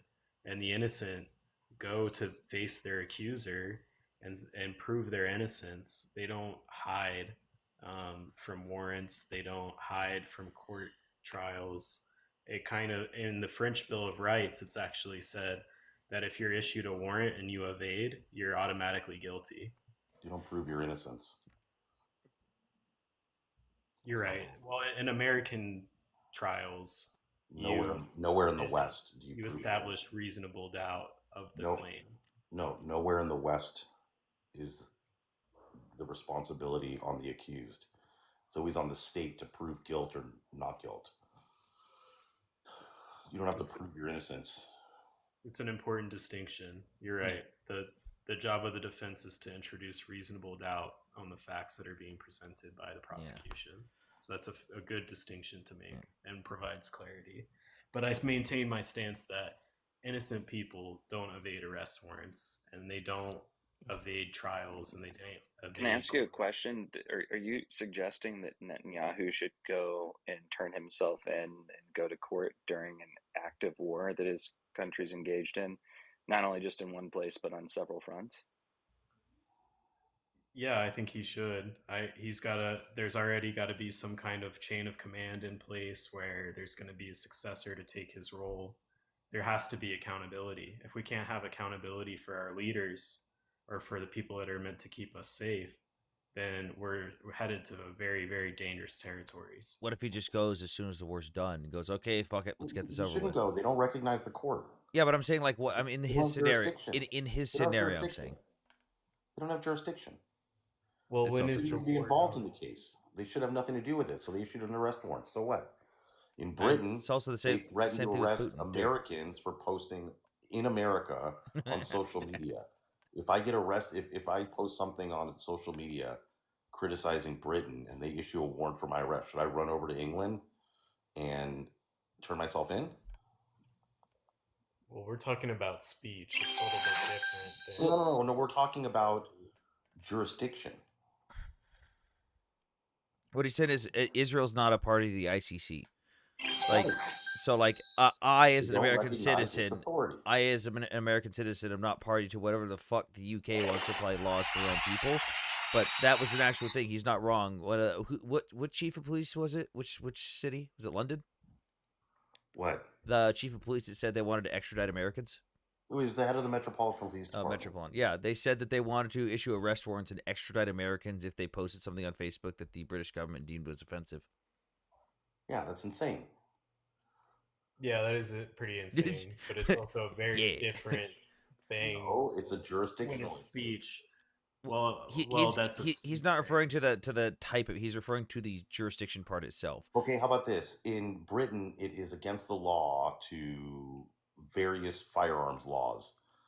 Let's say I defend myself in the United States against a Brit and use a firearm that's legal here but illegal there, and they want to charge me. Should I go to Britain to deal with their gun laws? Well, I'm just not sure how they could charge you if it happened on American soil and it's outside of their jurisdiction. Exactly. That's his point exactly. Exactly. Thank you. Like if it'd be different if America agreed and you as an individual citizen agreed that you are a party to UK laws that said, hey, if I do something that just happens to also violate a UK law, that they can extradite me and I can go to court over there. And that's the scenario when we're with Israel. Israel is not a party to the ICC. They're not a signatory. They're not held to the obligations of the ICC and their individual people within it.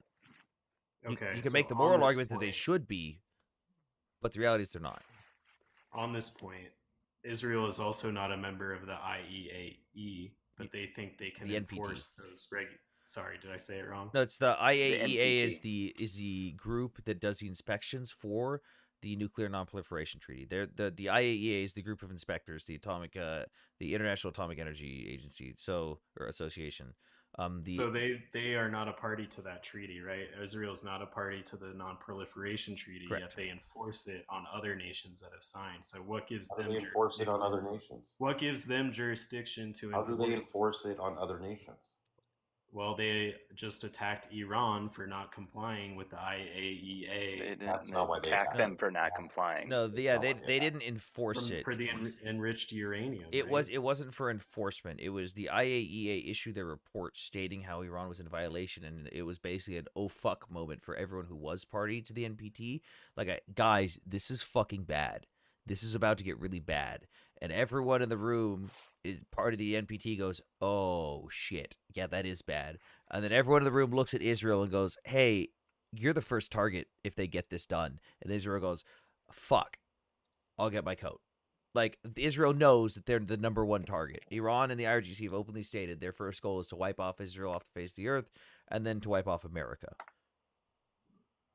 It had nothing to do with the NPT. Whether they were in the NPT or not, Israel was going to attack. The NPT and the IAEA is what provided the evidence to substantiate Israel's concerns, essentially. So they were acting not as an enforcement of They were non-proliferation. acting preemptively They were acting in as self-defense. preemptive self-defense. Yeah, because So if I go to a bar and this guy's towering over me and he's getting in my face and I'm really concerned that he's about to escalate physically, I just go ahead and clock Well, no, him. you're missing one part in your analogy there that's important, and that is that that guy in the bar is telling you that he's going to come pound your face in, and that he's planning on beating the crap out of you. Better example. I've used this analogy the last few days. It's actually worked. Okay, so, Josh, I have signed an agreement with the bar owner. We were at the bar together. I have signed an agreement with the bar owner that I am not allowed to own a baseball bat, because if I own a baseball bat, bad things are going to happen. You see me sitting in the corner with a lathe, and you see me sitting there just making this baseball bat, and I look at you and I go, the second I finish this thing, I'm going to fucking clobber you. Just wait till I finish this fucking bat. I'm going to clobber the shit out of you. And the bar owner goes, damn, guys, he's almost done with that. He probably shouldn't have that. And you go, yeah, fuck that. You go destroy the lathe. That's the equivalent here. You're taking out the ability for me to finish that bat so that I can't hurt you in the first place. You're not even necessarily going, hey, fucking, I'm going to beat the shit out of you. You're taking away my ability to hurt you when I have violated agreement and openly told you to your face, I'm going to wipe you out while actively making the effort to complete that ability to do so. In addition to that, though, did Iran attack Israel before then? I think there's been some attacks back and forth since the 60s, if I'm not mistaken. Yeah. So no, like fairly recently, though, is what I'm talking about. Not to mention the various proxies that they fund that are attacking them, like, I don't know, Hezbollah firing over 11,000 missiles since October 8th. I don't know, the Houthis Agreed, who Paradise. are consistently firing missiles that they supply them with.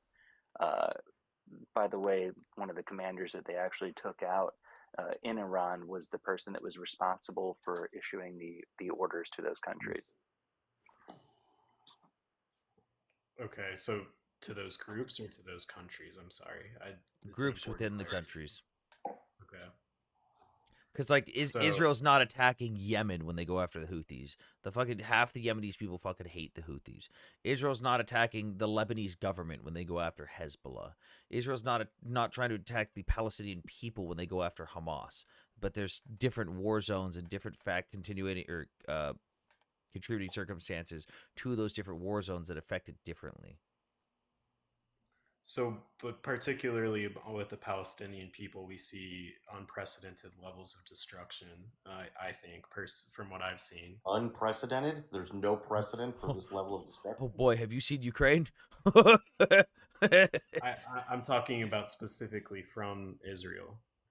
Israel has typically made these precision strikes, and I think with these precision strikes and these really strong tactics, they gained a lot of respect in the international community. I would say look like that in Palestine. I would say it's the reason it's different is because, let's use Hezbollah as an example. Hezbollah put their money where their mouth was and hit the IDF head on. They put on uniforms. They had tunnels, just like Hamas. They were fighting from tunnels, but they put on uniforms. They came out of those tunnels and they would fight. And they were using civilian buildings, and a lot of civilian areas got fucking demolished when Hezbollah was using those areas to fight. But do you know what Hezbollah did that Hamas doesn't do? Hezbollah issued evacuation orders for their own civilians. Hezbollah told their civilians of Lebanon, hey, just so you guys know, we've got some tunnels under this area. We're going to be fighting in this area. Please evacuate so we can fight the IDF. Hamas doesn't do that. Hamas willingly is like, your house is my base now. Like, that's... Right. Your house is where I store my weapons now. So, of course, you're going to get more levels of destruction. But again, even in Lebanon, where you had Hezbollah willing to nut up or shut up and actually put their money where their mouth is, granted, they got their fucking ass kicked, but they at least fucking did the right thing. They fought force on force, head on. They put their uniforms on, and they told their own civilians to get out of the way. That is a important distinction, and I want to reiterate that I condemn Hamas and I No, condemn the we know. events that happened on October 7th. I really do. We know. But I'm also It's just the concerned about distinction the is important. Palestinian people. I'm also concerned about Palestinian people that are caught up in collateral damage type situations. And I know, but you should take that the bleeding complaint up heart liberal, with but Hamas though, because they're the only ones that are responsible for the people that they were elected to govern. They chose to start a war.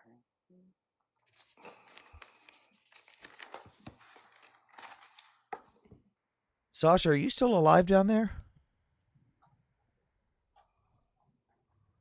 Yeah, Oh. I'm talking to Intel in the chat. Oh, okay. Do you mind if I drop you to just lower the panel a little bit? I'm sorry. Yep, I'll drop myself. Thank you, Sasha. All right. Well, I think we've at least had a good conversation, Josh. It's been like very fucking calm, very cohesive, and very fucking adult-like. At least, even if we don't agree on everything, it's just refreshing. So I right, thank and you. we don't need to agree on everything. And Yeah. I appreciate it from you guys as well to keep it civil and have discussion and not yell names or get angry. I mean, It's I a lost can if you art. want. I could yell at you. If Save it if for you want when those can. sources too, like I said, if you want any of the sources, or if you have questions on other stuff like different events and stuff on this conflict specifically or other conflicts, shoot me a DM. If I have the source, I can give it to you. If I've got the PDF, I can provide that as well. Yeah, good talk. I can drop if you want to open up All right. some squares. All right. Thank you for coming up, Josh. Have a good night. Okay, Intel, what's up? Yeah, I just want to try to understand your logic here. Hmm? I understand that you went to Ukraine. Mm-hmm. Can you please tell me what you were fighting for over there? Ukrainian sovereignty and freedom and the existence of the Ukrainian people against Vladimir Putin, who's openly stated that they don't deserve any of that. When did he say that? In his Tucker Carlson interview and multiple of his No, personal memoirs. Putin never said Yeah, that. he Putin never said that. disregarded the exist. Yet you asked me a question and I'm answering. This is where you don't interrupt. So he openly stated that he doesn't recognize Ukrainian ethnic identity by wiping out their existence by saying that they are one people and that the Ukrainian ethnic identity doesn't exist. By saying that the Ukrainian and Russian people are just all Russians ethnically, that is him saying directly that the Ukrainian ethnic identity is no different than the Russians, that they are not their own people. When he says that he wants to take over the entirety of Ukraine and rebuild the former glory of the Soviet Union because Ukraine should have been absorbed into Russia when the Soviet Union fell, that is him stating that Ukraine doesn't deserve freedom. So he has openly stated these things on a multitude of occasions. Even very recently, he said things like every piece of dirt or every piece of soil that a Russian boot touches or that a Russian soldier's boot touches belongs to Russia. He's openly stated recently that he wants the entirety of Ukraine. So these are statements that he has openly made for the last few years. Yeah, that's a collection of statements that did not even say all together. You're just picking up different statements, put them together, and making it appear like Putin wants to eradicate Ukrainians and Ukraine. Putin has never said that. He has never said that he wants to take the whole of Ukraine. And he has always said that this is a proxy war from the United States, from the West, from the very beginning. Since 2014, you guys have been there messing around with Ukraine, and now you need to leave because you have no money to continue financing that war. So you went there as a mercenary, all right? You went there to Ukraine as a mercenary. Do you realize that mercenaries are illegal in Ukraine? So what? They're not in the US.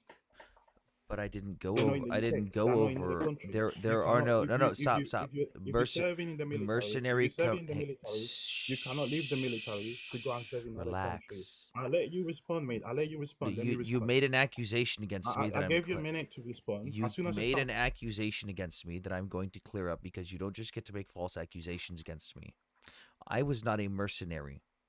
I was not even part of the Ukrainian military. I went over there voluntarily to train Ukrainian soldiers on the front lines. But even those of my friends that did join the Ukrainian military, mercenary groups aren't allowed in Ukraine per Ukrainian law. So when you go over there as a foreign volunteer to fight, you are required to enlist as a regular enlisted member of the Ukrainian armed forces. You are given the rank of soldier, soldat. You are not a mercenary. You get paid the same as every other soldier. You live with the other soldiers. You are in the same fucking units as them. You are not a mercenary.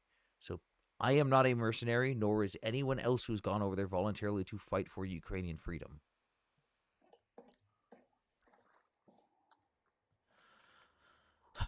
Now you can respond.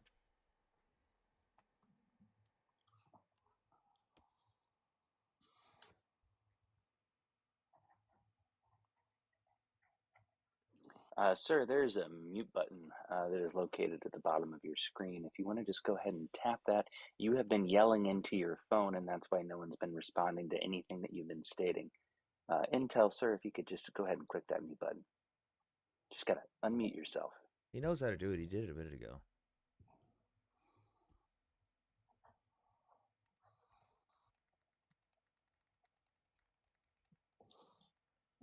Okay, well, Intel, if you concede all your points to him, then unmute. Oh, there we go. Never mind. He unmuted.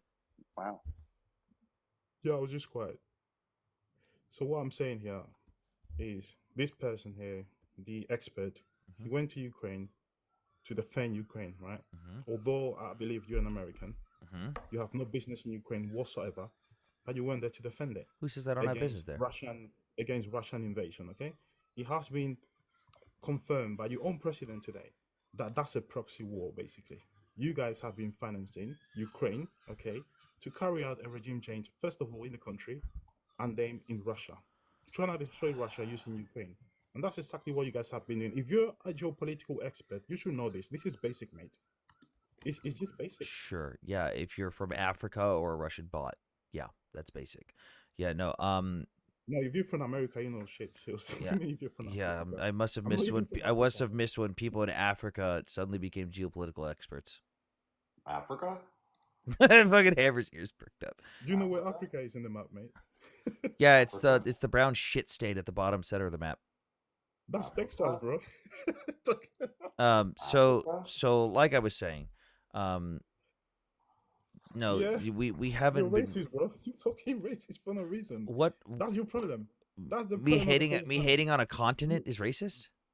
Bro, you saying Africa is a piece of shit in the map? Are you serious, mate? Yeah. He's not wrong. Wait, is there not Of course he's Arabs and wrong. white Of people that course live he's there as wrong. well, or am I just Yeah, smoking? I must have missed when Africa became one unified race. Sorry? Are there not white people in Africa? Are there not Arabs in Africa? Of course there are. So what? You mentioned the whole continent. You say it's a Yeah, so that covers everyone. All of them equally. Oh, I'm not even saying I Yeah. hate it all. I'm just saying it's a fucking shithole. Yeah, so you're racist, bro. Regardless of who lives there, you're racist. So You understand your logic? because I dislike a continent full of a multitude of races, I am Yeah. somehow racist. I'm not singling any one race out. I'm saying that I don't like the continent, but Yeah, I bro, am you racist. feel superior to Africa. You feel like you can say Oh, that you're to goddamn Africa. right. America's superior to the entire continent of Africa. America is shit, bro. You Can kill you name yourself. one country that is Hammer, thriving Hammer. in- Do we in break out? Africa, Hammer, please? do we start breaking out the numbers? Oh shit! God, why did it do that? Do we start breaking out the numbers on Africa, Hammer? Oh, dude, this guy's come on. Who's this guy? How many people immigrate from Africa to the United States every year, and how many people go from the United States to Africa? People move around the country if they wish to. What's Bro, your let me question, tell you bro? something. Let me tell you What's something. your question? I've What's said your this question? before, Seriously. and Like, what's your Anthony's question? heard me say this before. Oh no, he's got bad Because service. I'm sticking to it. What's your If question, Donald bro? Trump came out tomorrow Yeah, and announced for the next 6 months yeah. that anyone in Africa who wanted to come to the United States would get an automatic green card. Within Yeah. 6 months, that continent would be empty except 8 fucking guys with bones in their noses getting chased around by lions. That's it. The entire continent would be empty except for those 8 guys. That's it. There'd be no one Bro. left. They'd all be gone. See, What are there's you even Africa's talking toilet about? right there. What are you even talking about? You old guy with Africa's glasses. toilet. Fucking remove your pen from there. Flush it. Geopolitical experts, yeah? That's your approach. Yo, Well, that's not my approach. That's Hammer's approach. yeah, this Jewish guy. I don't know. Hammer's his own man. Why you bring your uncle into the panel, bro? Just take him off. My I don't uncle. need to talk to this guy. Hammer, you're my Okay, uncle? What's wrong with him? You should be so lucky. Hammer, why haven't you been at the Look, Christmas what? parties? Why haven't I gotten my gifts? Just get out, You should man. be I'm so not lucky talking to to you. have me be your uncle. What's this guy an expert on? Sorry. This- You the uncle there. fucking See, Matt, your uncle hang there. on, Hammer, Matt in the chat says flush India too. Oh, definitely flush India. India goes before Africa. Well, why you bring Africa, anyways? I don't understand. I didn't bring up Africa. Someone else was talking about it. I just chimed in. Yeah. So why you bring up Africa? Because Africa's Intel, garbage. can you name one country in Africa that is absolutely thriving right now, please? We'll wait. I don't live in Africa, bro. I wasn't even born there. I don't know why you're asking this question. So who brought up Africa in this conversation? It wasn't me. You made here the expert brought Africa. I don't know. Oh, I did. He's a racist. That's it. Why you bring Africa for? Africa's not a race. It's like me bringing China for no reason. Africa's bro. not a race. Did I say that? You were I said bringing you're up shitty racist. talking points that only people in Africa and Russian bots bring up. So I said that, yeah, those are facts if you live in Africa or are a Russian bot. What are you, an Israeli bot or something? I'm a random He fucking is white. Are you an African IDF bot? I'm a bot. random Are you an fucking IDF bot or white something? agnostic dude. What do you mean a Russian bot? What are you then? I'm a You went to Ukraine for fight for nothing, bro. You lucky you came out alive. I my went point to of view, fight for nothing. You lose your life. Nothing. Fight Right. for what? So when on June 20th, Putin says, quote, I have said many times that I consider the Russian and Ukrainian peoples to be one people. In a sense, all of Ukraine is ours. So I went for nothing when I was He never fighting. say all of Ukraine is ours, mate. You just He making literally that up, said bro. that on June 20th No, in he St. didn't Petersburg. say No, that. June 20th, his headliner appearance at the St. Petersburg International Economic Forum. He didn't say that, bro. He didn't say that. Don't bring fake statements here. Because I know what he said, and he never say that. And he say they're all the same, right? He say they're all the same because they're all Slavs. They're all brothers, okay? That used to be part of the Russian I have Empire said anyways. So many the times people that I in- consider the Russian and Ukrainian peoples to be one people. In this sense, all of Ukraine is ours. He didn't We say that. have Keep an reading. old rule: wherever a Russian soldier sets foot is ours.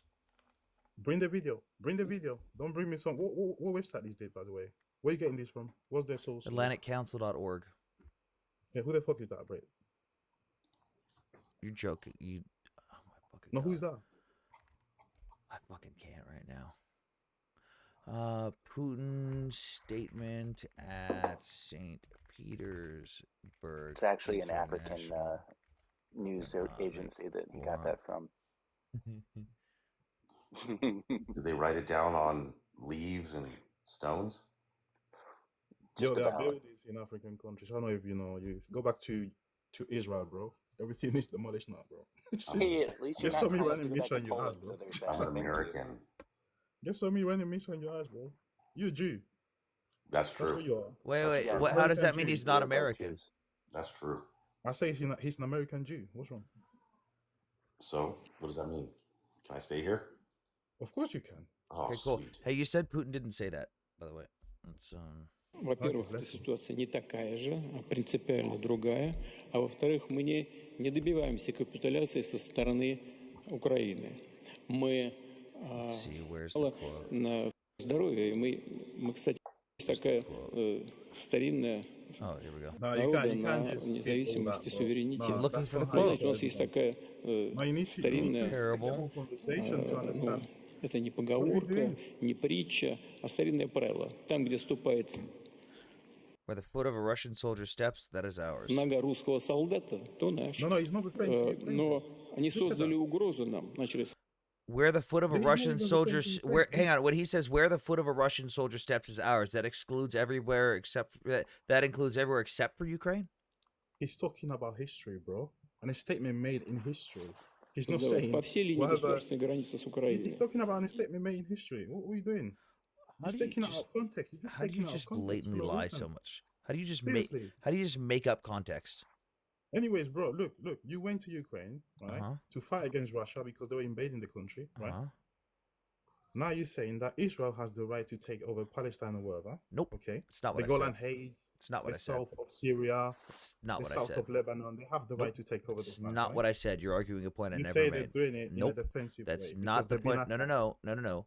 You don't get to make up a point on my behalf. That's not what I Bro, I said at do all. because you're doing it, bro. Just No, make no, up no, your no. point. You Because I don't heard get you to say, properly. well, you're doing it. No, I you heard just you properly. stop. Don't change your You statement. just Don't made change your up a point statement. on my behalf. I never said that. No, I just say what you say, bro. You made up a statement on my behalf. I never said those words. You did justify 100% the taking over those territories. No, I did not. You even say it's Hamas' fault. They can't fight against Israel.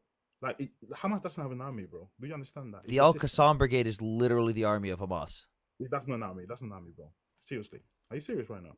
I fucking can't handle this level of stupid. I'd rather deal with fucking bro thanks right now. I fucking can't handle that level of stupid. Hamas doesn't have an army. Hey, here's the name of their army. That's not an army. Yo, what's up, guys? Anthony, look, I did the reverse image search. I can't find the dead link anywhere.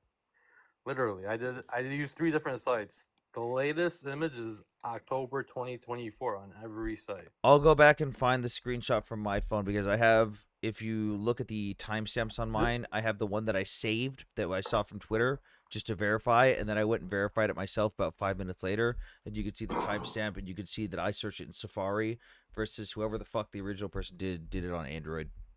So I've got the link timestamp somewhere. You have a screenshot because I seen the screenshot that says 2021 Reddit, and then I couldn't find it anywhere. The subreddit existed, but the actual post didn't. Yeah, no, I had the same issue when I click on the post doesn't exist anymore, but it takes me to the subreddit. No, like it doesn't. There's no. I can't No, even. I'm saying click I on had the the post. issue as the original person Oh. that did it. Like when I clicked on it, it would take me to the subreddit and it would open Reddit, but it would say error loading or whatever the fuck, and that post didn't exist anymore. But the link to it existed at the time. I'll have to go through my screenshots because I have how many? 70,000. I have 70,330 photos. Jesus Christ, mine just as bad. So ugly in yeah. the comments. Your name is ugly. I'm not calling you ugly. I did a reverse image search and I've scrolled through all of them, and it was like over 50 of them, and I couldn't find anything. But dude, I don't even feel like debating tonight. I finally got on the end, and I was debating on Golda's live, and they all yelled at me because I brung up Hannibal, but not in the way pro pallies do. I don't understand. Like, hey, here's a quote. Well, show me the video. He didn't say that. Yes, he did. Well, show me the video. Okay, here's the video of him saying that. Well, you don't know the context, dude. It's like debating the fucking Quran. It's that thing that Nick's always says. What does he call it? Context. Fucking someone in chat tell me what Ka Arabic. is. Yeah, it's Context, Ka, Arabic, Arabic, and, whataboutism. Whataboutism. This one would be context, Russian whataboutism. Anthony Pinklawa, who is literally on the same side as Intel Solid. You didn't make any solid points, my guy, and I'm on your side. Who said what to who? To the guy that was just up here. Pinklawa in the comments, you didn't make any solid points, my guy, and I'm on your side. Damn, that's it's always sad when like you're sitting there when someone says he bunked you. What? I kicked you because you couldn't even admit basic things. Like the fact that the Al-Qassam Brigade is quite literally the military wing of Hamas, which consists of a multitude of very well organized brigades and fucking platoons underneath those brigades. I showed this article on Golda's live, and I think his name was Ryan. That was it. He dismissed it because he said the author of the article is a piece of shit. But it's from the Jerusalem Post. It's not even Haaretz. Have you ever seen this one? What's the title? I don't like to bring up Hannibal because it sounds like, oh, I'm justifying what? No, I'm not. What's I it think called? You can just blame HQ for invading and putting him in that position. That's the headline. IDF carried out Hannibal directive. New sword of Damocles. I pronounced that wrong. Operation IDF October carried 7th. out Hannibal directive from. If you type in Jerusalem Post, sword of Damocles. IDF carried out Hannibal directive. New sword of Damocles. Damocles. Yeah. It was already in pink. I've already read this. Which one was this? The hyperlink. The second paragraph, gunning down anything that moved on the Israel-Gaza border. And I remember I brought this up because it was an IDF probe that came to this conclusion, I guess. But I brought this up because there's an IDF probe happening right now about Gaza aid sites. And my point to them was, even if an IDF probe concludes something that you don't agree with, you'll just deny it. And they just did that with So this. the because the they problem denied is this happened. in the first paragraph it says just as it was carrying out the carrying out of the Hannibal Directive of gunning down anything that moved around the Israeli-Gaza border. But it's stating that the Hannibal Directive is gunning down anything that moved. But that's not what the Hannibal Directive is. Yeah, it's stop your hostages from being taken at all costs. That's No, it's not essentially what hostage. It's not hostages. It's specifically soldiers. We're soldiers, correct? Yeah, So because prisoners of war. and it came about as a thing where in the first Lebanon War there was Israeli soldiers that fucking caved immediately and just gave up intel and then died. Because fucking for some reason the average soldier just isn't equipped to be tortured, I guess. Yeah, I guess there was in Iran. I guess there was a Mossad guy that was trying to take a cyanide pill apparently, and they caught him right before he took it. It could have been fake. I've seen a lot of fake shit during the Iran stuff. But yeah, no, that's something that's typical. But this probe is saying that they gunned down anything that moved on the Israel-Gaza border. So, but no, the Hannibal Directive does mean one thing, but I'm looking at the first paragraph. The way this sentence is worded is it's asserting that's what the Hannibal Directive is. It's not even saying that's what it doesn't even start by saying, hey, they did the Hannibal Directive and did this. They're saying that is the Hannibal Directive. User, are you like what's driving a tractor? Where the fuck are Okay, maybe he'll figure out how to unmute himself again like yesterday. You know, it's saying the Hannibal Directive is the act of gunning down anything that moved, but we know that's not what the Hannibal Directive is. No, it's saying of. When you say of, it's like you're describing something that but happened. The Hannibal Directive of. But if that's what they were, if they were just gunning down anything that moved, that wouldn't even be the Hannibal Directive, because that's not the Hannibal Directive is exclusive for soldiers. Some summaries of the. Do you have the? I couldn't find the actual Hannibal Directive document. I'm sure it's not like it's like the Dahlia Doctrine. It's something that's talked about. I can never find. No, there's just think tank discussions. The only thing you'll find that you can verify is real is like think tank discussions between Israeli military officials, and even then, it's not like an official document. It's just them having discussions. But this guy's citing the IDF probe. So the Jerusalem Post has had this up for almost 3 months now, and it hasn't been taken down. The Jerusalem Post is a serious outlet. I'm just very confused because I don't see an issue with admitting Hannibal happened. You can literally just blame the invaders for putting you in that position. That's the easiest, rebuttal ever. My point in bringing it up was even when the IDF does, and they do somewhat. I'm not even going to say a good job because a lot of times they just let things slide, but they do probe themselves and release the results. And I've noticed that the pro-Israeli crowd, even when the IDF finds something, they'll find a way to dismiss it. Like they literally all yelled at me, said that guy who wrote the article is an idiot, and called me an idiot, and then just kind of went crazy. Well, the guy who wrote the article is an idiot, and you are an idiot. Wow, you're very mean. What a mean. No, like it's a serious article. He's citing the IDF probe, and he's even got some commanders he names. Well, they're talking about the sword of Damocles. I don't know why. This article is very weird. They talk about Hannibal for one sentence, and then talk about sword of Damocles for the rest. It's the weirdest thing.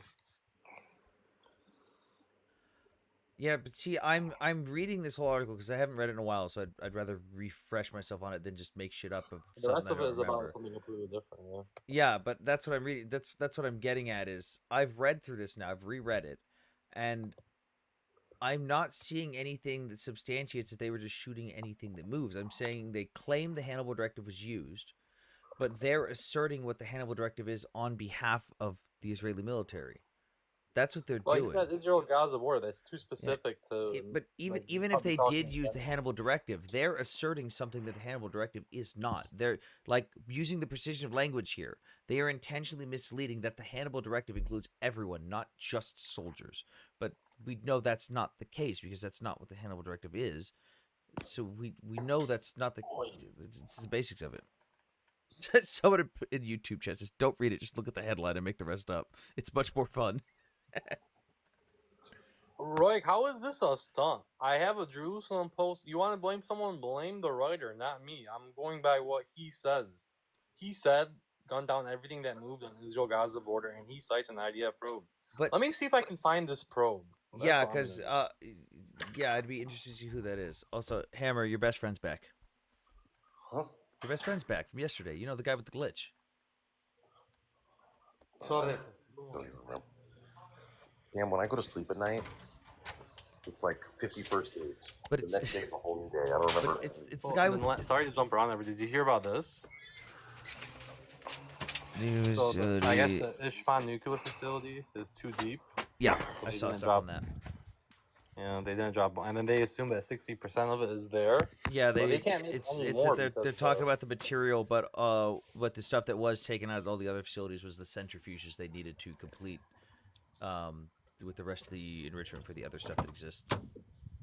Comparing stories like that, and then there was another story that came out about they picked up on communications between Iranian generals saying that the damage wasn't as much as they thought, and it's not the usual Iranian propaganda. It's like private communications. User, do you just carry your phone around in your fucking shirt pocket?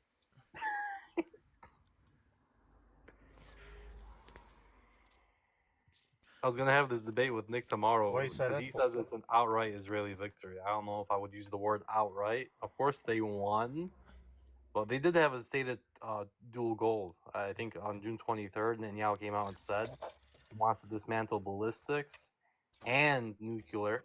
And then I mean, remember they've done pretty goddamn good on the ballistic. Actually, if you want, Yeah, I there's got like there's 50%. there's a Hold on, publicly there's another available section. fucking Google Doc that has it has a list of every single item that Iran lost that was visually confirmed and links to the fucking videos to it. Dude, No, it was the list is staggering. I remember the first day it happened. I literally called them morons for not being prepared. Also, user, can I have my $1,000 back, or can I have my $1,000 that you owe me?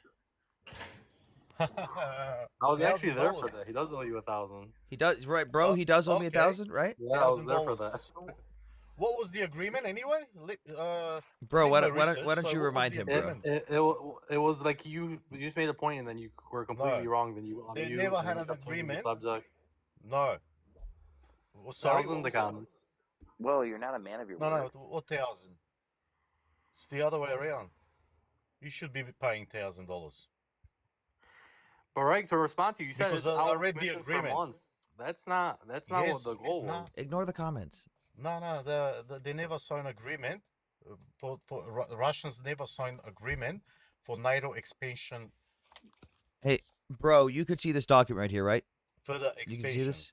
Yeah, I can see. Okay, you can see this document. Yeah. What okay, does it say? and Which document? the same one I showed you yesterday. The Founding Act on Mutual Relations, Cooperation, and Security. Yes, the Stop agreement. talking. Founding Act on Mutual Relations, Cooperation, and Security between the North Atlantic Treaty Organization and the Russian Federation. If we go to the bottom, we can verify that this was signed by Boris Yeltsin. That's for cooperation, yeah? That's for Boris Yeltsin. Where's the word expansion? Expansion? I'm glad you asked. Can you It's I'm glad you asked. It's right here. It's multiple times. I'll just show you the first example of it right here on page 5. NATO has expanded and will continue to expand its political functions. Expanded. Has expanded and will continue to hang on. Has expanded and will continue to expand.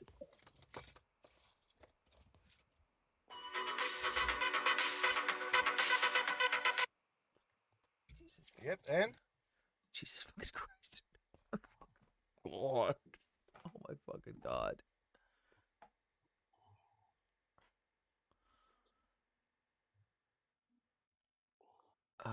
So apparently, the Guardian confirms this, but they're all citing the same probe. I can't find What's so difficult to Sam, understand? I It have says gone to political bed. I'm going to functions. continue to go to bed. I'll see you later. Okay, videos. Yeah, its political functions means entering new countries into NATO. Entering new countries into NATO would be a political fucking function. Did you hear about the Gaza ceasefire that Trump's like forcing for his Nobel Peace Prize? I was having this convo with Golda. Trump really fucked the Israelis, dude. He didn't let them finish the job. He's forcing ceasefires. He's making planes turn around. He's doing all this for a Nobel Peace Prize because Obama has it. I can't believe how like shallow he is. It's insane to me. That's like my opinion on it. Maybe I should just bring Matt up here so he can yell at people. I like when Matt yells at people. You think that's why Trump's doing all this, forcing all these ceasefires? I just think he doesn't understand geopolitics. User, are you alive or are you asleep?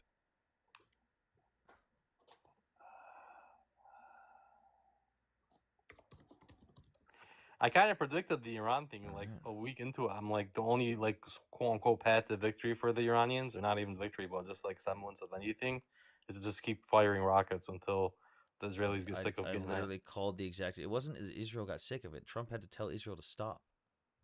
Yeah, that's I literally just But said that earlier. But like that was the only thing. Called the entire thing. It's Middle East 101. It's the exact same thing that fucking happens every time.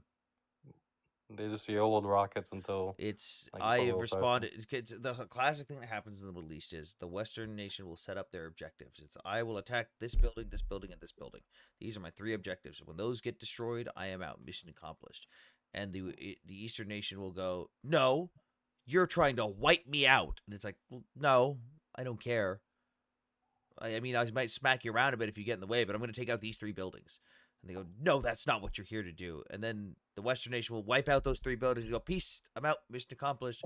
And then the Eastern nation will go, I am victorious. You have failed and run away at my power because you have not wiped me off the face of the earth. And then the rest of the Arab nations are like, oh my God, they're so strong. It's like, that's not how that works. It's not how that works at all. You should watch some of the Arab news. It's hilarious. I watch it on YouTube. They're funny. I get the translated versions. I get the fucking texts from the different governments in their Telegram channels. I think the IRGC, they know that they got like whopped in the air, and they just don't say that publicly, and that's why they're. I don't understand why they're. They don't even have air superiority over their own fucking country. I don't understand why they're buying these Chinese planes. Like, if I was them, I would just double down on ballistics. It's because they're cheaper variants of the They're cheaper replicas of the fucking Russian planes. That's why. They're just gonna get shot down, dude. What's the point? You're wasting your money. Because when they just automatically get shot down by the 35s, I asked my AI what would win in a fight, and it's like not even close. Stop using ChatGPT for the love of God. I don't. I'm not a military. Bro, dude, bro. ChatGPT had an actual 5-minute argument the other day with Moderate, trying to tell him that Bashar al-Assad was still alive and in charge of Damascus. Yeah, I know. I've seen that. My GPT, it's like the $200 a month version because I use my work one, which is very suspicious because of the questions I ask it. But it's pretty. Look, it has my sourcing here on the side. You know, it's not horrible. But isn't that true though? The 35s will run circles around those J10s. I think they're called. They won't even have to be in radar range of the fucking planes to. So why are they buying them? That doesn't make any sense to me. The Israelis are their only. Who else are they gonna buy from? Why not just not buy jets? Why not just double down on ballistics? Get like 20,000. Because ballistics get smacked around when the jets take over your airspace. Air superiority is what helps win wars. That was one of the things Netanyahu said in that June 23rd interview. He was like, 20,000 ballistics is just as dangerous as nuclear, and I agree with him. He's 100% right. Intel, what do you want now? See you later, Paradise. Hey, you're right. What do you want now? I just want to continue our conversation. I appreciate you having me. I don't feel like debating tonight, dude. I'll debate you tomorrow. I'll talk to you. Okay. Oh, man, just dropped. Yeah, so basically, I just want to understand your logic again. When it comes to Russia, you're not okay with approving the annexation of territories by Russia into Ukraine. But when it comes to Israel, if it's for defensive reasons, you're okay for them to take over certain territories and create a buffer zone. Well, that's not what Israel's doing, but in accordance with the international law, you are not allowed to change the territory of your borders in a war of aggression, but you are allowed to change the territory of your borders or the outline of your borders in a war of defense. So which is why Israel was able to expand their borders in the 1967 war when they took land from Egypt, and then they ended up just giving it back as a peace agreement. But Russia invaded the sovereignty of Ukraine and illegally annexed multiple territories without international observation. They held their own referendums run by their military, which we even have the phone calls of them saying what percentages they were going to use for the approval ratings for the votes. Fucking hilariously enough, they match up with the phone calls exactly. And again, that's not their fucking land to take. You don't just get to fucking invade a land and take it over and go, we're going to hold a vote. Have the military hold a vote and go, it's ours now. But that's what Israel is doing. That is not what the fuck They're doing that in the Golan Heights. They're doing that in southern Syria now. They're invading southern Syria. The IDF is moving into southern Syria, and they are moving across Lebanon as well. Who were they protecting in southern Syria? Who asked They're the not IDF? protecting No, who anyone. who They're not actually protecting. asked the IDF to be there and then just not even take the land, but to stop the people from slaughtering them? Who asked for help? Nobody. The Druze don't They exist moved then? in. The Druze The Druze. the Druze weren't being slaughtered by the who? HTS? HTS was in government now, and they agree with Israel. The HTS wasn't slaughtering the HTS wasn't slaughtering Druze? No, they were not. They were slaughtering Muslims. Okay, cool. Just discredit the fucking suffering of the Druze people in Syria. Good job. Can't even acknowledge a fucking basic thing that was happening. Or the fucking Christians. Yeah, the HTS was slaughtering Muslims. Meanwhile, the HTS was openly posting videos of themselves fucking executing Christians in the fucking streets. They openly filmed themselves doing this. Are you fucking kidding me? Intel, I can't debate with someone that doesn't know the basic facts of what's going on in the region. You don't know anything about the region at all.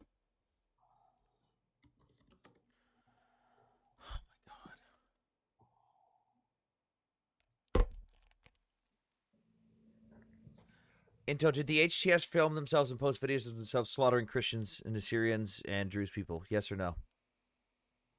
But that was in the north. That was in the north. There was slaughtering Christians in the north. That was in Latakia. Get out.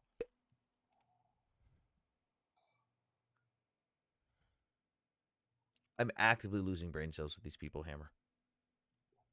I'm not even paying attention. Hammer, someone says, what's your background?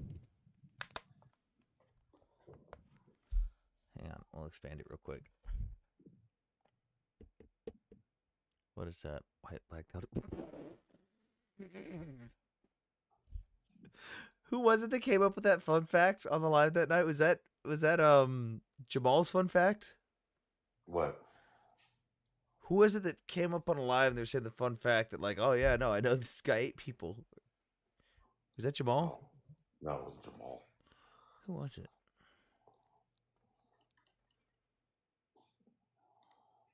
Bro put some Asian guy. Hammer, that guy's Asian? Who? He said you put an Asian guy in your background. I don't think so. Oh my god. Were you in Nick's live tonight? No. No. Busy night? Huh? Busy night? Nope. Bend over, what's up? Hello, how are you? Doing okay, what's up? Are you a fan of Israel? Sure. I don't believe it belongs to the Muslims or the Jews. Oh God, it's this guy again. Bro, Who why the do fuck you are change you? your name on so many accounts? Just come up under the same account. What are you doing? I get banned a lot. No, dude, stop it. I do. I'm not getting banned. This is about sneaking up because you know you're boring and you say stupid shit. And this way you can come up because you have a different account name and people don't recognize the new account name. Whatever. You can talk to Sam. I don't give a shit. It doesn't matter. It's his live. Why are you so fat and ugly? You're not really fat. I'd say ugly more. You egghead ass bitch. Yeah, no, not fat. Just really ugly. Okay. Is this what you do with your life? You like He's talking go shit. around- His head looks like my ball sack when it was shaven. Is this what you do? You like just go around on lives and just follow Jews around and just Yes, insult this is them? what he does. Not just Jews. I go on the Palestinian live as well. No, this is what he does because he's living his best life. Living his best life, this guy. Do your parents know that you do this? Like, I'm curious how your parents would feel if you were like, Mom, Dad, you know what I do in my free time? At 3 a.m, I go on TikTok and I follow around Jewish people and I just insult them and say anti-Semitic shit. What? Why do you always play victim? I never said anything anti-Semitic to this I'm man. not playing victim at all. I'm not Jewish. Hammer, did I say anything to you that would make me seem like a Nazi? I don't pay enough attention to you, to be honest with me. To be honest, Again, like Cameron pointed out, this isn't the first time you've come up here to do stuff like that, and you have on previous occasions. I'm just calling it out before you've said it tonight. doesn't matter to me one way or another. He's right though. It's when your parents had you and they were dreaming about your future. This isn't the future they dreamt. I mean, I'm doing pretty well for myself outside of here, but Yeah, I highly doubt it. But if you think you are, then mazel tov. But it's hard to believe. I got a high school graduate. I got a job. I'm not going like too crazy with it, but hey, I'm living at like an average level. But Okay, well, if average is acceptable to you, then great. yeah, that's all I need. An apartment, some food in my fridge, some steak, and I'm happy. Okay, shooting for the stars. Do you have anything to actually contribute for once, or are you just here to be annoying? I also genuinely believe you guys are paid to do this. Dude, if someone wants to fucking pay me, then by all means, please. I will. You see me. I come on here when I'm on my break now and there, or when I'm working because I got a type of job I could do that. But you are on here no matter not just you, Nick. It's like generally like you are paid to do this by either Ukrainians or Israelis. But why are they saying that there is a starvation crisis going on in Gaza? They're not. They're saying there's a food crisis, or not. No, it's not even food crisis. It's a What's a fucking word? It's not because at first it was the phase 5 food crisis, Hammer, and they were like, oh shit, we actually got our data from Hamas.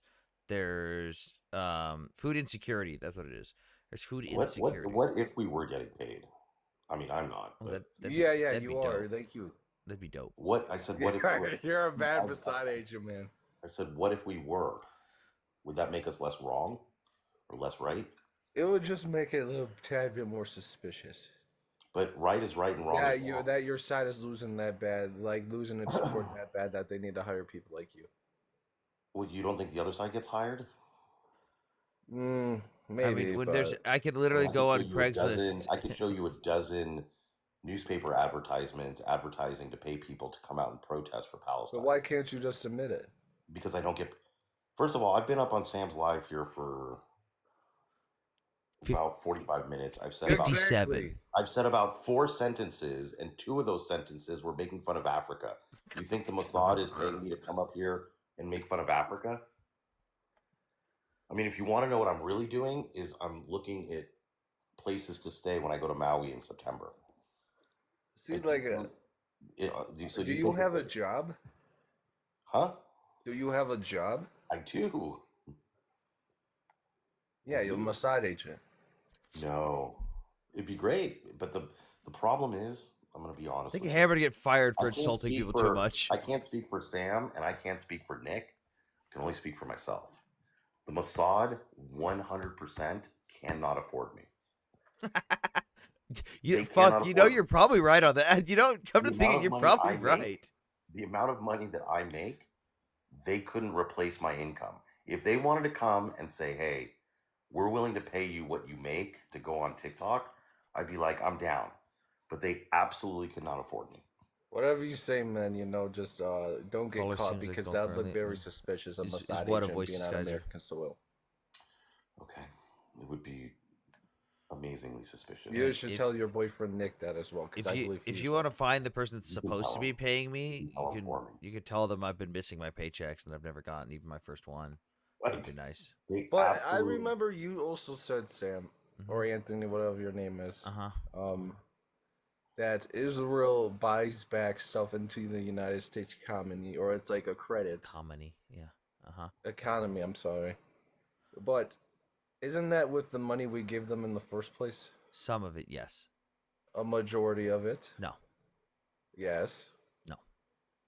So really, the only arguments you have for that Israel is a good ally, is that they make us good medicine, good security. Good technology, of course. Good money. Quite a bit of stuff.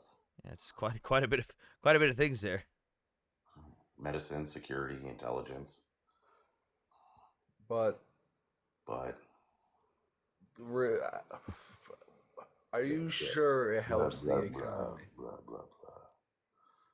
Yes. Could you just like show like anything? So when Israel creates a technology like the trophy system and gives us the rights to it, and then we produce that in America, and we have American jobs that are created because of that, and now Americans are now getting paid to put more money into the American economy. Does that not help the American economy? Repeat that. Oh my God. Jesus Christ. Yeah, you Jews don't like Jesus, right? I love Jesus. I'm not even Jewish. Why do you keep bringing that up? Because he's not anti-Semitic. I'm not anti-Semitic, but the Jews. Okay, Kanye. I love Jesus, by the way. Kanye, he's a good artist, rapper. Did you hear what I said? I said I love Jesus. Good, he loves you as well. What's not to love? Jesus was a Jew. Indeed, he celebrated Passover. He ate like a Jew, prayed like a Jew. He was a Jew. Right. So why would you think I hated him?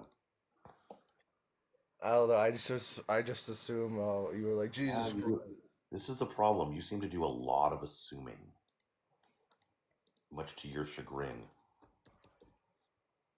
Let's see. How is saying wait? So it says how is saying something about Jews make you anti-Semitic?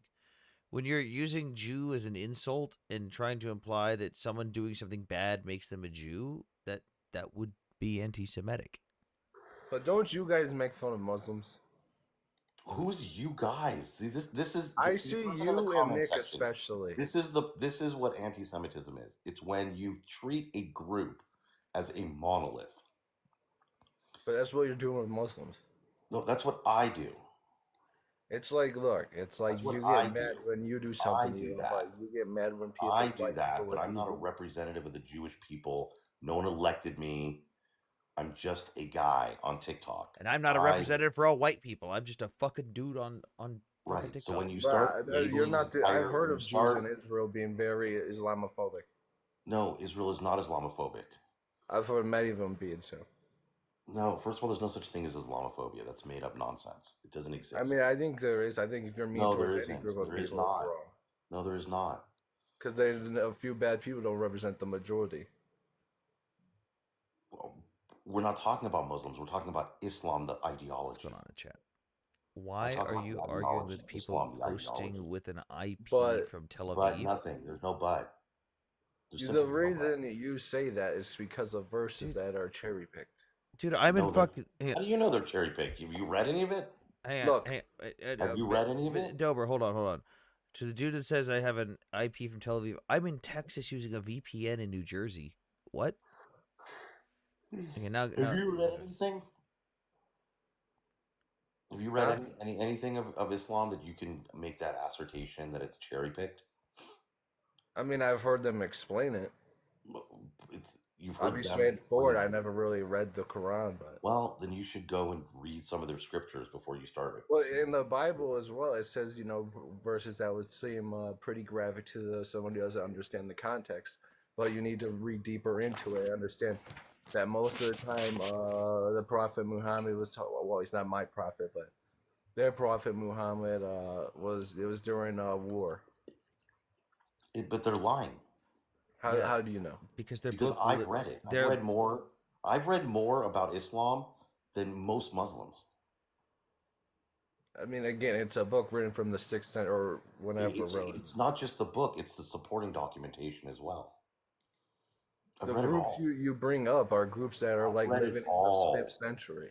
I've read it all. No, I've read stuff from the 9th, 10th, 11th, 12th, 13th, 14th, 15th, 16th, Dude, 17th. I've even read more than most Muslims will ever read in their entire life. I'm on my second reading of the Quran, and I'm reading it in partnership with the Hadiths that I've already read. Didn't you debate with Dr. Fax? Or no, that's not. What the fuck is Dr. Fax? I'm talking Hero. You remember that Muslim guy you debated with? No. Oh, I was watching that at work. Who was that guy's name? You were talking to him about the light bulb, like the moon being a light bulb. Might have been someone else. He reads the Talmud, which is the worst book in the world. The worst 63 books, you mean? Yeah. It's not even one. This is what we're talking about. When people claim to have knowledge on something that they've never even read. The Talmud isn't just one fucking book. People get quotes from fucking Twitter and fucking TikTok and Reddit, and they go, that's accurate. That's it. Am I going to verify it? No. Not only have I read the stuff, I've taken notes on all of it. And it's like you know there were Zionist gangs in Israel, whatever you want to call it, before Israel was even around. What the fuck does that have to do with what we were talking about? Because they were Jewish. Huh? You talk about Islam because of the extremist groups, but they were Jewish extremist groups in Israel or Palestine, whatever you want to call it, before, like the King David Hotel. You say that was against a foreign enemy attacking an enemy, but would Hamas be wrong then? What does this have to do with what's he talking about?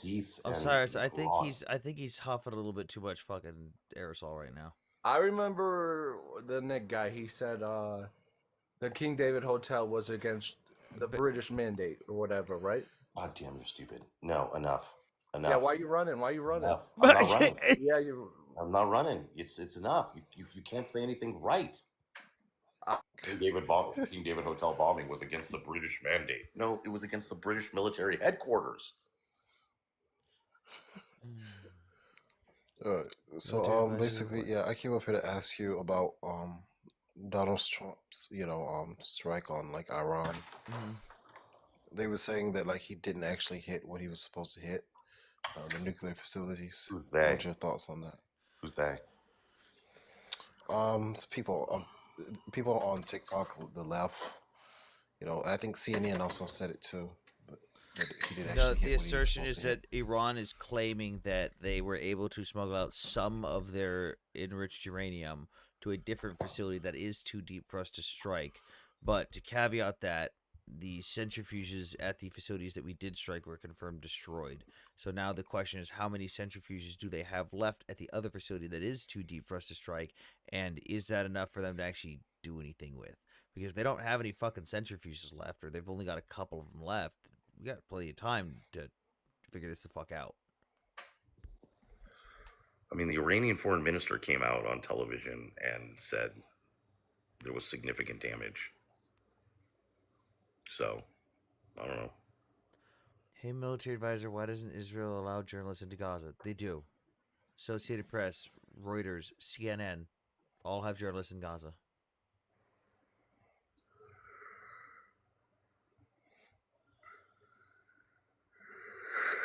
So no, this is not when Ukraine gave up their nukes. This agreement is called the Founding Act on Mutual Relations, Cooperation, and Security between the North Atlantic Treaty Organization, NATO, and the newly founded Russian Federation.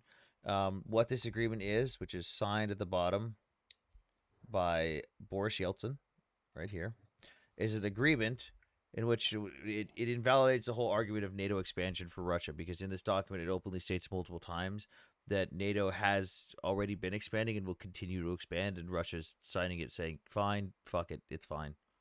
Even if they didn't want to, they still signed it and agreed to it.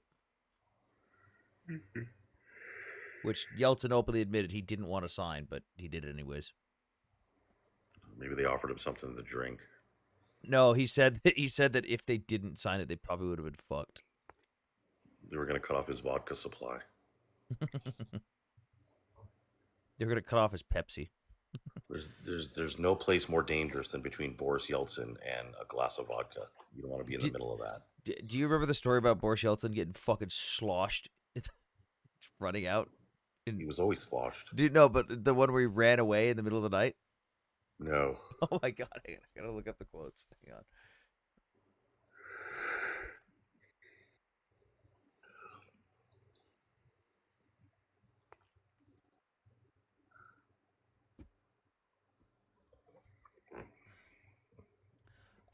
Boris Yeltsin was found drunk and disoriented walking outside the White House during his visit to Washington, D.C. in 1994 95. Secret Service agents discovered a very heavily intoxicated Yeltsin wearing only his underwear, attempting to get a fucking taxi on Pennsylvania Avenue, demanding that they take him to get pizza. Was that under Clinton? Yeah. They were probably drinking The together. fucking Secret Service probably got fucking hammered, turned around and went, "Oh, fuck, where's Yeltsin?" Clinton and him sat down for some drinks, and Clinton said, "Could you excuse me? I've got a woman coming into the Oval Office. You're going to have to leave now." And he ended up outdoors. Imagine you're a taxi driver just randomly screaming at you in broken English in his underwear, demanding to take him to get pizza. So do you guys think that America or Donald Trump is going to help enact a regime change in Iran? Nope. No, there's no need to. There's no purpose. This is It would create right now. If you do try to create a regime change and it fails, you create regional instability that is very bad for the regional security for a very long time. But you think the Iranian people are like different from like Arabs? They are. They're Persians. Yeah. Well, yeah, but I'm talking about in terms of their behavior and their history. Persians are different than Arabs. Yes. Much more civilized. Well, I'm aware of that. They're much more civilized, much more advanced.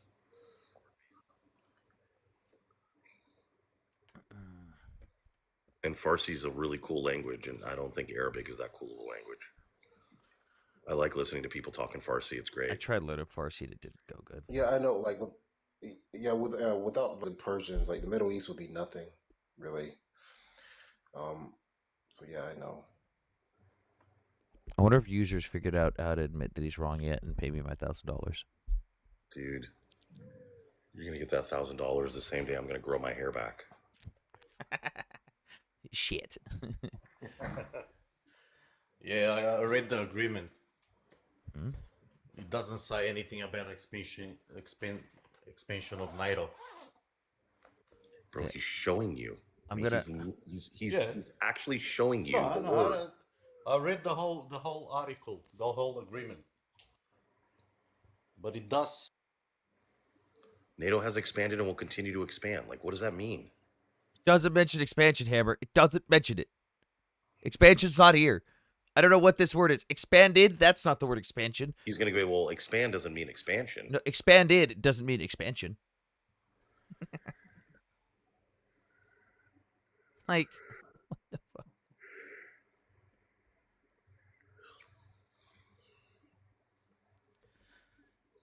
Here, even further, NATO is in the process of developing the European security and defense identity within the alliance. It will continue to develop a broad and dynamic pattern of cooperation with OSCE partnering states, in particular through the Partnership for Peace, and is working with partner countries on the initiative to establish Euro-Atlantic Partnership Council.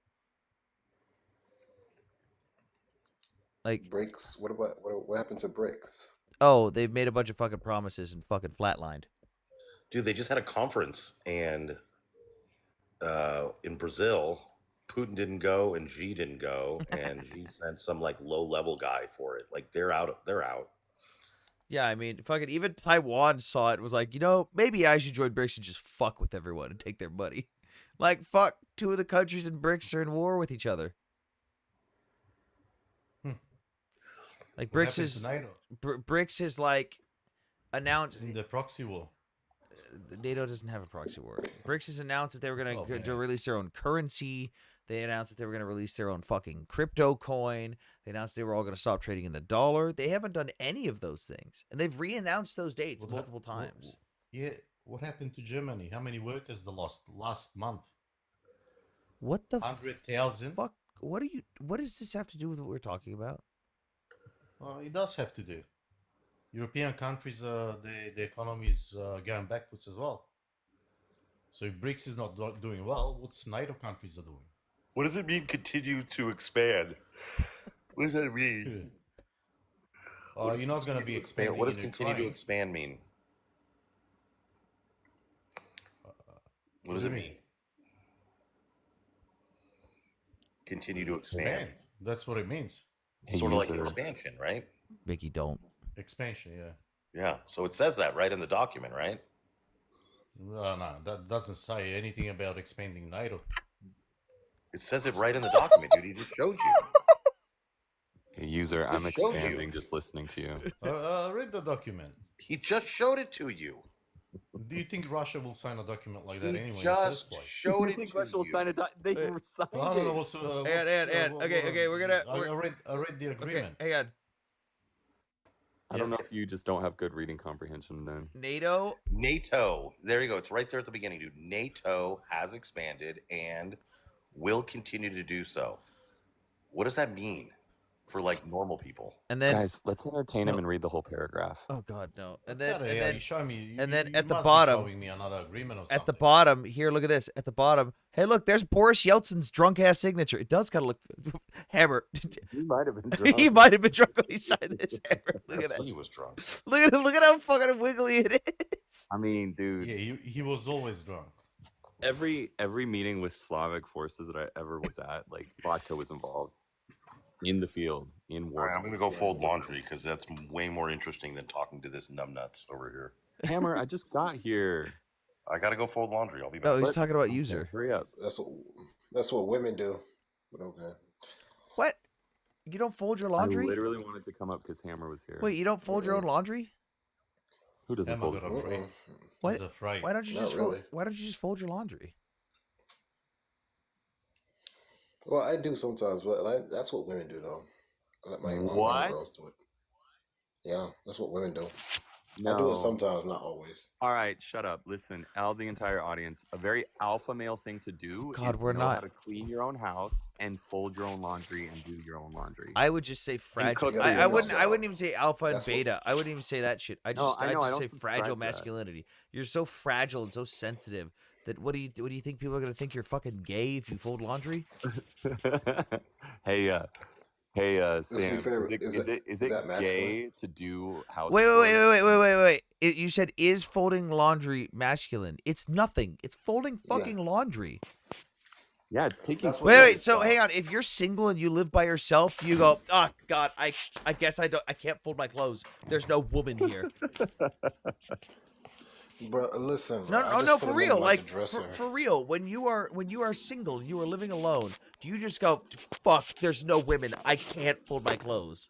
Wow. Hey, men in the chat, is keeping a clean house. Hey, serious. Hold on.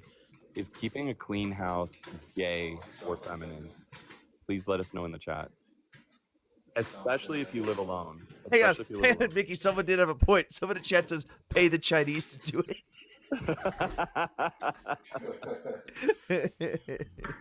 Okay, All right. I'm done. And listen, Sorry. here's the right answer, people. Look, all of you men, you need to brush your teeth and floss Mickey, every we day. don't need to turn this into a fucking health and And you stop need it. to Stop clean it. your Mickey. house, do your laundry. Mickey. Bad. Stop. It drops viewers. Nobody Bad cares. little goy. Mickey, stop. Feisty, what's up? I haven't seen you on a fucking panel in forever. Feisty? If you wipe your own ass, you're gay. DJ Y. I'm just running the same logic here. I mean, it is. You're touching a Wait, man's butt. DJ. 007 down here is illiterate, so I need you to help me out here. I need you to help him out. Okay. What is this? Can you read what this says for me? It says on mutual. And it starts up here. Founding Act. Relations, or so the Founding Act on mutual relations, cooperation, and security between the North Atlantic Treaty Organization (NATO) and the Russian Federation. Yes, good. Okay, and then we're gonna go to the bottom here. We're gonna go to the bottom here. We're gonna look at this signature because these are all the signatories for the Western nations, and then we're gonna look at this signature. Who does that say it is? For the Russian Federation, the President of Russian Federation, right? That's what it says. Right, DJ? Okay. C. Yes, it is. And that would be Boris Yeltsin's drunk ass signature. Okay, now we're gonna go to page 5 here. We're gonna go to page 5. Wasn't it Boris Yeltsin that snuck away when he came to the United States? You just They took missed him that to story 5 minutes ago. Well, no, the grocery store where he went into a grocery Oh store. no, And yeah, no, said, he did "Oh, that this too. is-" And then he left and snuck out and went to a random grocery store and pretty much shit himself when he realized Yeah, that because American grocery stores are stocked. Yeah, he thought it was just a play. They were doing it on one grocery store. Okay, can you read to me these words? NATO has expanded and will continue to expand. So, based on this document, the things you've just read, because that phrase is uttered in a multitude of different ways multiple times, would you agree that this document signed by the Russian Federation is agreeing to NATO expansion? Yeah, it's all in the same fucking sentence there. Like, apparently he says that's not what that means. Yeah, but no, that's I'm saying. I did read the document and doesn't say what you showing me now. That's what I'm saying. This is the literal document with signatures included. Of course, they never have fucking camera access to show us their source, do they? No, they did. That's the funny part. The meeting that everyone talks about, there's a photo of everyone in that meeting. But guess what? We also have the transcripts that disprove what they said. I'm pretty sure I would have heard of it as well. Yeah, I wouldn't count on your dumbass finding something like this because it goes against your narrative. You would have seen this and immediately said, "Dude, we showed it to you. We showed it to you directly to your face, and you said, "Oh, that's not real." I wouldn't count on if you found this document in the wild, you would see it and go, "Nope, not gonna read that." Wait, Mickey, is that the Sajida that we know, or that you know? No. It's just looking to get coins or whatever. No, bad. No coin collecting here. Only I get coin collecting because it goes On some real to stuff, guys. It's not that we don't have empathy. It's that unfortunately, there's no way for us to determine if any of this would be considered counterterrorism or terrorism financing, because even if you gift one coin to the wrong person on this app, and there's a chance that you committed terrorism financing by gifting some of these people that you absolutely don't know. I will say, you know, the people who I will allow to get coins, the dudes in Syria fucking dancing their heart out. Wait, but a lot of there's some money laundering issues with that too. Those guys are exploited, hold on. So be careful about that. Hold on. They are Syria democratically elected government. Yeah, Osiris, I'm not Jewish, you little fucking Yahtzee. I'm not a Yahtzee. You get any proof of that? Give me proof. Quote, join Jew. What proof is you have that he's Jewish? No, that was a typo. That's why. Get the fuck out of here. You do give Jewish vibes. Hey, here's one of my main problems again with the pro-Palestinian community. I called out at one point a comment of someone saying, "Here's your striped pajamas, or go put on your striped pajamas." And I was like, "Wow, just, all right." And I didn't even say anything in the video. It was just me. It was a 10-second video of me just staring at the comment, and then I just sighed. Because of that, as a result, for the next 2 weeks, out of all the video views and comments I had, there was a total of 20,000 comments. 10,000 of those comments were something anti-Semitic to the effect of HBN was right, 6 million wasn't enough, here's your gold star, put on your striped pajamas, get in the oven, get in the ashtray, all of this stuff. 10,000 comments like that. I also had 500 direct DMs directly threatening my life to either behead me or come unalive me because they thought I was Jewish. I even had a group of people who took screenshots of my face from my videos and were drawing different things on my head to determine that I had secretly Jewish proportions. Or no, that my head matched the Jewish proportions set up by the Yahtzees, and therefore I was secretly Jewish. And they based this off of the sunken eyes and the distance between my eyes and my nose. And they used this to determine that I was in fact secretly a Jew and that I deserved everything that they were saying to me. The literal definition of blood quantums. For that 2 weeks, I literally had the most anti-Semitic comment section on all of TikTok. That was I mean, it wasn't hilarious, but at the same time. Oh, it was, but it wasn't. Yeah, like it's like, oh my god, like kind of like this meme. That didn't wait, Osiris. That didn't happen. I literally made videos documenting it all. There's videos on my profile documenting it. You had that African guy up earlier who was talking mad shit, and I'm like, I have the perfect meme for this guy. God.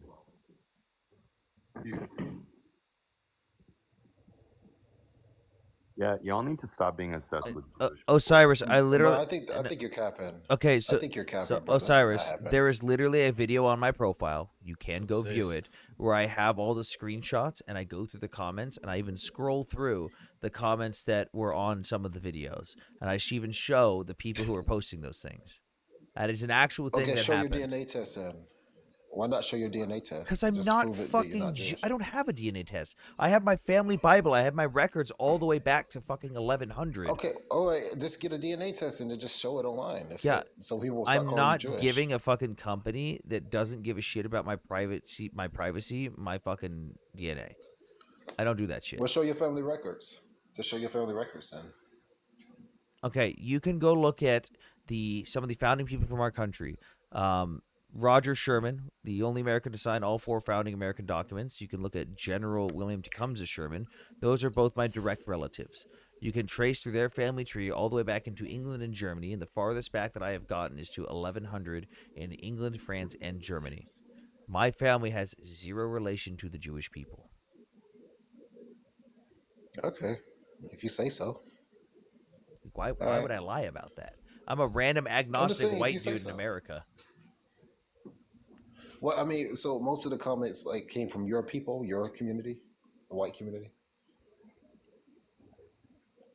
It was a pretty big mixture, honestly, which was really, I know I shouldn't say it, but it was kind of funny because it kind of proved horseshoe theory, where you've got the extremes of both ends saying the same shit, even though they both don't like each other.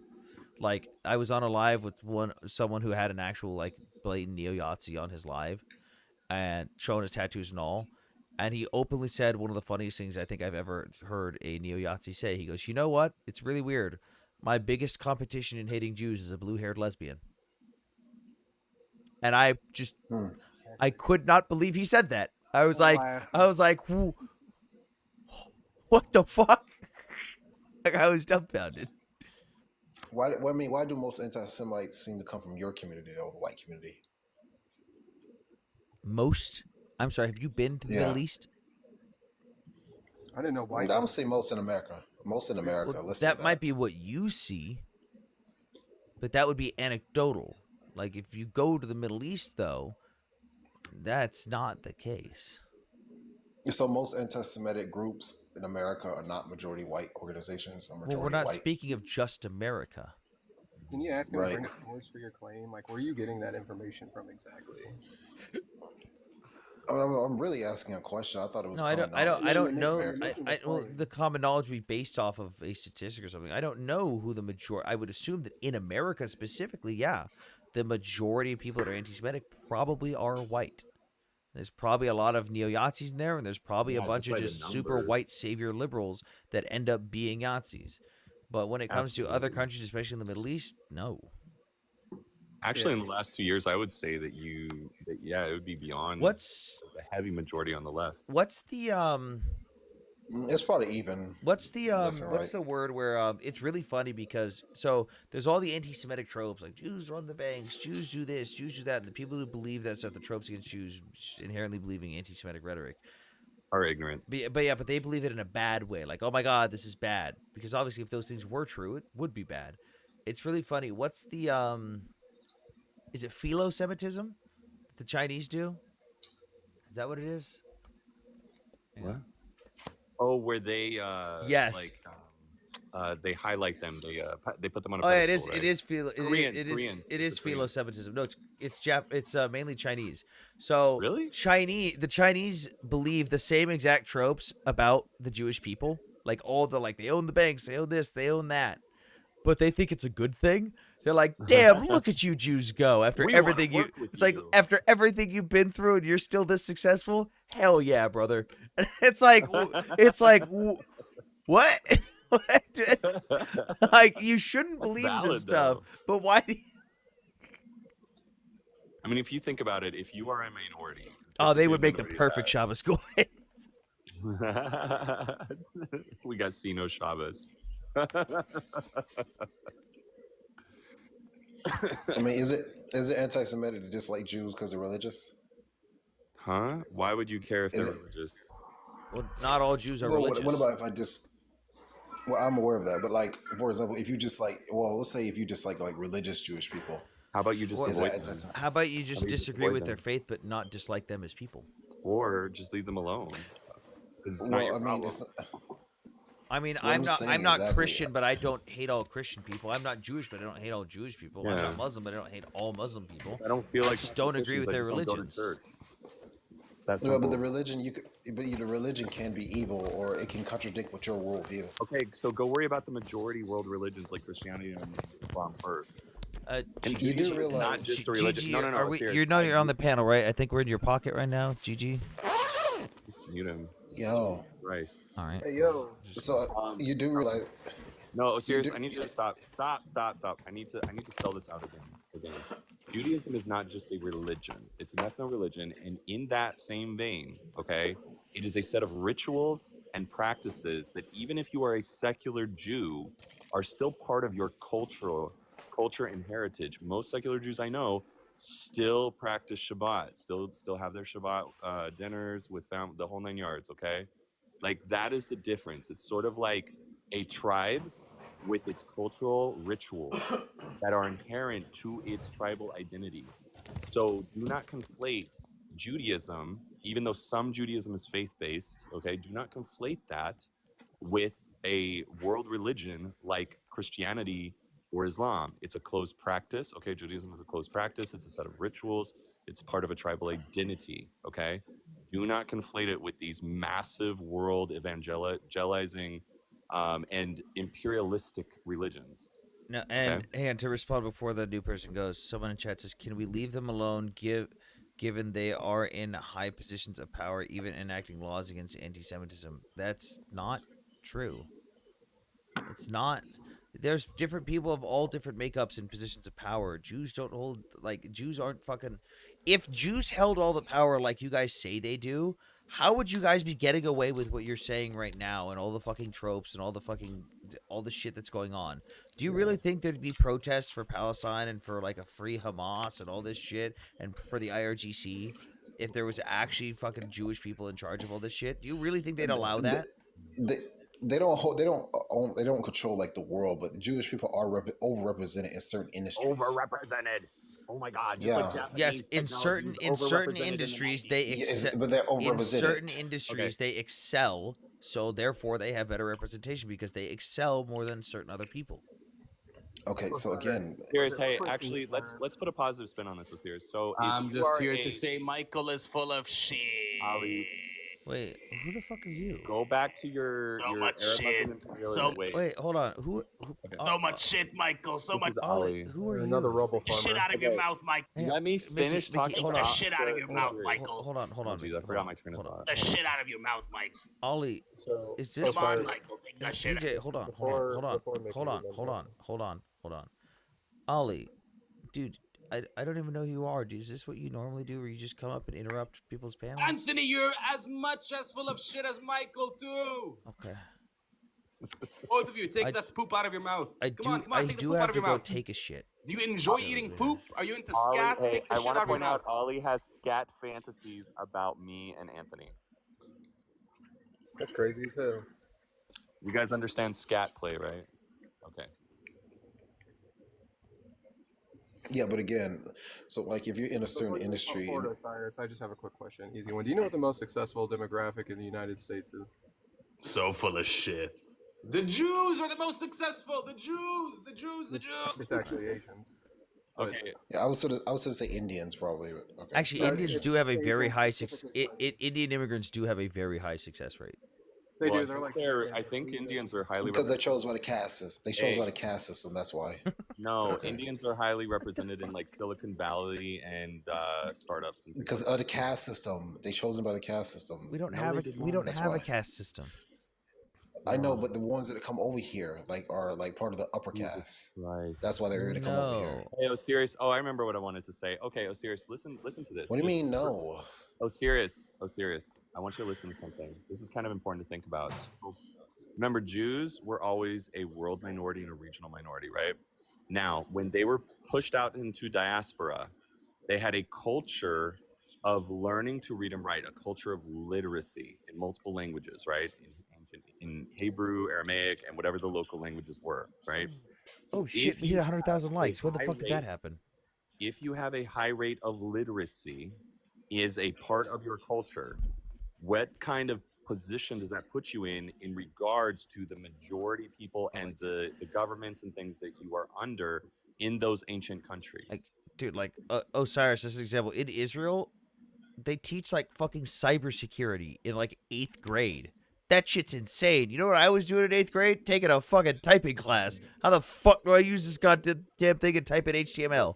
Well, wait, don't distract him from what I'm saying. So Assyrius, so in the ancient world, if you were literate, that was like the equivalent of having a PhD today. So if that is part of your culture to be literate, like reading, writing, and analysis basically of that reading and writing, right? That is huge. And if that is part of your culture where a high percentage, right, of your people actually read and write, that's going to put you in a position where wherever you're at in the world, there's going to be a tendency to bring you into government, to bring you in to help with things like accounting, stuff like that. It's just the way it's going to be. Can I say something, everyone? How are you, Anthony? Tired. Wow. welcome How to can the I panel, help Linus. you? Yes. So I just want to ask some questions. So the Jewish people are thousands of years old nation that kept the same traditional, the same tribe for thousands of years. They were persecuted all around, all through the history for them being unique and keeping their tradition. I don't know what's the problem. I have some question to the West actually. What is the problem with a very successful minority, with a minority that becoming from being persecuted during history to be a successful one, to be a one that is contributing to the world, that is bringing innovation to the world, that is helping all over the world? Since when this is wrong? What do you like us to be the poor ones, the one that you can hit us on the head over and over again because we are not like you? No, we are not like you. We believe in God. We have our own traditions. For us, it's very important to send our kids to education, higher education. For us to be the best in what we are doing, it's a way of life.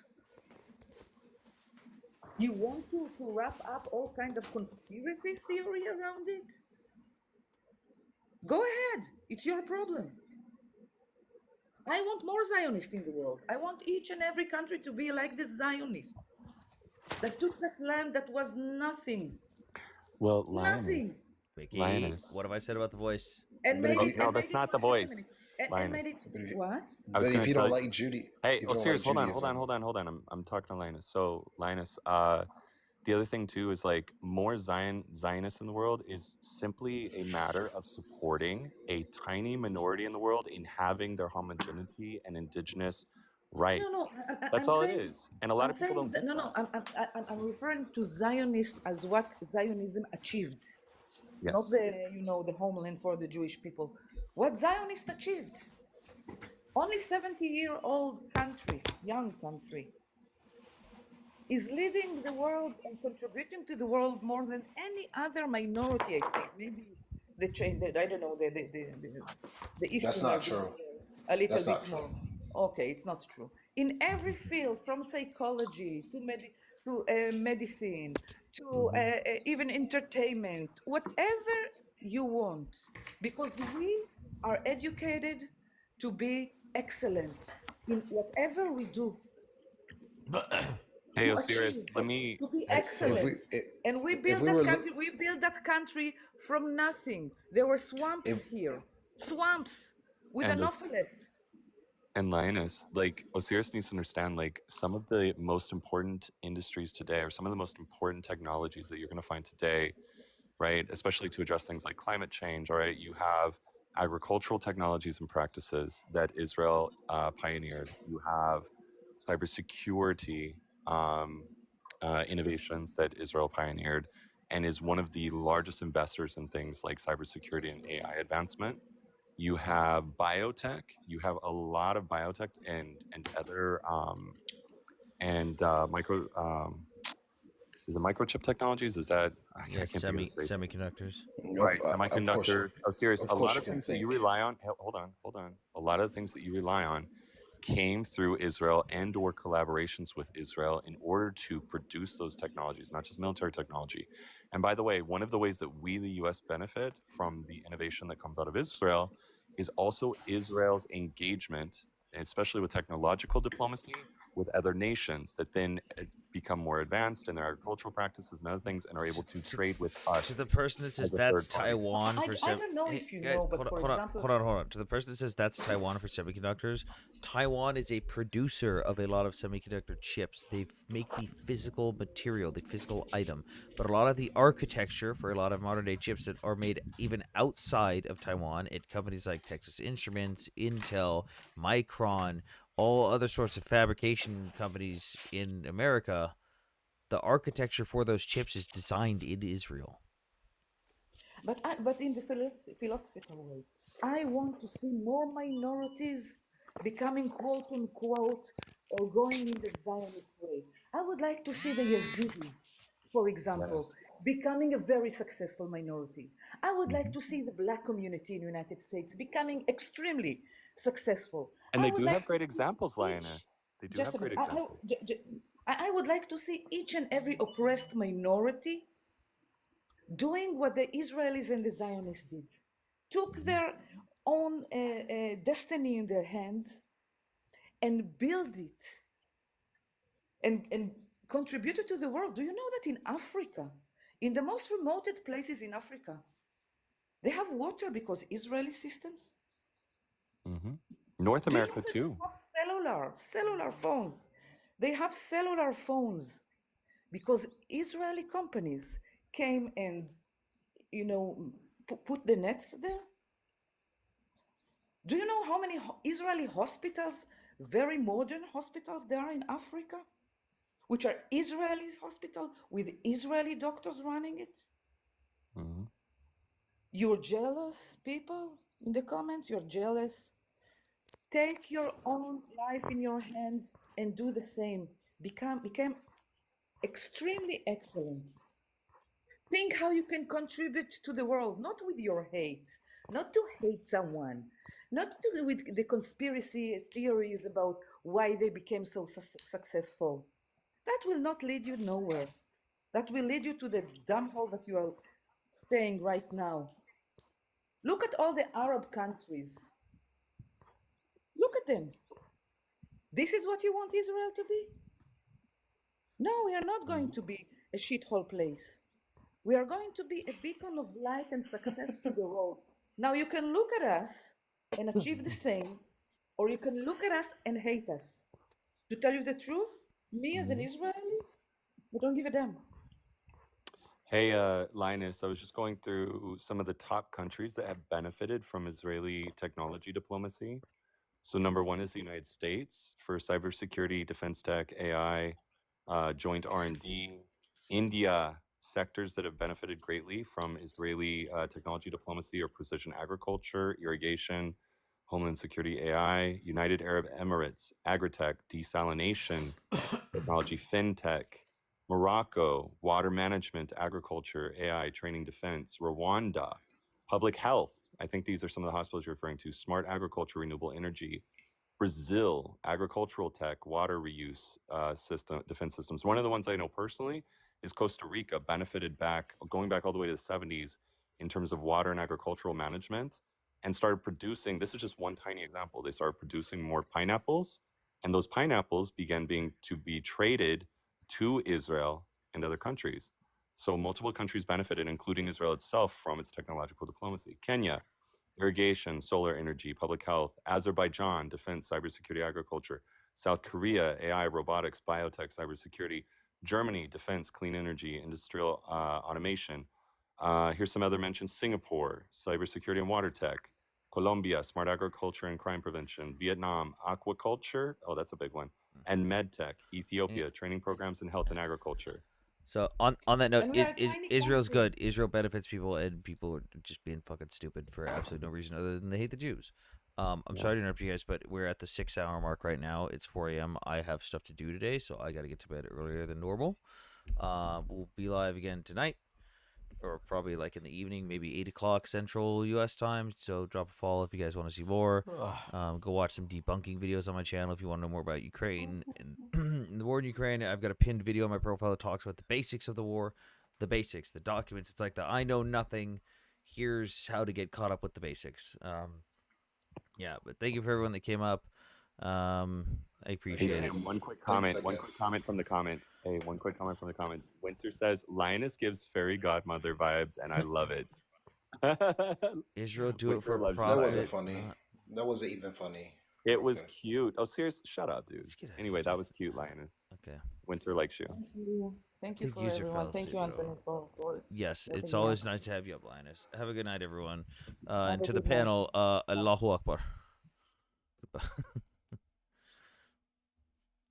Osiris, or whatever your name is.